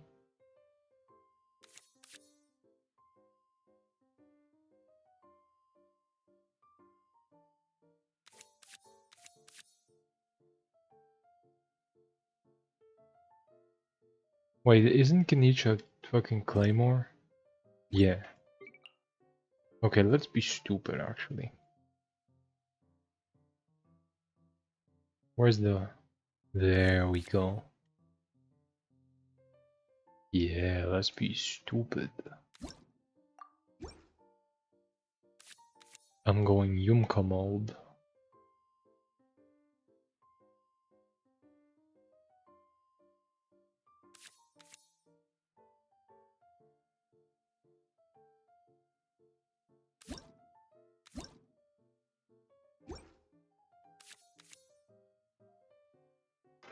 I'm so going Yumka mode. Damn, you like card games? Are you going to buy the Legends of Runeterra physical game? No. No, that's not a Legends of Runeterra game. That's completely different. Revbound is...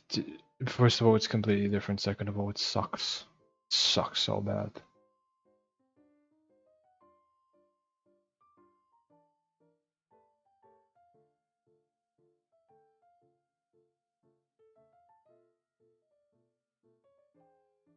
Legends of Runeterra did not die for that husk of a game. Oh, Extreme, of course. How did I miss Extreme? Should probably cut down to 1 talent. Because the second one does nothing, right?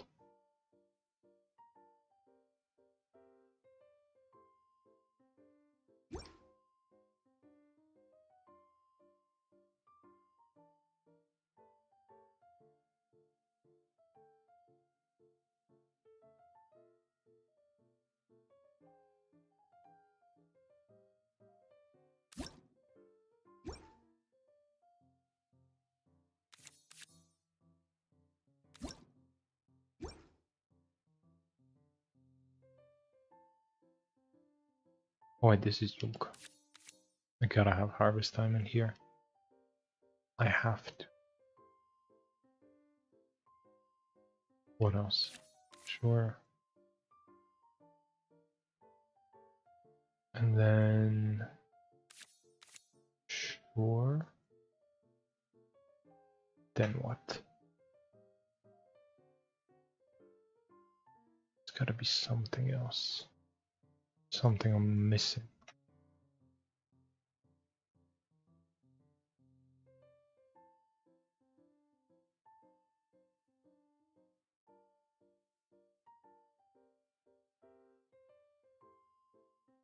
Yeah, I have no idea.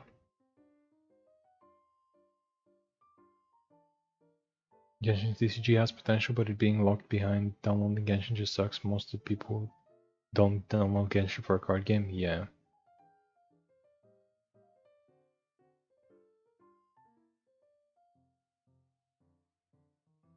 If you're going to run Extreme, might as well run Mausoleum. Yeah, honestly. Not just Extreme, but also Yumka and the other Yumka. All of them draw my opponent's stuff.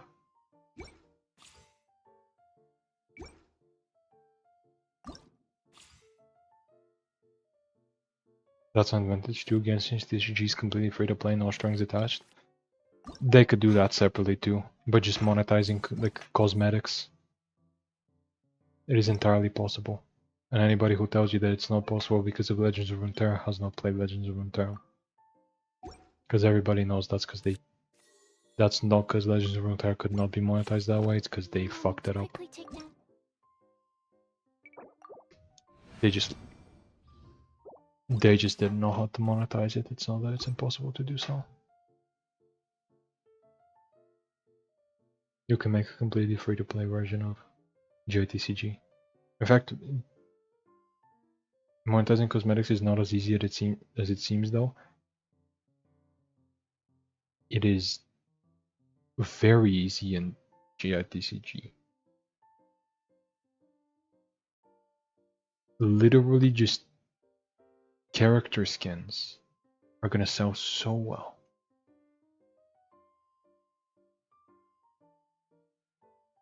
To be fair, Riot wasn't giving it a lot of advertising.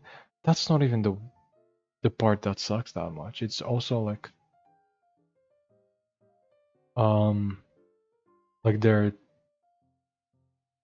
it's the fact that people asked for high quality skins to buy. Like they didn't care for like any skins. They wouldn't just buy any skins, but they would buy good skins, right? And they gave us good skins, but only on the battle pass, which was cheap for a lot of stuff, right? So people just wanted basically more or less the battle pass skins or things of that quality to be in the main shop permanently, and they would buy them. And Riot just did not do that. And when they did bring back limited time stuff, they made it more expensive than regular stuff. And it's like, that just sucks. Like, when your best example of a game that didn't work because of... Like, the example everybody gives of a game that didn't work because it was basically cosmetic only is Legends of Runeterra. And even that was a game that they still kept alive for multiple years, so it wasn't bleeding money so it wasn't like bleeding money. It was losing them money, but it wasn't bleeding them money. And even then, that game was probably monetized. And also, like, here's the thing. They could be earning money from the TCG right now. Because I believe it is physically impossible to earn enough coins as it currently stands to make every card golden. But if it's enough for golden, it's definitely not enough for diamond. You know what I mean?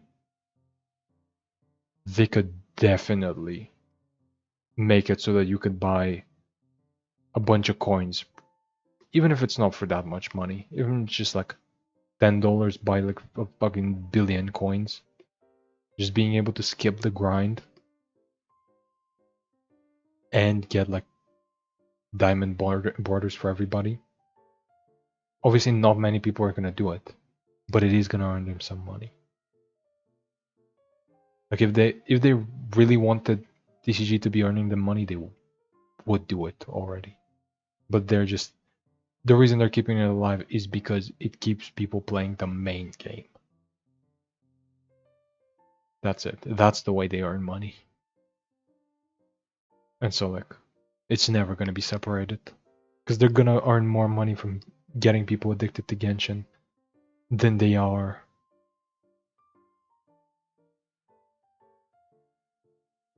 from this. Is Pancration still locked behind Maripede Quest? Yes. Yes, it is. It's hard for that not to turn into Clash Royale. But Clash Royale has always been monetized on like levels of cards. Getting a diamond card is just cosmetic. But there's definitely people who would want to have every card golden or diamond, but currently can't. Or who would like to have every card back, but don't want to grind out the overworld stuff. Like obviously almost nobody's gonna buy coins or card backs or boards. The coins are used to unlock cards too. Yeah, but we have enough to unlock cards. That's not the problem. If you want to unlock all the cards in a patch, you can do it within 2 weeks. 3 characters costs nothing because they pay back for themselves. And then the other cards cost about like... Actually, no, it's 1 week. Because at the start of the patch, you also get like the challenges. So yeah. All you need is a little greed and an increase in cost to unlock stuff. Yeah, but they're not. They're never doing that. Because the rate at which you would have to increase it is like so astronomical that it's gonna piss off everybody immediately. You know what I mean? Or maybe sell versions of the skins we do have in game as card skins. Yeah. Like literally sell Yalan's skin as a separate card. Like somebody... I don't know if it's gonna make back the money from somebody drawing that, but like let's be honest. They're already not making back the money from the art that is currently drawn for TCG. Shareholders love their money though. Genshin's private.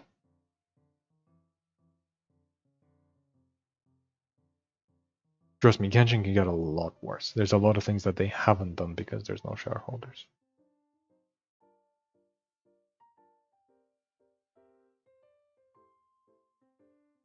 However, versus private. Like,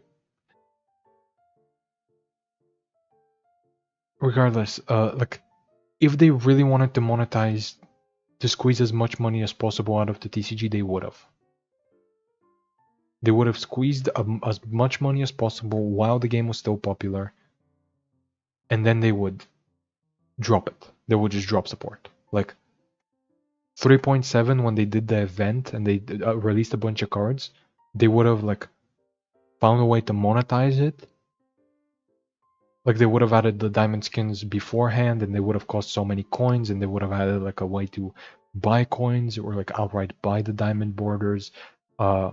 Like right as while TCG is popular, they would have made it like they would have made a way to monetize it. They would have pushed that way really hard, and then they would have dropped support if they really care about milking it.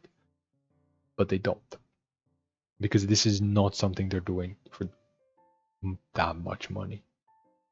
In fact, if I had to take a guess, they're losing money on it, which is crazy to me that they're still supporting it. Because like the development time spent on designing the cards, making the cards actually function without too many bugs, making the art for the cards and the animations and everything like that, making automatic artistry, like the heated battle modes, like automatic artistry. Excuse me. Automatic artistry is relatively new, so they're still making new ones. They're still making a bunch of new stuff. That takes a lot of time and effort and money. And they're not making that back from just getting people addicted to the game, because there's nobody that like wouldn't have played the game other. Because let's be honest here, who wouldn't have played the game otherwise, but played for the TCG and has now made the money back? Nobody. They're just guessing that it helps. You know what I mean?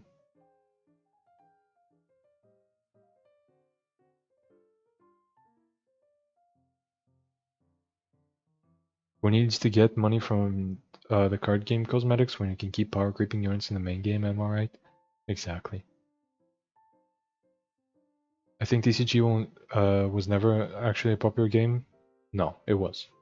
On release, it really was. And even a little bit before release. Like there's sometimes a YouTube short pops up that has like 1,000,000+ views of somebody that's like a casual TCG player. Like there's like probably 3 shorts out there like that, but it's like a Genshin player that's like a casual TCG player being like playing on Arena of Champions and being like, what the fuck? TCG so crazy. And it gets like 1,000,000 views because like, and there's a lot of people on there that are talking about how, yeah, like that was from years ago. Now they don't do. Now it's not as popular. But yeah, I don't know. Like there's an audience. It definitely was popular. Back then, people were getting like hundreds of thousands of views on some videos, on some TCG videos specifically. Obligatory hashtag come back to Onto comment. So true. I mean, to be fair, at this point, I don't know how much Toronto can revive it, or like any content creator can revive it. But yeah, like it was genuinely popular at one point. You gotta do something now. Be right back. Bye bye. Bye bye. Anyway, let's actually play the deck.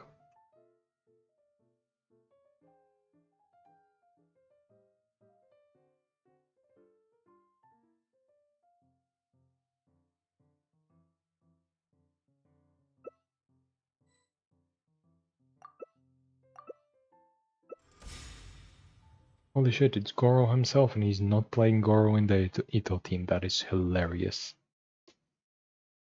That is actually so funny. This is definitely a Cinder City deck, though. I can smell it. To be fair, they did sell TCG card packages. That was a lot later.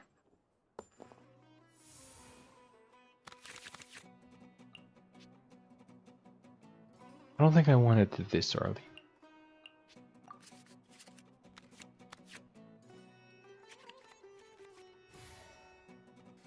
But yeah, like I'm guessing that card packs did make them some money, but I'm not sure.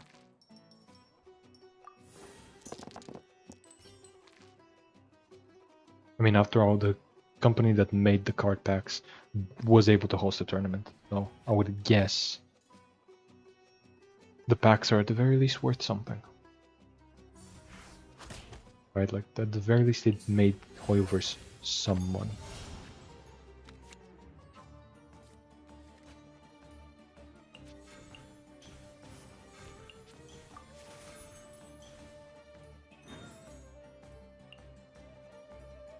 This can draw me Yumka, technically. Or the Yumka's, the main deck Yumka. You know what I mean. You know what I'm talking about.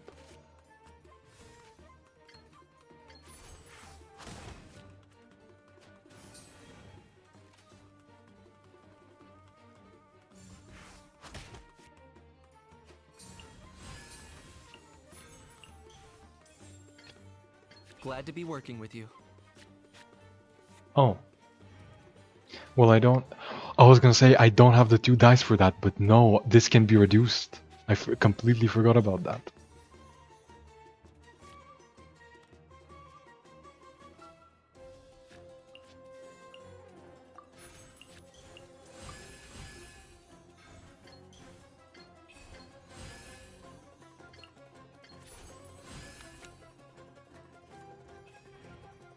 Okay, so the theft deck is working a very little bit.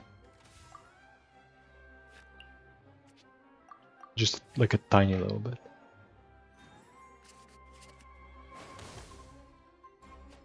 TCGs that need luck for you to get cards, like any luck at all, or a massive turn off for me. Yeah, there needs to be some sort of crafting system at the very least. So, you know, physical card games kinda suck. Oh no, some of them are fine. But yeah.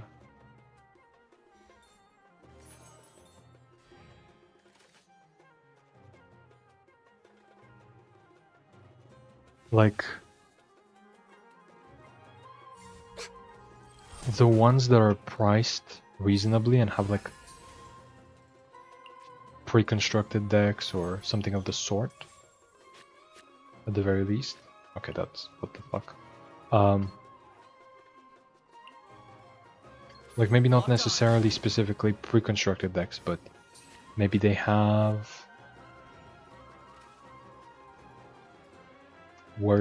mouth words.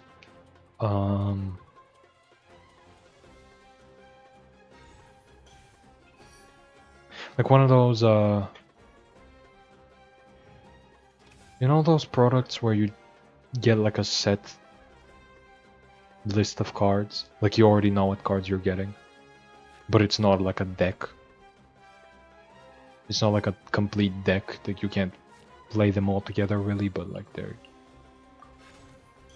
You know what I mean. Hopefully. I don't know.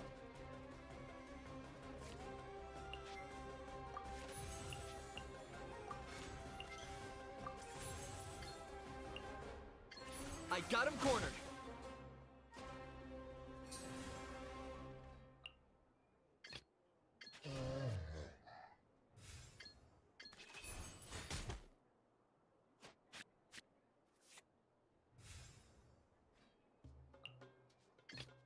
Glad to be working Like those with are you. cool. I don't know. But why would anyone gamble on random packs then? I mean, like, there you can do both, right? Like, are they maybe trying to get shiny cards? See, that's the thing. There are games like that where, like, Pokemon, for example, is a really cheap card game to get into. Like physically, like really cheap. You can get like some of the best decks. Probably cost like right now, if you were to look at the meta, the best deck probably costs like, I want to say 50 to like, yeah, probably like $50. And most of that price tag is concentrated on like a couple of cards that, yes, are obviously the best cards in the deck, but you could reasonably replace and play a deck for like $10 that's close enough to the best one. And like they literally sell the like they literally sell like tournament winning decks reconstructed.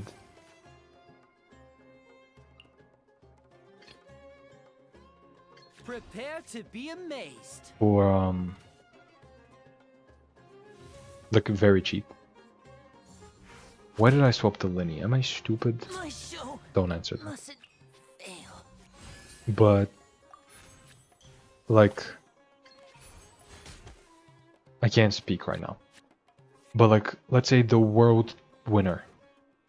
They make a version of their deck that costs like nothing, but you can't play it in official tournaments because a lot of the cards in it might be actually expensive. Which, like, you know, might seem a bit weird. You know, it kind of might seem like it defeats the purpose, right? Like, it's cheap, but you can't actually play it competitively. But like, they still need to make some money, and this is a way for them to do that while you still having a way to play with these cards. Like Pokemon TCG does a good job of making money Shadow of the past, mine to command. while still letting you play with basically whatever you want.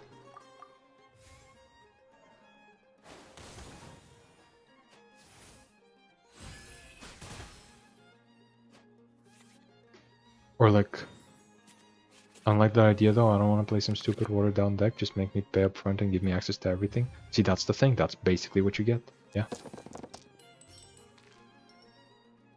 If you want any of the, like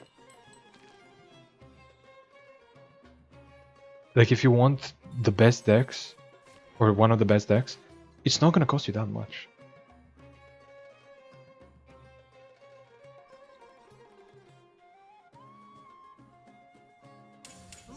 Like even for the full version, like Everything has a price. obviously having like every single card printed ever is gonna cost you quite a bit. It's gonna add up over time, but like that's every single card ever, you know.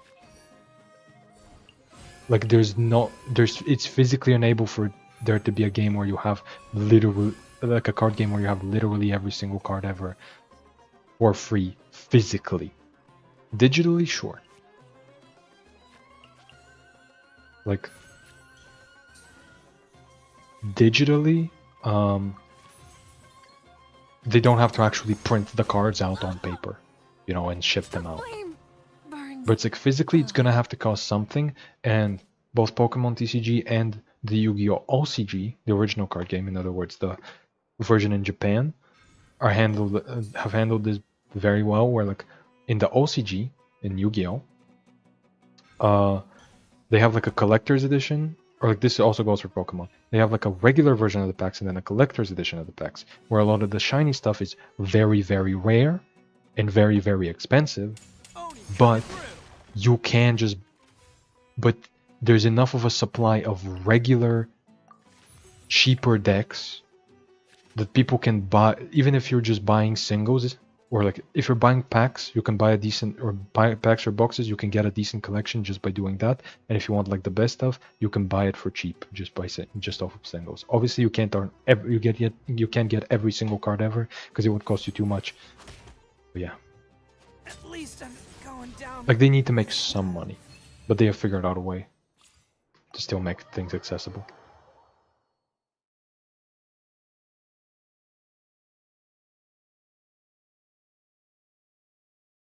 Wait, I just saw something. You're losing stage battle tax by using Mausoleum? Yes. But that's never going to be relevant. Because you're oftentimes at like 8 stacks. You're not going to go below 3.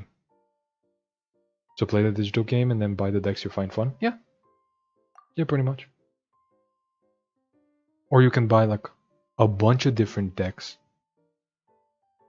for the physical game. And eventually it's going to add up to the point where you can make practically anything.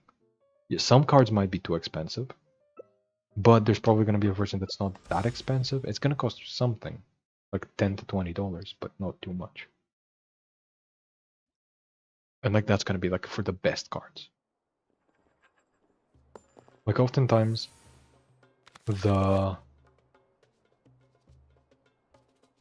it is basically just the best cards that cost a lot of money. Okay, so I know which talent I'm drawing here. Oh, it's an honor to be here. At least I didn't draw all 3 talents. But yeah, like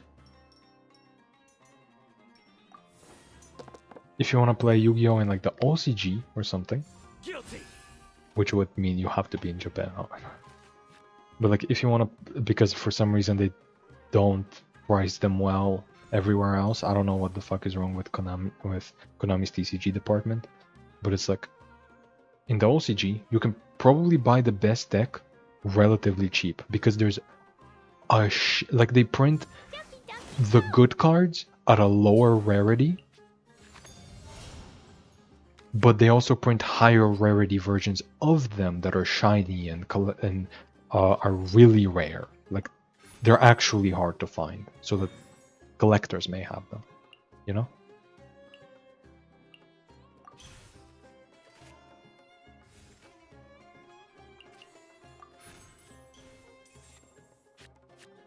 Oh, that's gotta hurt. But yeah, card game companies have already figured out ways to make physical card games cheap while still making a decent amount of money. It's just that a lot of them choose not to do it that way because they're stupid. Deal. I'm in. Hey, third Chef Mao. The digital game better not have any gacha at all or I'm out. I'm fine with it as long as it has craftables.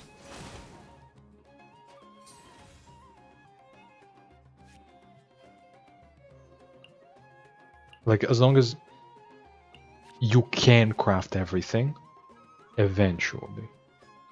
You can just get luckier and get the legendary earlier or something.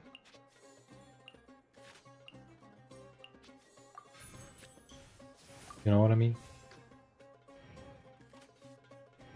Kill him on his toxic art by yonking opponent's cards? Yeah, kinda.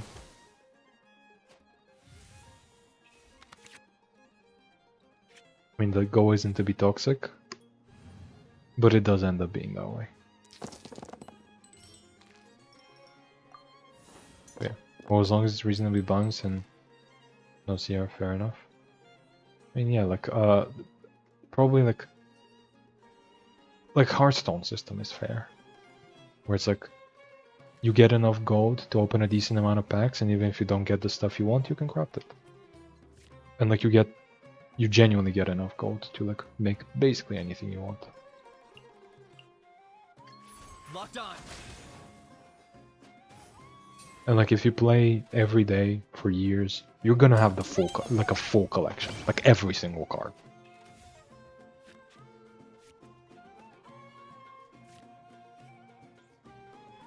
Without spending money.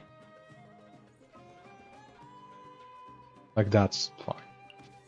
That kind of system is completely fine. You know what I mean?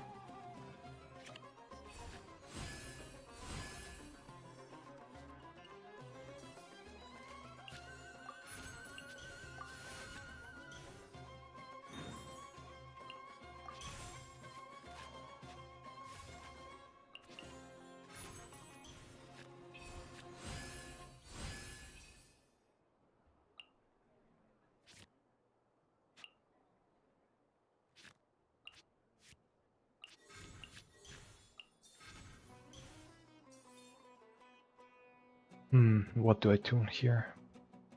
I think it's the talent. And then I'm gonna give the stolen Millilith to Yumka. Playing for years doesn't sound reasonable, but to each their own. When I say full collection, I don't think you understand that I mean full collection. 10 plus years worth of cards.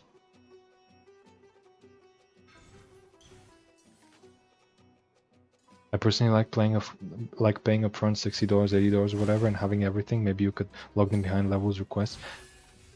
But how do you do that in a live service exclusively card game? How do you make money if everybody just pays upfront? You're gonna need to constantly get new players, and new players will be the only way you make money. Hearthstone has unironically figured out a way to actually monetize. Now they do have some other shitty things, like they've made cosmetics that are like on a gacha system and like cost way too much, and like those suck. But like, when it comes to acquiring cards, you can have the entire standard pool. Like, within your first day of playing, if you know which deck you want to get, you can get a deck within your first day of playing. Within like a couple of months, you're gonna have multiple classes worth of cards within you're gonna have the full standard set of multiple classes. Like all of the cards that are currently in standard of multiple classes, within like a year, you're probably gonna have every single card in standard. And if you don't disenchant them whenever they rotate, eventually you're going to have all of the cards in wild, which the game is not balanced for wild, and that's why Nobody cares about having a full collection except for the wild players like me. But like it's Hearthstone has a lot of things wrong with it, but its monetization is not really one of them. Its monetization is fine. It gives you the option to pay to speed up things, but as a completely free-to-play player, you can get a full collection within just a couple of years. Minecraft isn't a TCG, but they still get updates without needing to make you pay for a pickaxe. That's the biggest game in the entire world.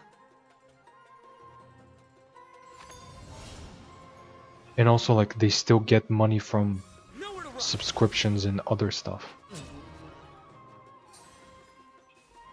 Like, they make you pay for subscriptions in other areas.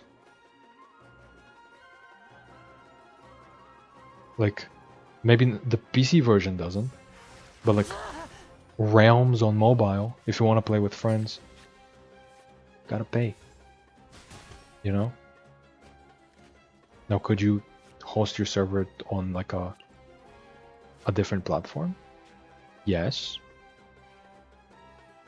Is that Prepare to be amazed. Is that also gonna cost you money either way? Yeah. So like they have ways to make money off of that. Like, they have merch. They make money off of merch because they're gigantic. But guess what? Not every game is as big as Minecraft. Glad to be working with you. Now obviously there's ways to make money on a game that gets updates that has a one-time payment, but first of all, Minecraft doesn't really only have a one-time payment. It has multiple payments over I got him cornered. like it has multiple different ways for you for them to make money. And second of all, it's the biggest game in the world. The Bedrock Edition isn't real, but it's making them a lot of money. In fact, if anything, it's making them more money than the Java Edition. Because the mobile player base of literally everything is bigger than the PC player base, basically. Well, not literally everything, but like, there's more mobile players nowadays than there are PC players.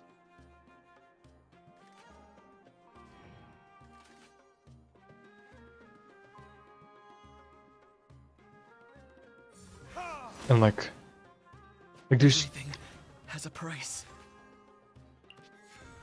also the thing I said about having to host a server. I just realized is wrong. You can just port forward. I don't know why the fuck I said that, but on like PC. I forgot about that. But yeah, either way, like My show. probably an affordability thing. Yes. Yes, it's a yes. Everybody has a phone. My PC is worse than my phone. Exactly. Everybody has a phone. At the very least, even if your phone isn't good, everybody has a phone. Well, not everybody. Obviously, there's some people in the world that don't. But like, basically, everybody has a phone. But like, yeah, Minecraft has plenty of ways to earn money that are not Minecraft. And even then, let's not pretend like Minecraft actually gets updates.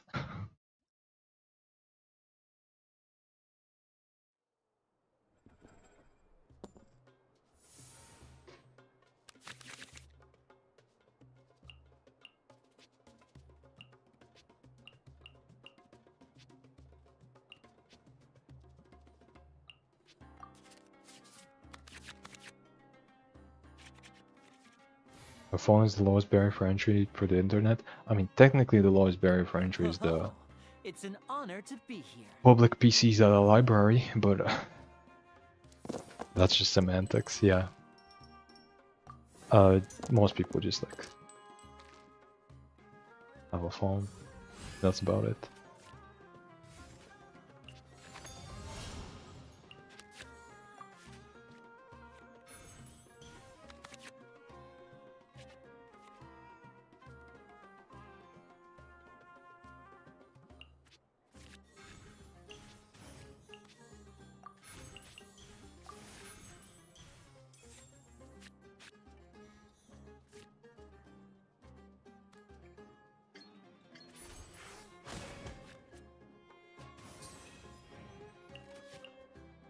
Ellen is interesting in their deck, because what the fuck skill are you using twice? Yeah.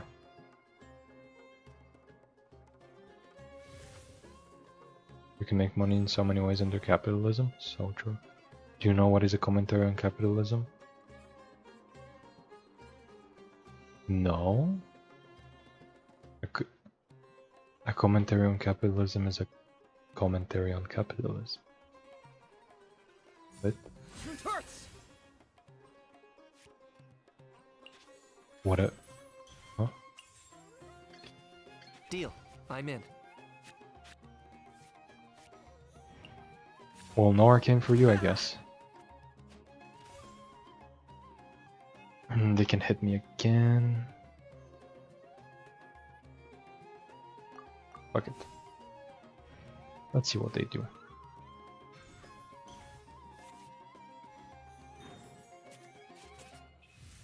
There's no way they just use strategize there. Swapping, okay. DM.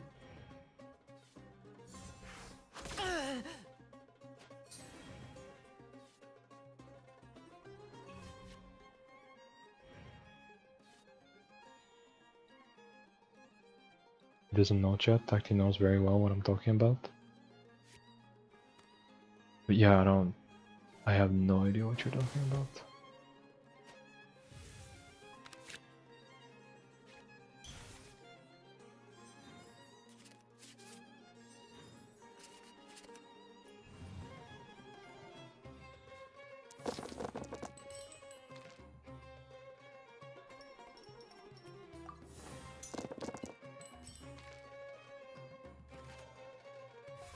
What have you done to Tacti? I don't get it.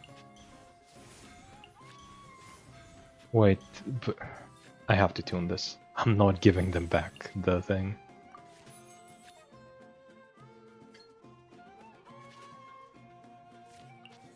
Wait, but then I'm stealing fucking things.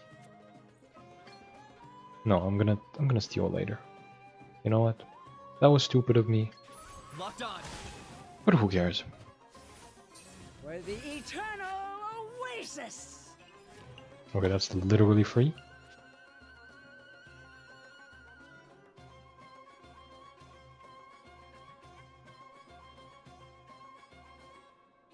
I feel like it wouldn't fit the mold of today's stream, so I won't say it. Today's an intellectual day. Say whatever you want. There's no intellectual day. I just happen to have a serious conversation about the future of the channel. That does not warrant an intellectual day. Bloom as the flowers in Gurabad! That was random happenstance, if anything. I'm not fucking stealing that from you. Come on. Can you give me something else? Come on. Why are you giving me nothing to steal from you? Why are you so broke? Speaking of capitalism. He's doing his own grave chat. Legitimately, what the fuck are you talking about?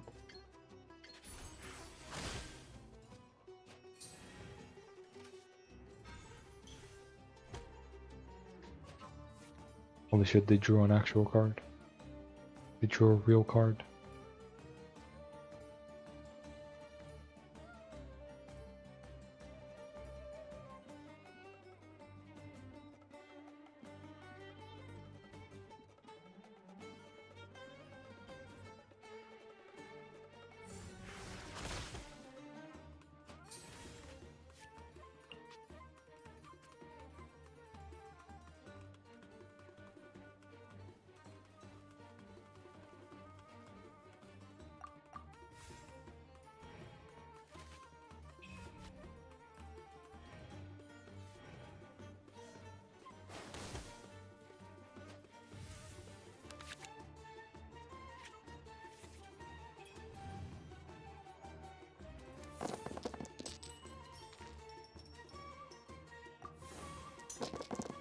Two girls in one cup is comment. Oh, yeah, I've seen that before.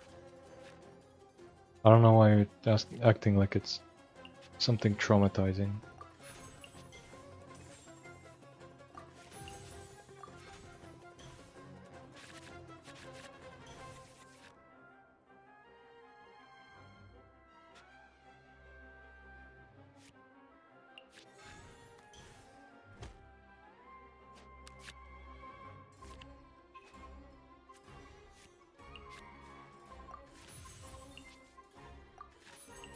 This is stolen, so after it gives me 4 dice, it's gonna give me an extra 2 dice. That is hilarious.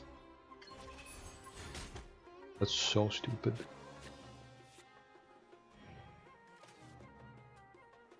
Wait. Wait, no, Kanich is dead. If they just do Hazel skill, Kanich is dead. Wait a second. Wait a second. No. Spare my boy, please. Please. Please have terrible dice.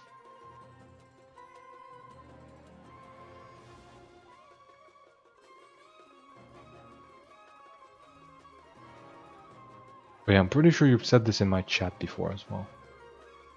What even is their deck? I don't know. I mean, does a normal attack kill too? Correct. But skill would be more damage, so why not?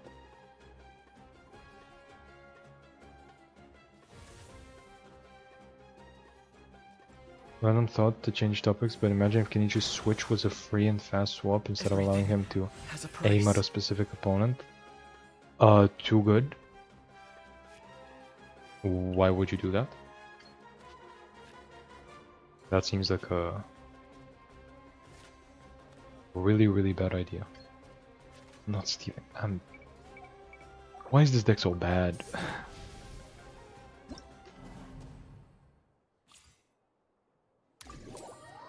Why is my deck so bad? I mean, I know why it's bad. It's because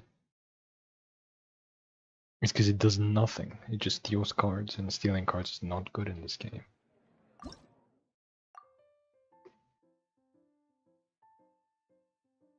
That's why I said it's a random thought and not a good one. Fair enough. I mean, I do prefer this version much more. Not just because it's better balanced, but also because it's just more interesting. Like, swapping character positions. I hope they play around that more with like gamming. Is there a way to guarantee extreme after a mausoleum? Guarantee it? No. But if it happened to have both, then cool. That's the idea.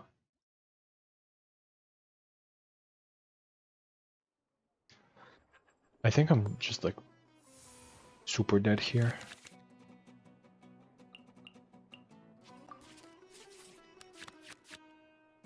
Or maybe I could steal a bunch of their important stuff. Oh, it's an honor to be here.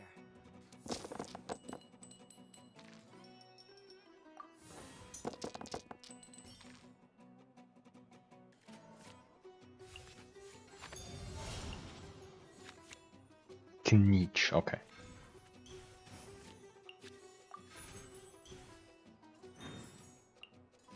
I'll take pizza.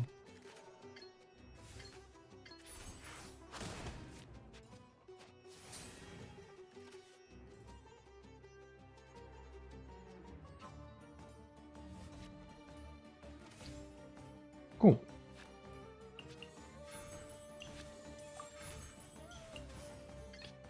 Deal. I'm in. I guess I'll take that, sure.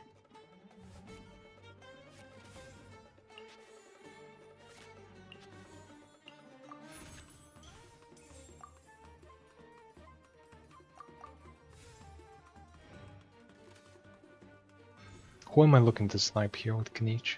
Into the shadows. Is it Clorend or is it Lally? I think it's Clorend.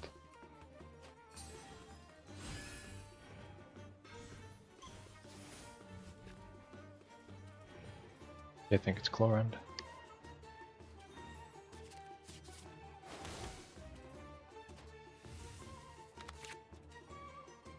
Now, like enough draw to basically guarantee it? Yeah, play Magic.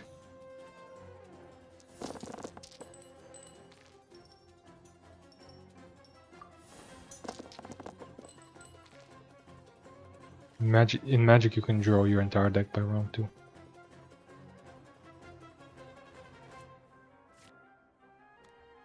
Like, unironically, that's just the way to go. Target acquired. No sword. No Paimon, no sword. Fulfill our pact!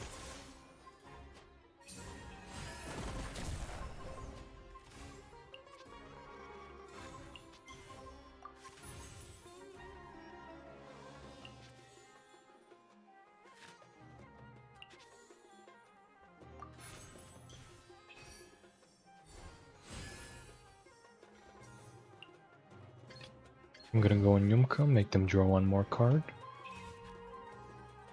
Do some damage. The card I get from them. Ooh, I was gonna play Paimon, but this is better. This is so much better.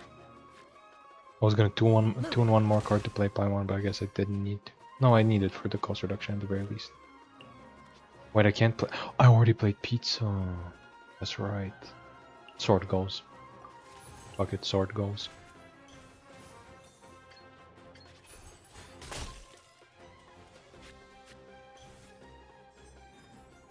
Okay, so I don't think they're gonna have a sword this whole game, if I had to guess.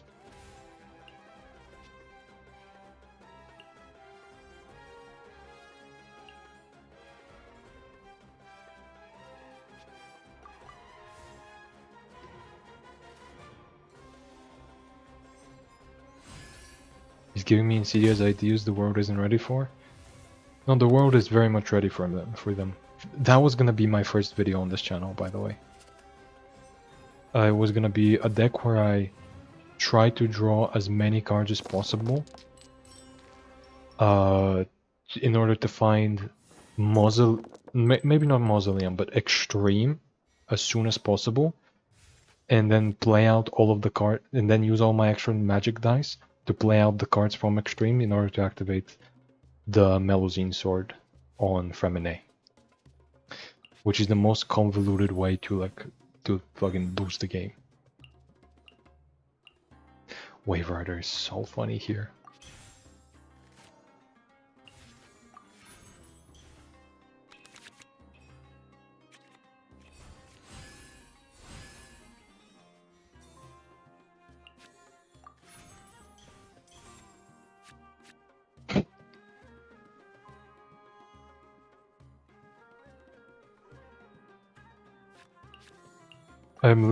I am literally that one I show speed gif right now.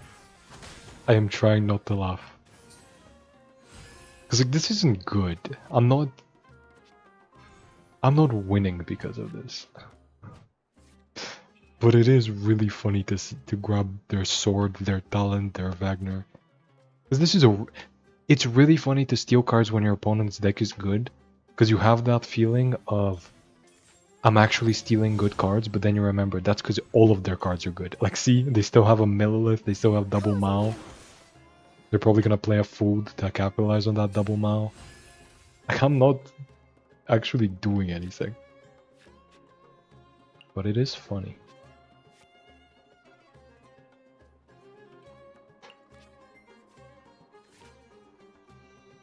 What if I tune as many cards as possible to then play both? How bad of an idea is that? Really bad, Deal. actually. I'm in.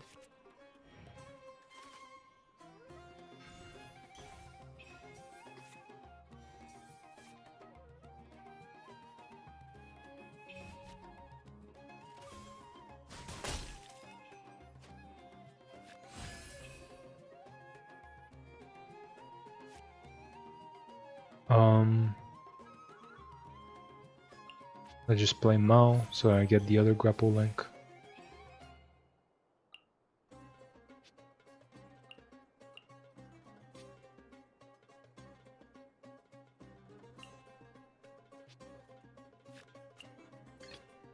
Oh, it's an honor to be here.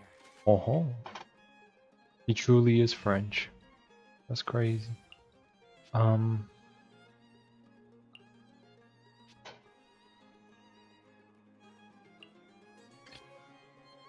Deal.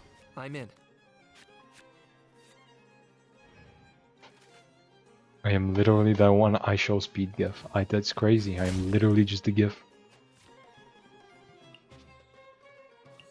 I am just a walking gif.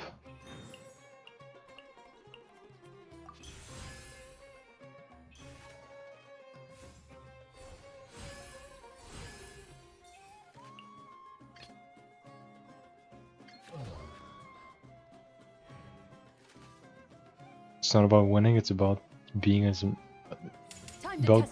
being annoying as much as possible. It's not about winning, it's about sending a message. You're both correct, yes. It is about, Prepare indeed to be about amazed. sending a message. Batman.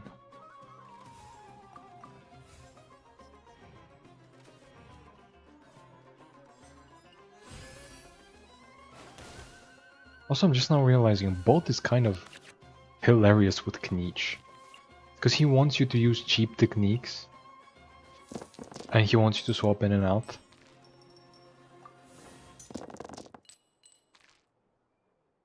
But he wants other people's techniques, right?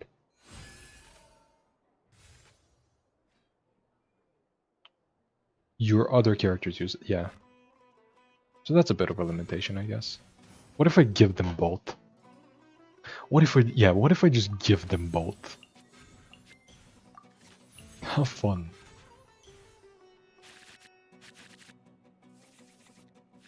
Okay, they genuinely have no weapons anymore. I have left them weaponless.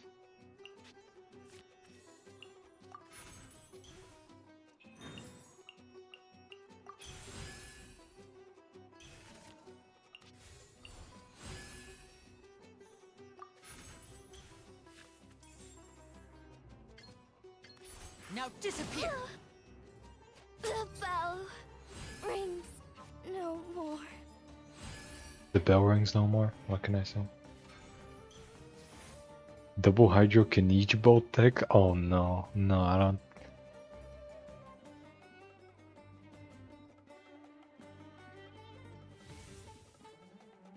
Fulfill our pact.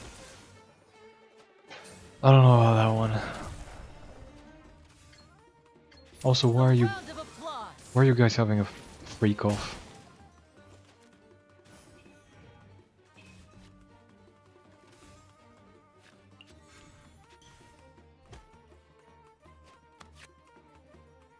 Ooh.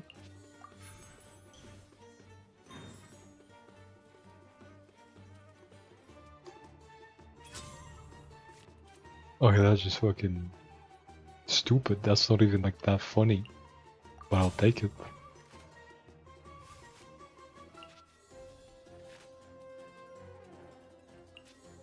The world isn't ready for the Yumka bolt.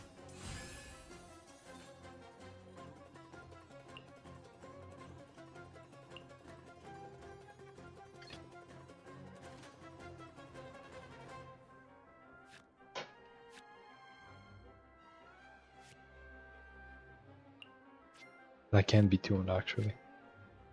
Oh, I forgot that this turns blue when it can't be tuned. That's actually pretty neat. I do enjoy that little detail. Now disappear.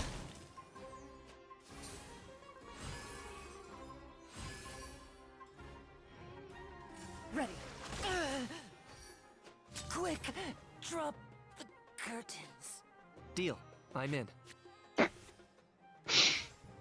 I know they already have 1 millilith, so this doesn't do anything.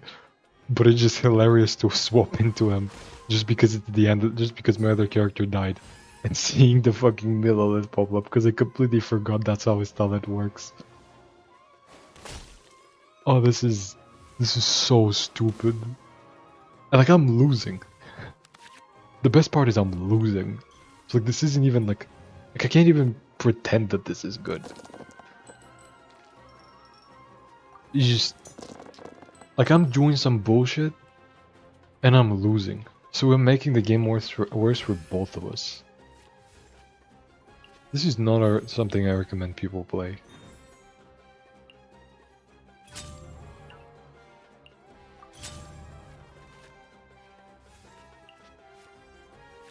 How much damage was it burst again? 3? Without a weapon, it is just 3. Wait a second.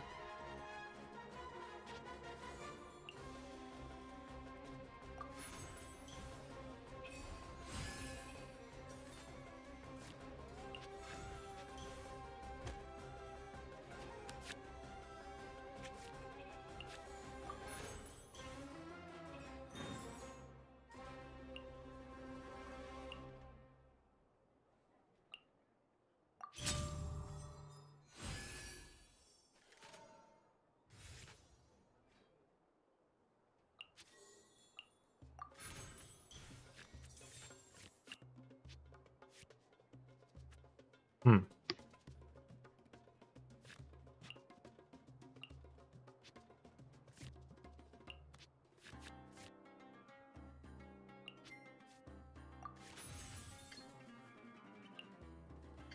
Target acquired.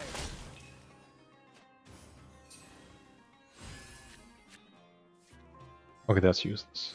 Especially because they have like no weapons left. Watch them pull out a weapon right now. Oh, they have a quick swap. Yeah, I'm just dead. Oh, You two. Time to end yeah, as I said, like I'm so losing. Oh wait, I'm not just dead. No, I am just dead. Everything has a price. That was stupid.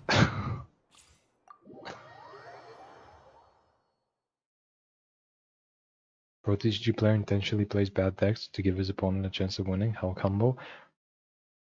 Yeah, I don't. I mean, they would have a much lower chance to win if I was playing crab. Yeah, I guess. You're not wrong. But that's not really why I'm playing these decks.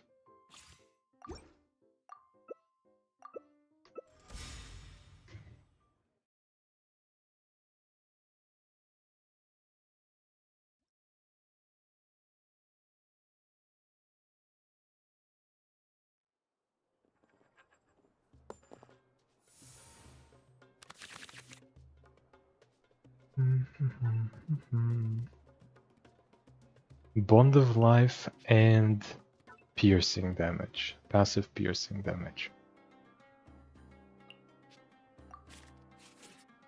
My opponent is trying to be just as annoying as me and it's not gonna fucking work because I have Mausoleum Oh, Extreme. it's an honor to be here. Good luck, opponent. Good luck. Oh, I am doing bad things. I am a bad person.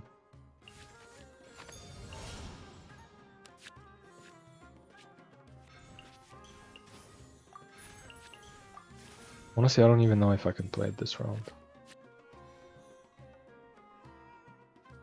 Do I give them back to Paimon? No. Okay, no, I definitely played this round normally, quote unquote. And then next round I go for the extreme.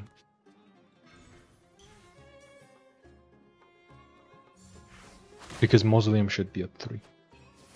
Yeah, no guaranteed that it's gonna be a 3. Oh yeah, it's not gonna be a 3 if I swap them. Okay, yeah, I can't do Deal. Mausoleum I'm in. Extreme.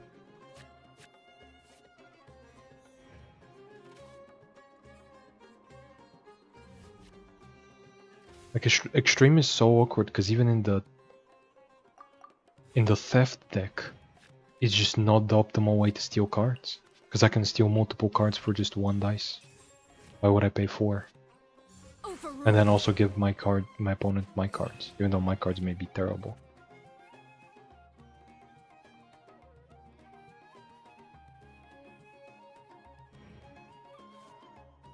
Brace yourselves, this is gonna hurt. No. I mean, honestly, now looking at the cards I stole from their hand, I'm happy I did an extreme, because like, what the fuck do you mean Liyue Harbor Wharf Paimon? In what world? In what universe? Like, what else are they running? Dunyarzad and Tubby?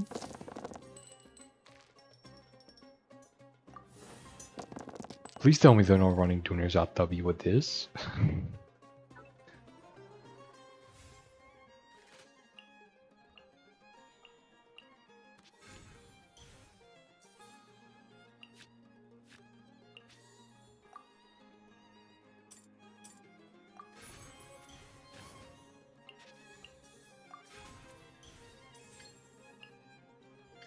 I got him cornered. He's got him cornered, chat. He's got him cornered. Yeah, honestly, I don't mind not extreming here. My opponent.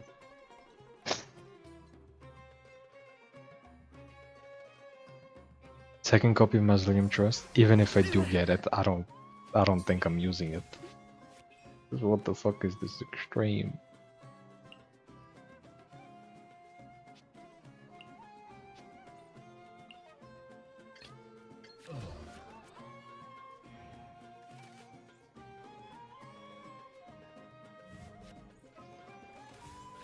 Iron Tongue Tian.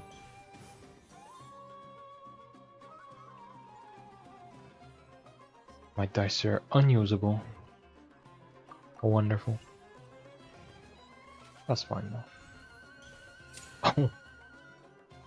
Yes, that does kill. Yeah, that does kill Kenichi. Honestly, I should just surrender. This is going terribly and it's not even entertaining. Can I go up against another good opponent so I can steal good cards, please? I also have an Iron Tongue, if you know what I mean. That doesn't sound very pleasant.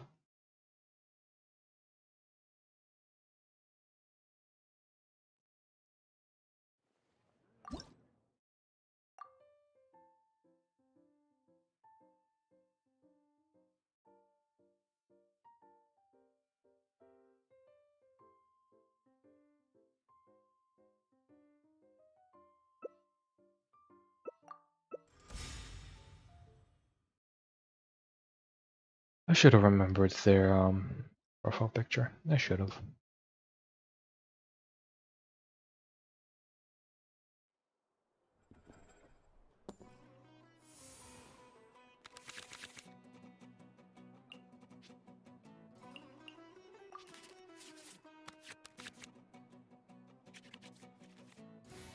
Oh, it's an honor to be here.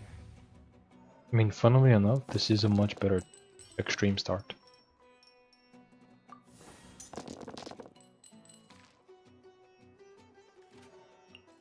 So long as the Yumka talent doesn't steal something that's not that good.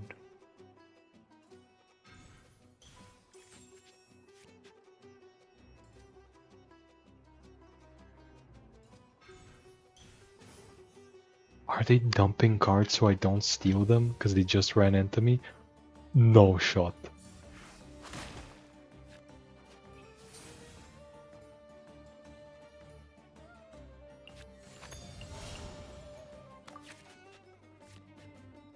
Let's see what I steal here. Well, they didn't pick very well.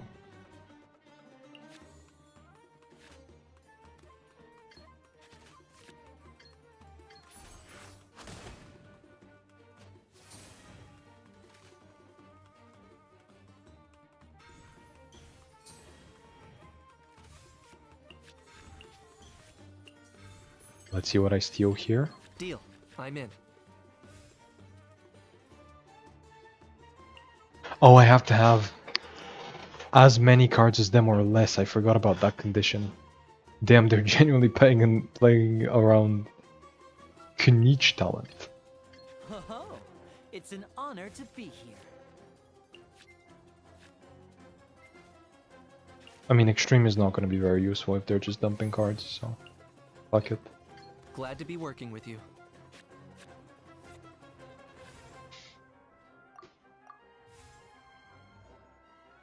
What? That's what you were. That's what you were keeping in hand. That's the one. Or maybe I drew it for them. I don't know.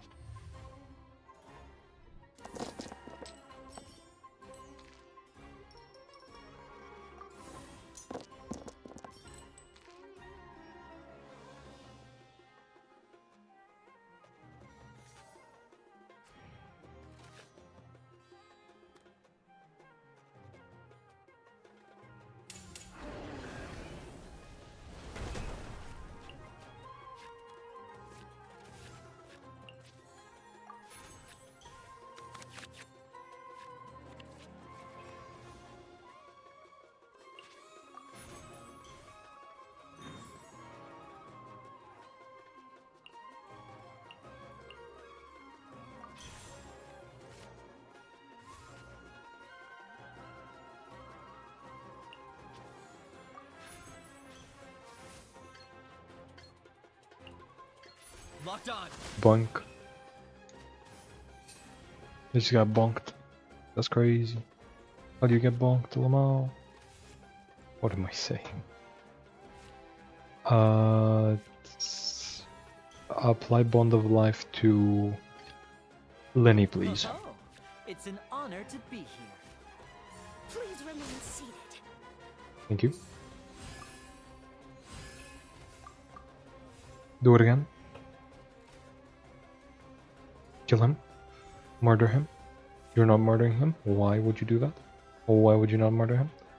I know the summon will, by the way. I know the summon will kill him.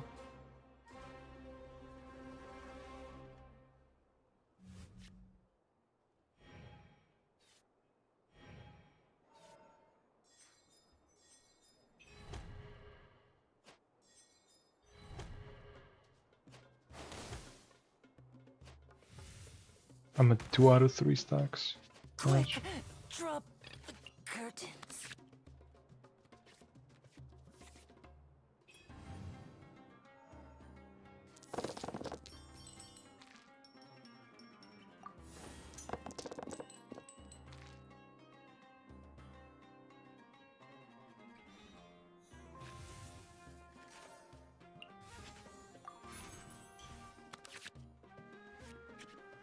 Okay.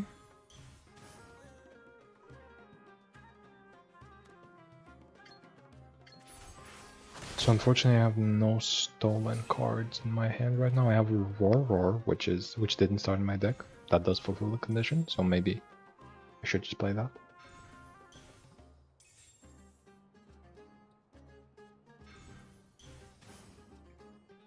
Sumeru City. Interesting. And which weapon was that, by the way? Jadewing, okay.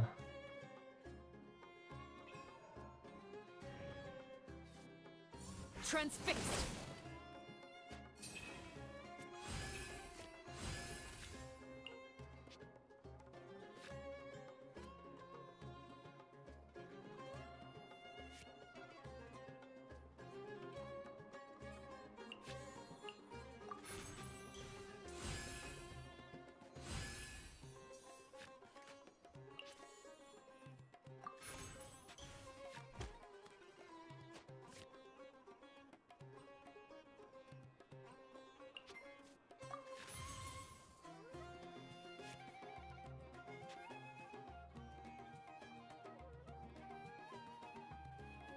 Wait, can he? No, they have Jadewing Spear. I was gonna say, Kanich has no Bond of Life on him. That's not how things work. Overruled. Chat, we're actually chilling. He's dead. The hearth is now extinguished. The hearth is now extinguished, chat. Chat, it is extinguished. Chat. Do you know what happened to the hearth? You would never guess.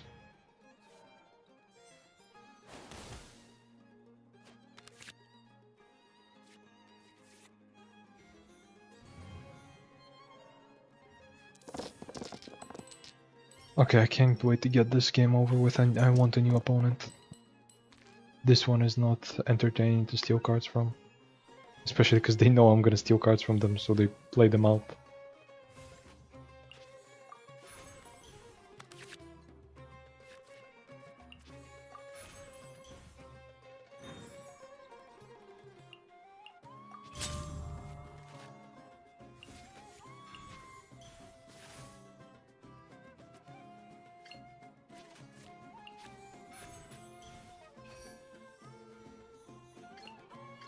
I got him cornered.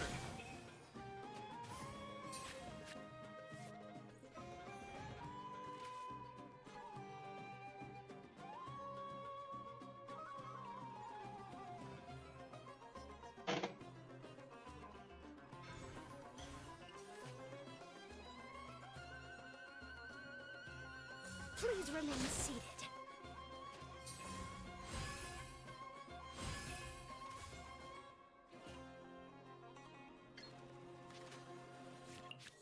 I don't know how many stacks I'm at.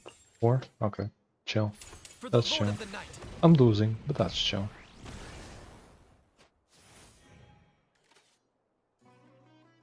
That's chill, and it's low-key also a vibe.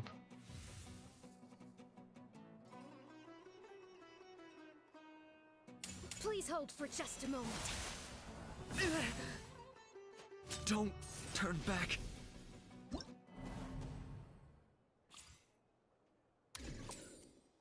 Once you should play a normal deck, hope or manipulate your opponent to draw a lot, and suddenly Mausoleum Extreme. Nah. That's just like playing a regular deck, except it sucks. Except he has a combo that just sucks.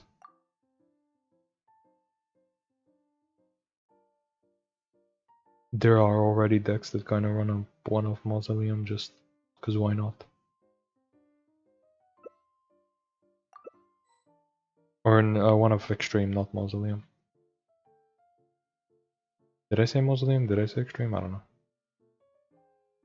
But yeah, there are already decks that run a one of Extreme. Putting in Mausoleum is just like, eh. What about do nothing stall?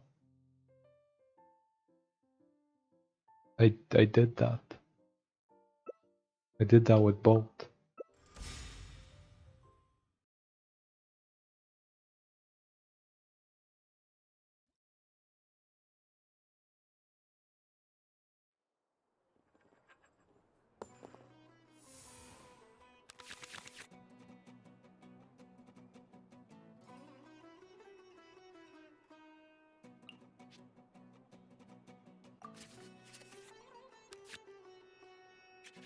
Yeah, there's honestly like Oh, it's an honor to be here.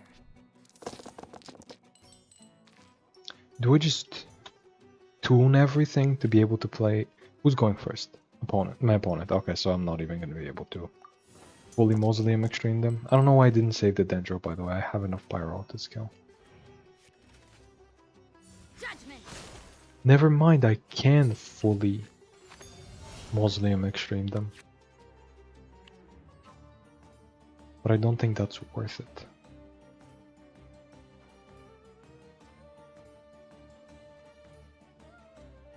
It's definitely not worth it.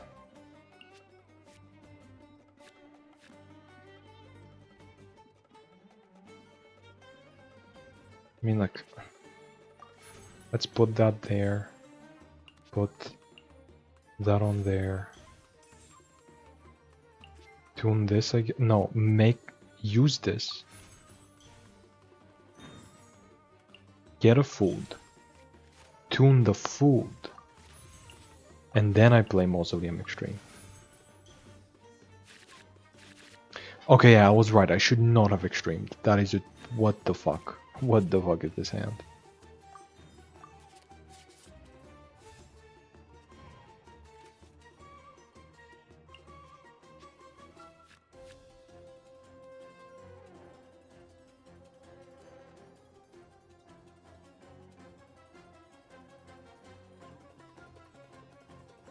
But it's really funny, what if you wait around, look at their hand, would they have let me?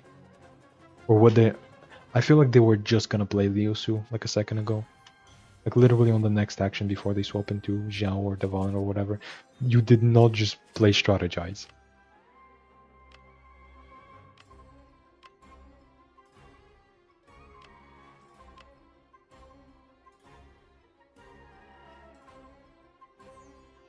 I drew them an entire new hand and they still have as many cards in my deck as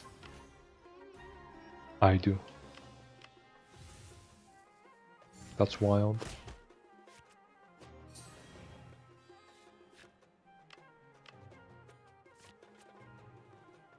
And now at the end of the round they're gonna shuffle in more stuff. But they're also gonna draw 2 cards, which is gonna shuffle in more Mausoleum stuff. I am annoying.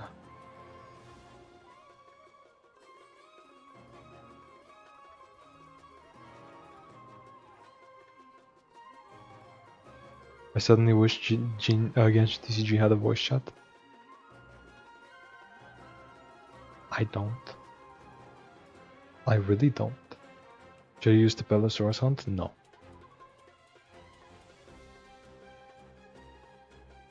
Like, yeah, technically it adds more garbage to their deck, but it adds playable and tunable garbage. And yeah, it can add more of this stuff, but it's like... Literally my whole deck steals a card and then draws them a card, you know? And I don't need more of those effects.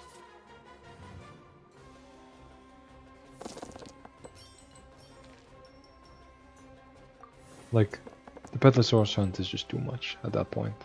You could add it if you want to be as obnoxious as possible. But at a certain point, it's just too much. You're just doing too much.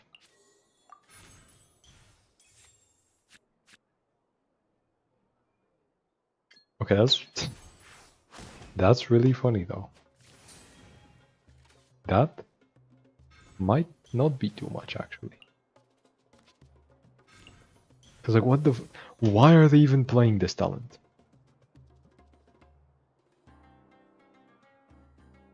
Like when you use the skill you apply the debuff twice.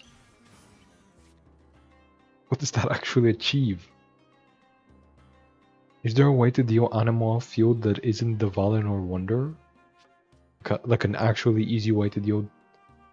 No, I don't think so. Or physical. Yeah, I don't think there's an easy way to deal a UE without investing way too much into it. This talent is fucking weird.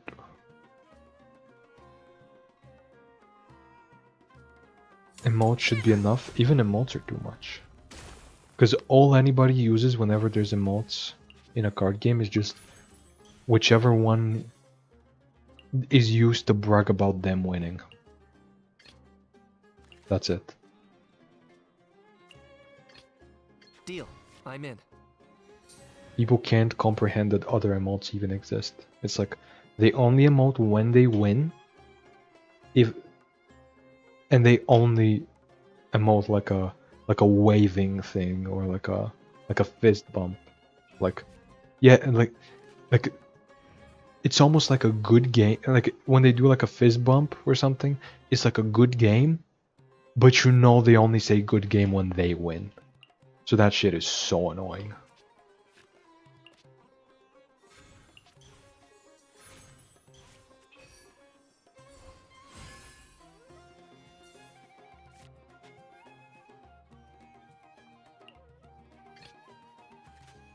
They've already ended their round. Okay, so they're guaranteed gonna swirl. It's an honor to be here. Whatever. Or replace some of your steel with the Petalsaurus hunt? Nah. Because the Petalsaurus hunt doesn't steal. And this is the Yumka deck. This is the Scions of the Canopy Yumka deck. Stealing is my thing.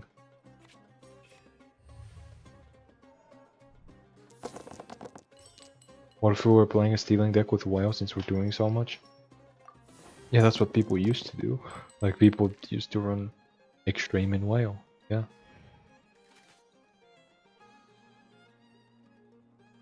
I guess you could put in more stuff. Yeah, I guess you could do like Knight Yumka Whale? Could be something.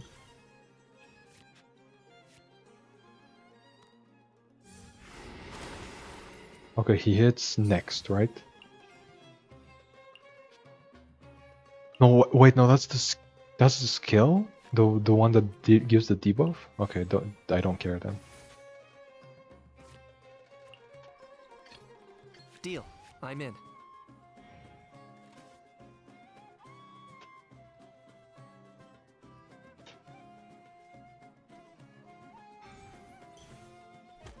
They're damaging him, no. The Valen, no. We're gonna free you of the abyss, the Valen. I'm gonna fucking cleanse the tier.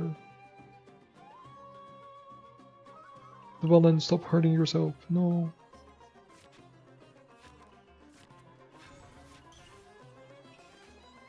Oh, okay, a damage buff is a little scary. Wait, is it? No, it isn't. I mean, with the crit, it kind of is. Because they're gonna deal what? 6 damage? Yeah. Did they just normal attack? Did they just... I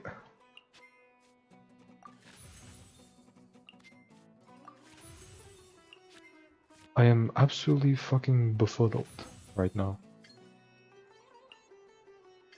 Target acquired.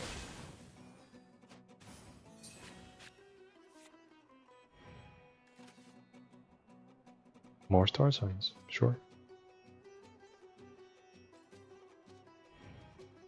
This just hits the current, yeah, it's the summon that hits the other one. But I can do this, then tune this. Shadow of the past, mine to command. The Shadow of the Past is his to command, I don't know what to tell you. Go on gel, please. Unfortunate. I love how I haven't stacked the stage battle at all. I'm just using the cards I steal as tuning material. Tuning material, Yu-Gi-Oh reference.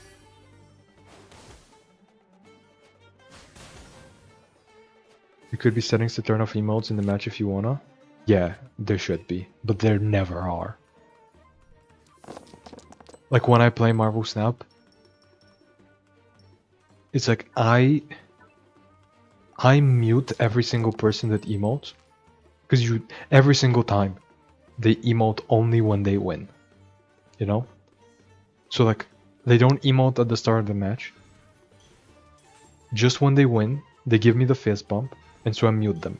And I've done that to such an extent that now I'm matching into people again, and the way I know it is because now it says unmute on them instead of mute. Everything has a price. But for some reason they haven't put It's an a honor to global be mute here. button in there. I still don't know why. Just give me the global mute. There's literally no reason not to have it. What benefit do you get from people fucking fist bumping me only when they win? What is the benefit? Second dinner, explain it to me. At least no more work.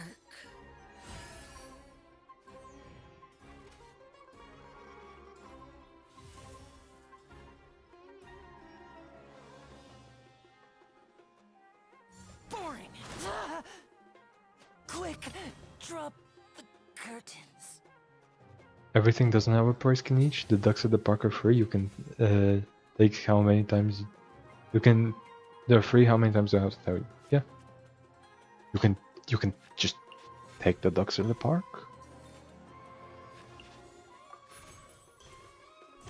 I don't know why people aren't telling you this, but you can just the ducks in the park are free. You can just go and take them. I love that meme.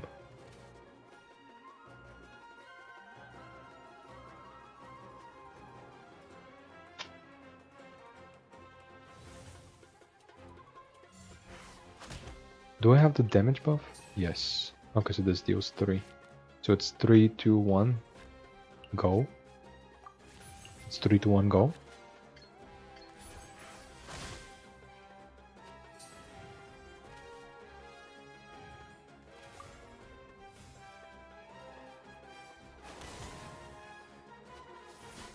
I actually won a game with this deck, that's crazy.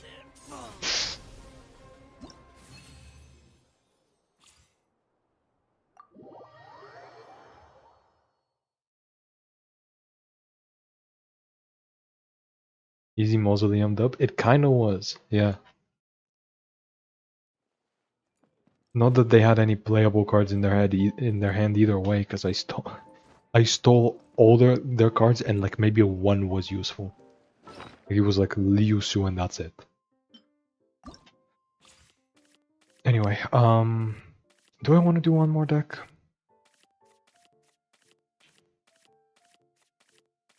Or is it bed by time? Is it bed by time? Oh, it's not bed by time.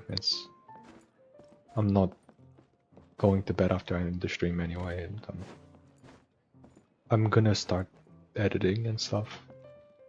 Or at least downloading the VODs and then doing some work on them.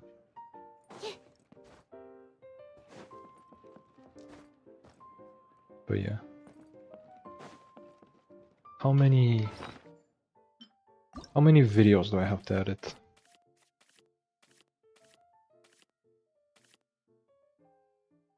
I've done this one, so it's 1, 2, 3, 4, 5, 6. Then the card reaction, then card tier list probably. And then weeklies. Okay, so it's 9 videos. I have 9 videos. Cool. Which is gonna mean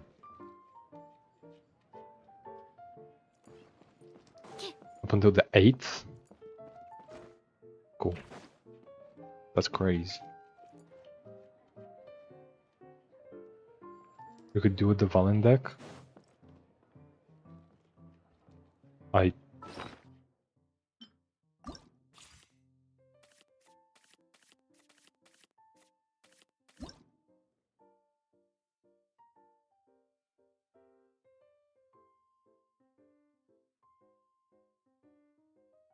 did.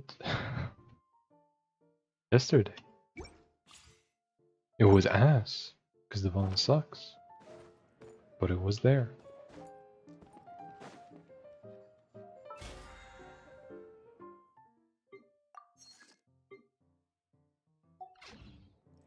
But yeah, anyway, that should be enough. I'm probably gonna be editing like all day tomorrow.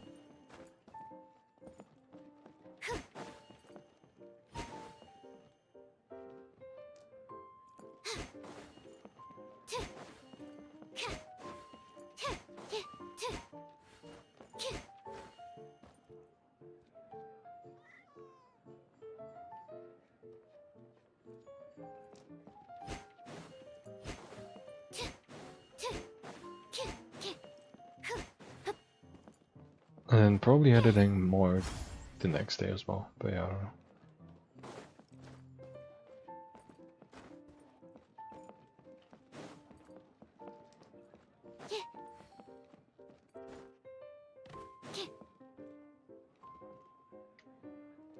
So we waiting for Eula deck cooking that is in Magic. See, that's the thing. She's also like one of the best carries in fucking Superconduct aggro. I hate. She's like so boring because she's actually a good card. All of her uses are like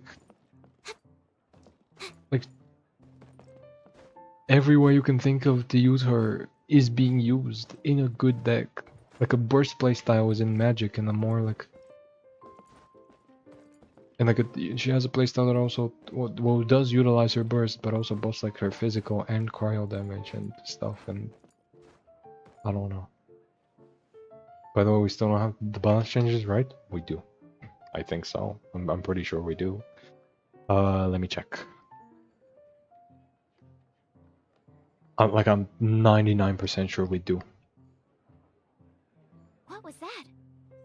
Oh, it's gone. Can I go take a look?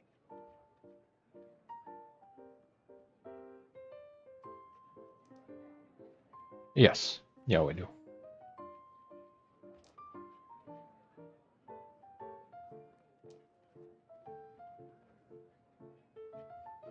Yep.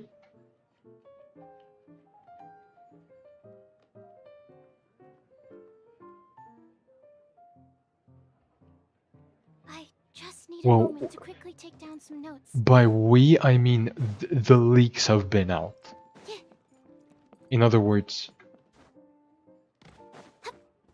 the thing I'm gonna react to and then upload the day when the beta is available for content creators, right? Like, because content creators get like an early access to the patches like a week or so in advance, and like usually China uploads some TCG stuff around there,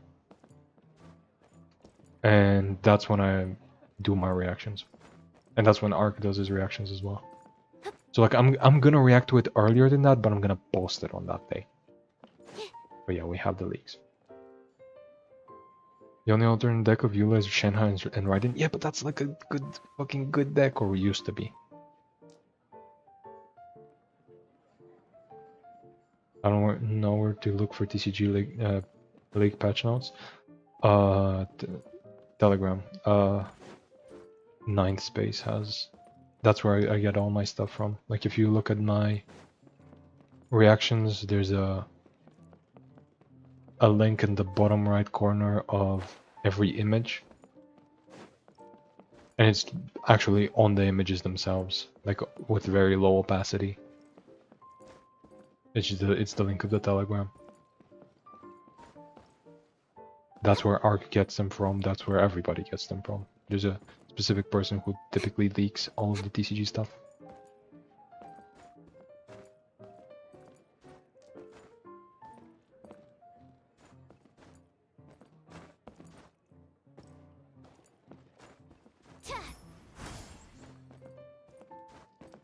The thing is, I don't have Telegram.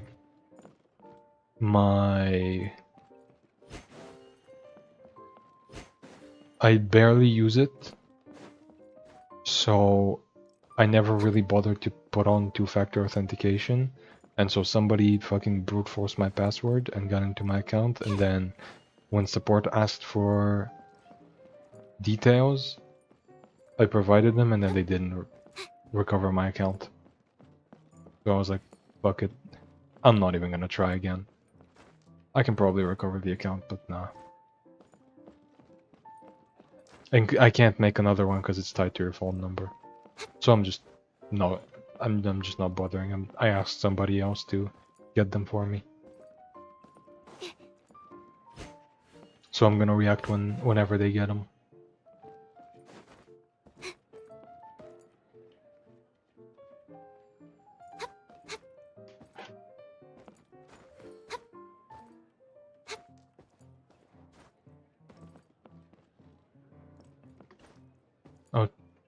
I'll check that when I remember. I mean, I'll upload them whenever I can, so you're probably gonna... Like, you're gonna see whenever it happens. You're gonna see them.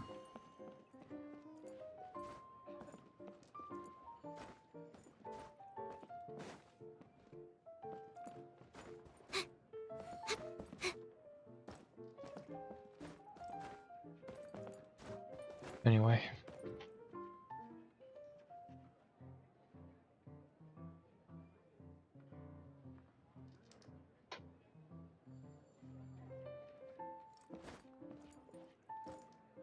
I mean, theoretically, there is like a channel on my Discord that somebody posted leaks for like 2 patches ago. Like they posted the leaks for like, or no, was it last patch? No, they posted the leaks for like last patch. So like there is a channel where people can post leaks in my Discord. I just don't look at it. So, but I'm surprised nobody posted this patch.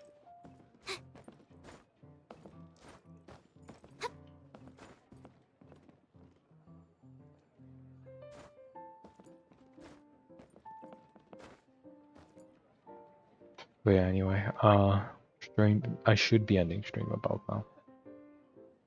Damn, almost 6-hour stream. Only played 2 decks. That's crazy.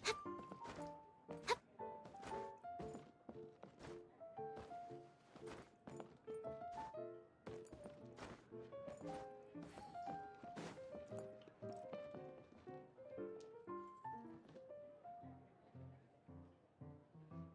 swear to God, one day I'll remember my Discord password and get in yours. I mean, it's not like it's very active. I did see that people chatted today, but like, first message was about the new cards, and I have not seen the new cards, so I did not read it. There are a lot of times where I just don't respond because it's just like, it's just not a conversation I'm interested in. But there are people in there. There are people in there. It's not very active, and also that's when usually I post when I'm streaming. I should probably look into one of those bots that automatically ping people whenever somebody uploads a video or goes live. I should probably configure one of those and make it so that people can opt into a role for streams or videos. I should probably get on that, and I should probably get on fixing the chat, like making it look better and integrating 7TV on my Twitch and everything, and making it work here. I don't know.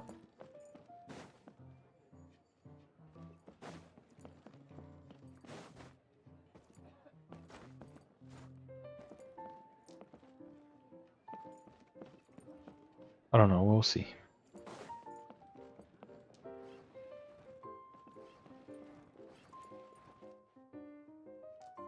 What the fuck? What the fuck are you two doing? Why is Gary fighting against a child? And why is Jean playing against herself? Dorina, you gotta... You can do better than this. Jean is literally right over there. Go. Go talk to her. Anyway. Oh no, 70V will make Glorb visible in Davi's nightmare. Yeah. Yeah, that's basically what I'm doing it for. Not for Davy, not for fuck, I'm still defaulting to Davy. Not for not because of Davi specifically, but because of the Glorpers. I need to at the very least make Glorp visible.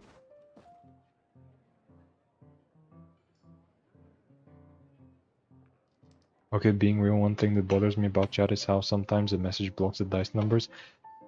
I can't fix that, unfortunately. There's no placement for the chat. There's no good placement.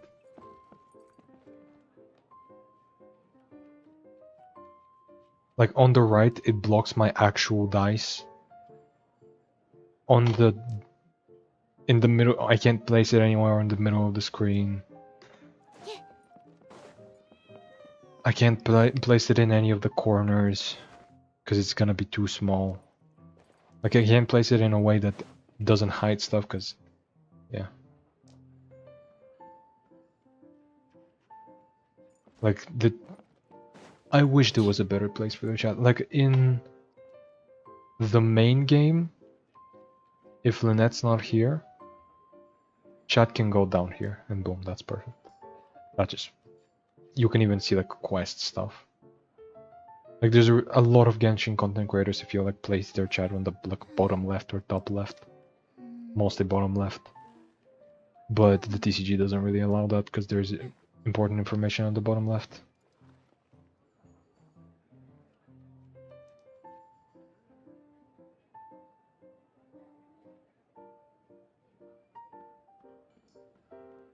So the Glorpers are more important than me. I see. I see how it is. Alright then. Sometimes you have to make sacrifices. Sometimes you gotta break a few... you gotta break a few non-glorpers to make a glorplet. Yeah, Genshin itself places its chat in the bottom left. True.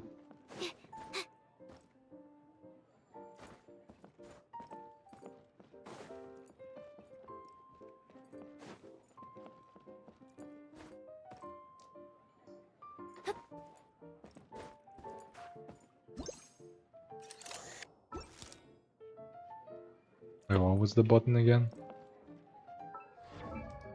No. What was it?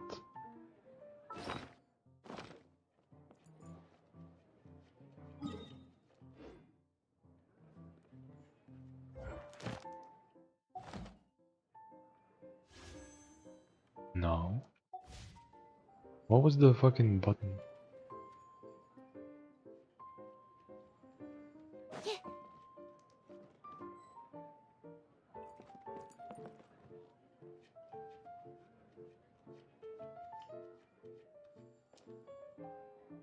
I swear there was a button to like turn off the UI.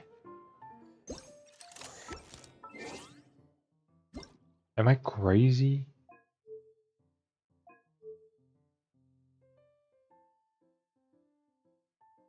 It's the slash?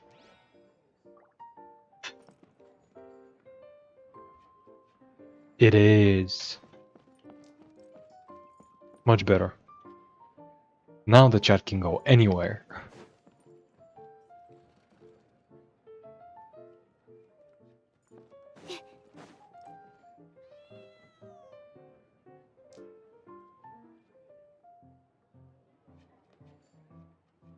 What if you put Lynette between the character and burst while the chat is bottom left?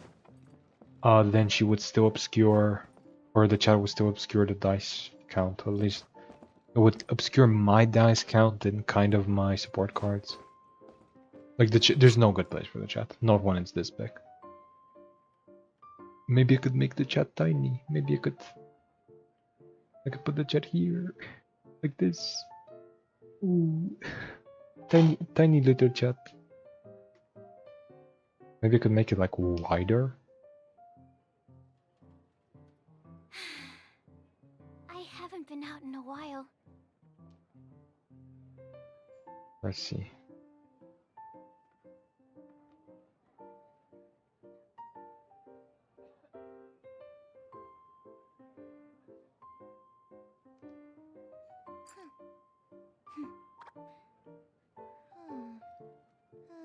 Little chat. Little chat. The names are so much wider than thing.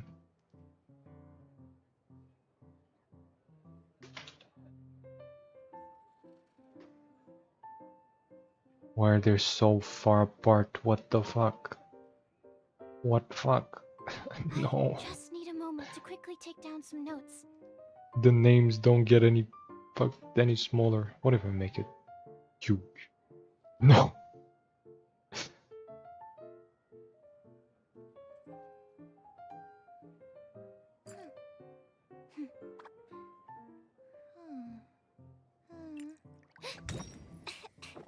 Okay, that's a bit too big. There we go.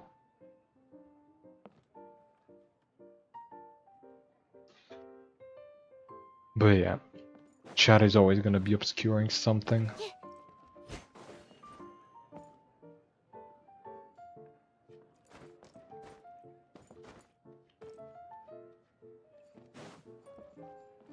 Yeah, don't worry, I know how my chat usually is. I know how to set up my thing as usual. Even when I fuck around. What? Oh! Oh, wait a second. I thought I had a different thing under image. Because I was showing a screenshot last time. But now I've replaced it with a weekly screenshot. Here's the proof that I was playing Wolfia in the last weekly. I haven't been out in a while. That was my only win, by the way. So, if you're wondering why the video isn't up, that might be why. I may have fumbled it a little bit.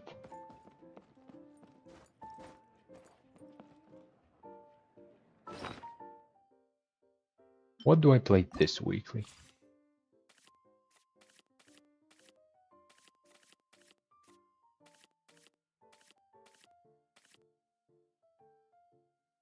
Do I just play crab? No.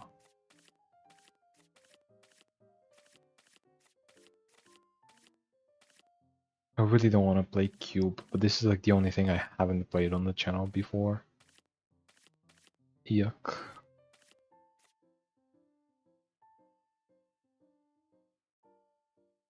Red Cucina, and I'm not against it. I mean...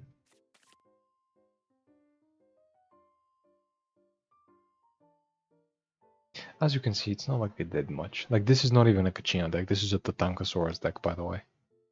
I don't know why they have Cucina in there. Play the Stealing deck? No. I'm gonna be playing good things in the weeklies.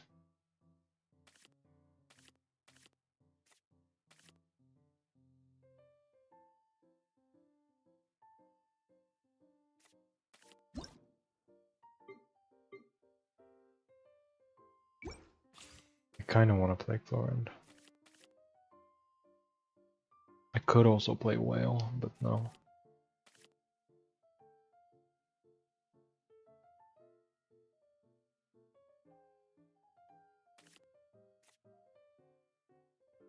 I really don't want to play Cube. But Cube is like the one decent deck that I haven't really played on the channel. Or like, I haven't even played with Cube. On this account, I think. Like, ever.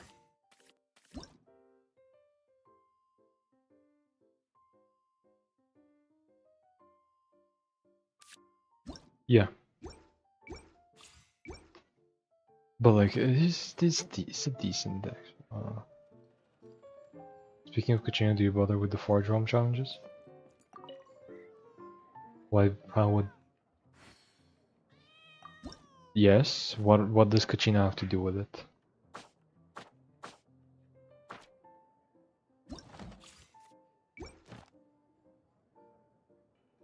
I don't believe a single one of these was done with Kachina.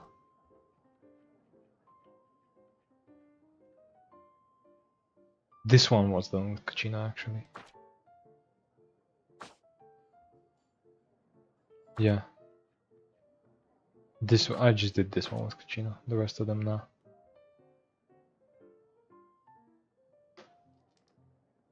One of them is showing up Kachina propaganda. This one, not really. You can do other stuff as well.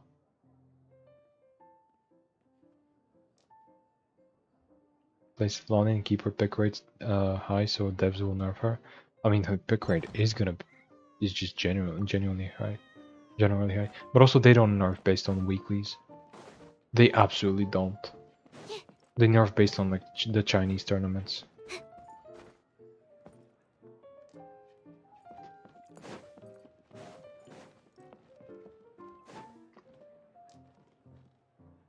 Or like they might balance around the new Welkin Moon World Cup or whatever the fuck it's called. Woken Moon Worlds. Okay, this is hilarious. I just looked at the weeklies. Ark just won the Asia Weekly with Chiori Crab. That's funny. Honestly, I respect just fucking picking crab and just farming the 5-0.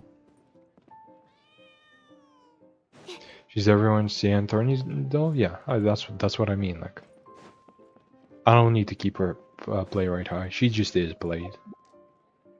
Notoriously with Crab and Chiori. And Chiori? Does China not know a single good deck list? You know, maybe this is why they didn't play Crab that much last patch.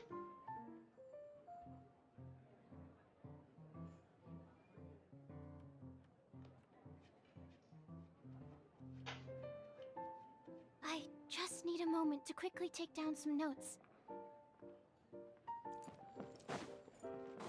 I love it when my characters do literally fucking nothing for me.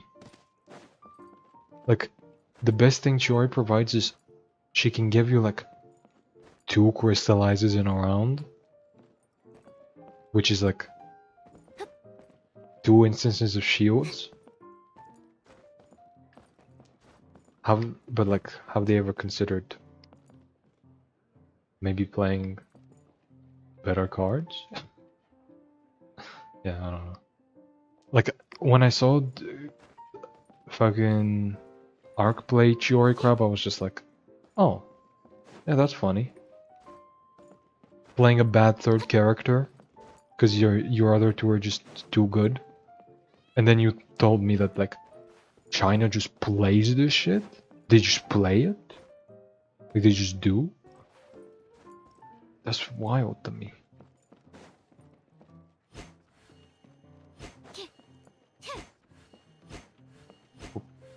Whoop, whoop, whoop, whoop, whoop, whoop, whoop. I love the sound effect. Last time Chiori was with Navi, and this time with Crab and Stellahi. Last time Chiori was with Zhongli. Whoop, whoop, whoop. In fact, the only reason she's not played with Zhongli anymore is Crab. The reason Chiori is not played is because Crab is just better. But yeah, I don't know. Whoop, whoop, whoop, whoop, whoop, whoop, whoop, hop, whoop, whoop, whoop.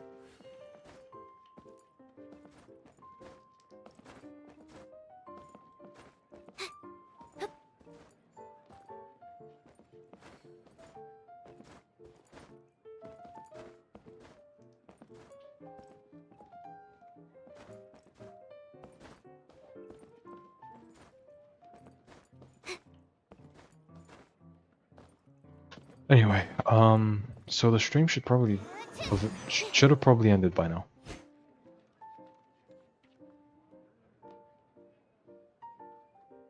Remember that one Abysmal Crab deck with Yai Chiori? I don't know.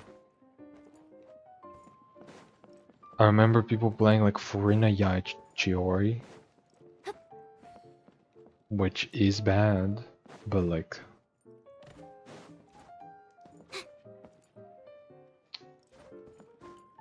Yeah. I've never heard of Yai Chiori Crab, which kind of defeats the whole purpose of Crab, like the whole reason why Crab is so good, which is Citadel gives it 8 shields. I don't know. Yeah, we're stun locking you into not finishing it? Yeah, kinda. Holy shit, NA weeklies are about to happen. Somebody quick sign up with fucking Crab and win it all. Get that thing nerfed. I mean, the balance change is already locked in. So I don't know about getting it nerfed now, but yeah. It's mainly on CN scene that forces to fit Chiori into so many decks. Yeah, I don't understand it.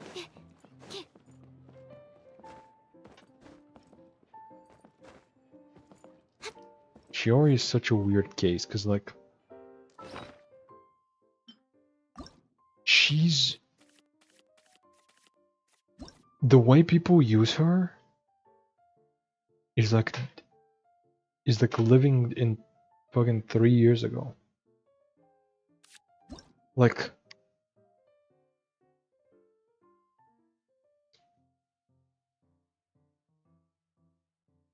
I just look at this kit and I'm like...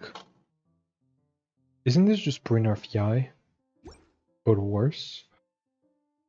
Because like with the talent you can get 2 dolls.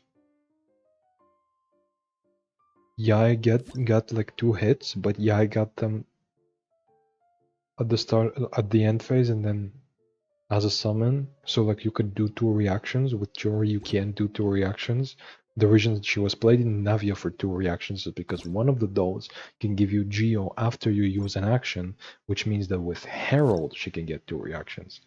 She gets one after the attack, and then Herald applies Hydro, and then the summon does the other one, which means her talent was not useful there. I mean, it kind of was, but not really. But yeah, Chiori is a weird case, where like, she's kinda, if you just use her at a baseline, she's kinda just brain RFI in many ways. With Zhongli, she deals so much damage that it's justifiable. With Herald, she does 2 reactions for Navia, which is justifiable. With Crab, who fucking knows, honestly. She's a worse Oceanid without talent card. Yeah, you can yeah, that's another way to put it. Worse Oceanid is definitely a way to put it. Like, here's the thing.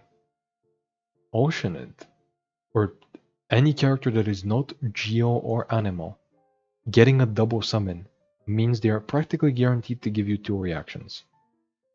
Chiori is awkward in a way where if you have a double summon, you would need to put a summon in between those 2 summons. Like you would need to do Chiori summon, then a different one, then Chiori.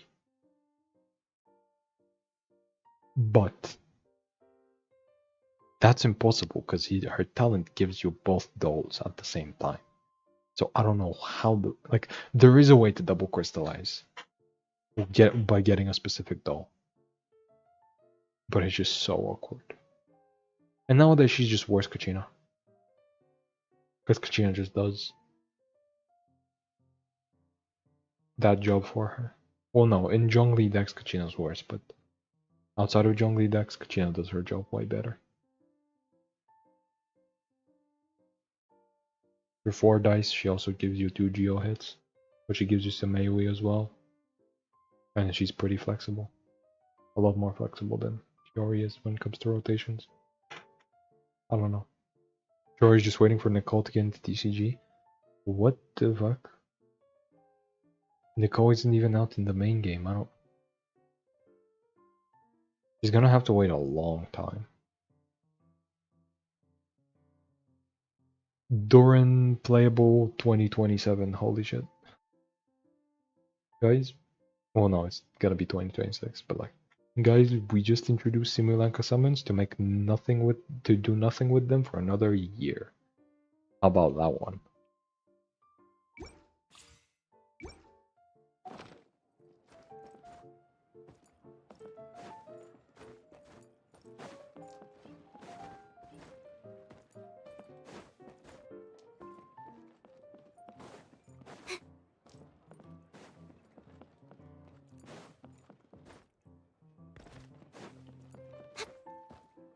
Who's Nicole? One of the witches.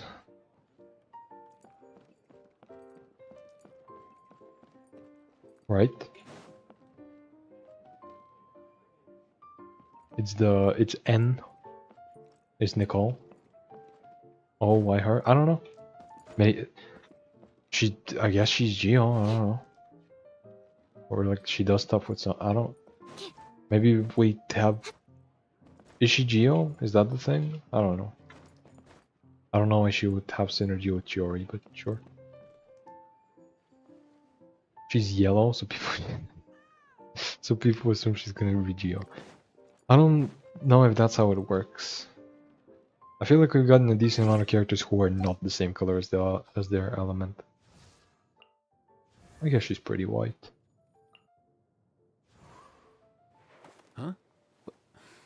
Honestly, he could be fucking anything. I know he has a decent amount of green, but like, Hey, get out! Cuckoo! nothing makes sense for him, honestly. Yansan could be fucking anything. In fact, she still looks Pyro to me. You know how we all suspected she's gonna be Pyro? She still looks Pyro to me.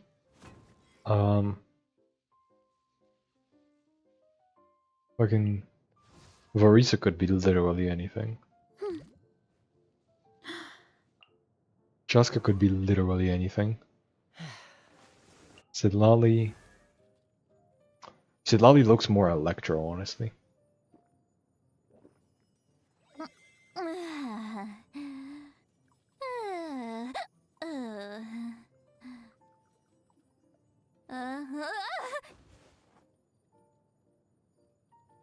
But yeah, there's a lot of characters whose colors just don't line up. You know what I mean? I know, but Genshin isn't 100% consistent with character colors matching their element. Yeah. So why the fuck do people think Nicole is gonna be Geo? Just because she's yellow. After the Hazel flop, I'm scared thinking about future characters that synergize without cards. I don't. No, I don't think that's remotely fair, actually. Because skill, which means that they're gonna do plunges and prepared skills together, kind of, maybe. I don't know. And then that probably means Gaming is probably also gonna be prepared in some way, so they're probably gonna make more prepare synergy. So there you go. Like Hazel still has his chance.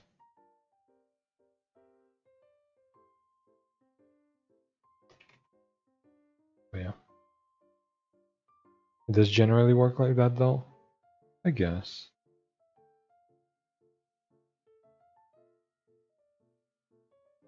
But yeah, like Hazel still has hope. Cause like what, we have 3 prepare skill synergy cards now?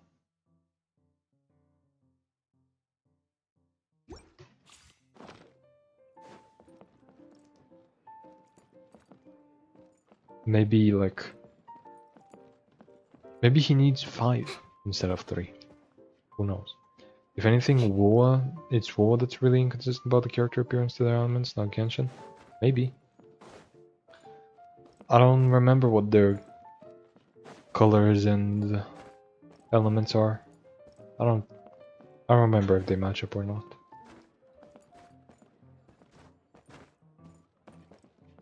But honestly, like, their elements are barely elements. It's like, oh yeah, fucking fusion.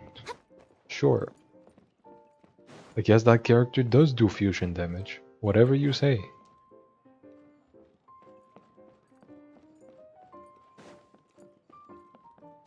It's the same with fucking Honkai Impact 3rd.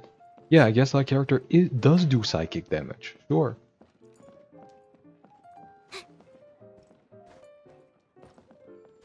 Yeah, I guess that character is a mech, even though they have nothing mech about them. They're just fucking human. Yeah, I guess that person is doing biological damage as compared to every single other person in the entire game who's also biological. What the fuck are you talking about?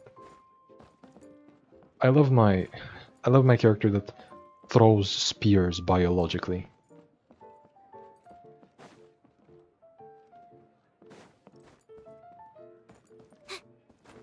Elements in gacha games make so little sense. But anyway, I should really end stream. Like I should really end stream.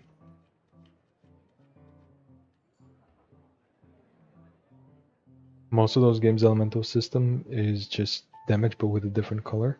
Yeah. Yeah, pretty much. I haven't been out in a while. Oh, hi, Mr. Streamer. Really bad timing. No, let's stall the ending more. No, what if I just like press the button? What if I just end the stream without telling anybody? Hmm? What about that one? Hmm.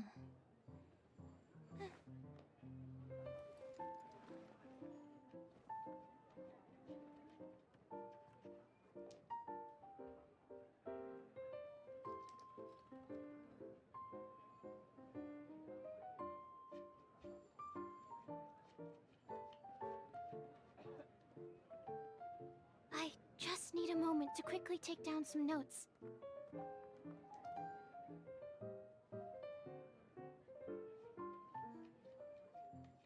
Oh no, did I miss everything? Goddamn.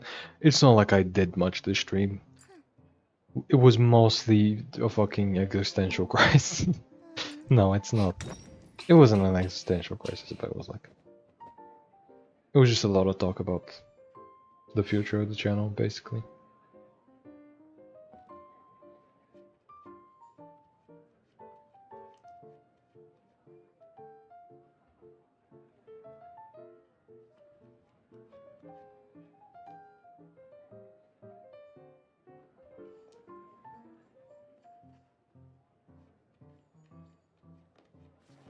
Hmm. Hmm.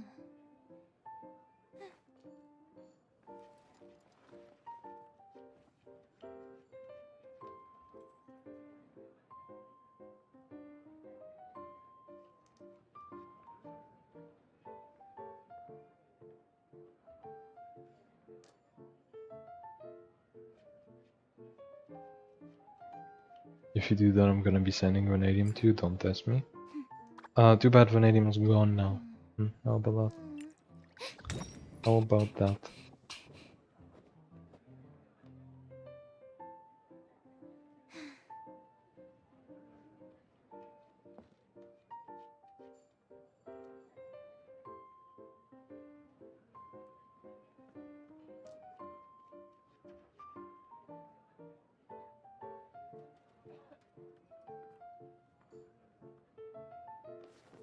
Hmm.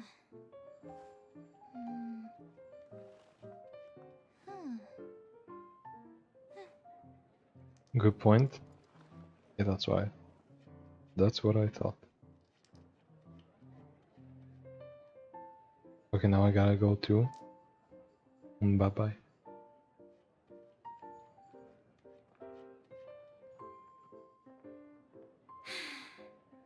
I haven't been out in a while.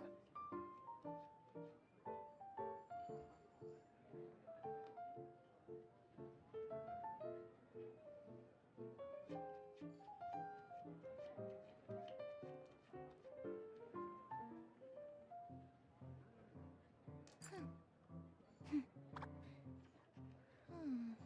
See ya, guys. See ya. See ya, everybody.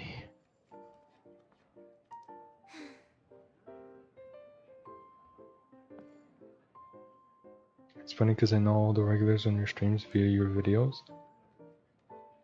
Yeah. That's what tends to happen.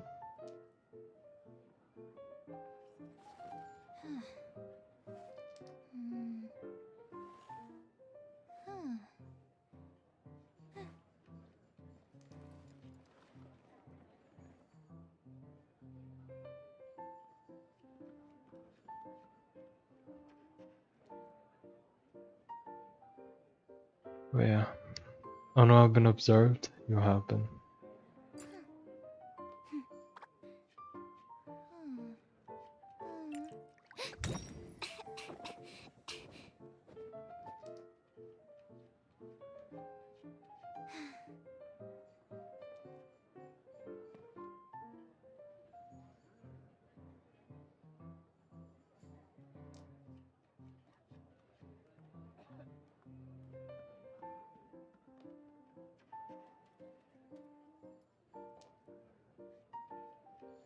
Every one of you were? That, yeah. Uh, fair enough.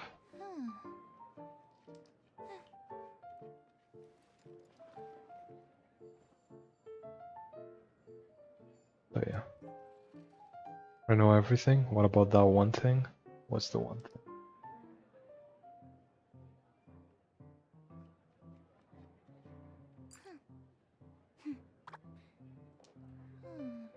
That one thing I also know, that's crazy.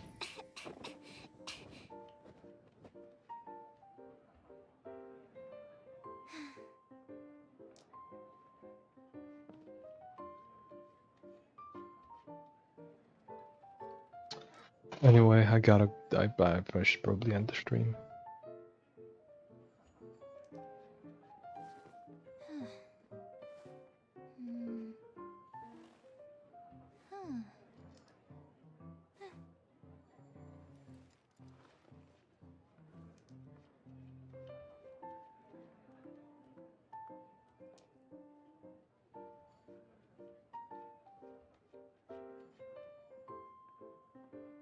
Bye, Mr. Streamer. Bye bye.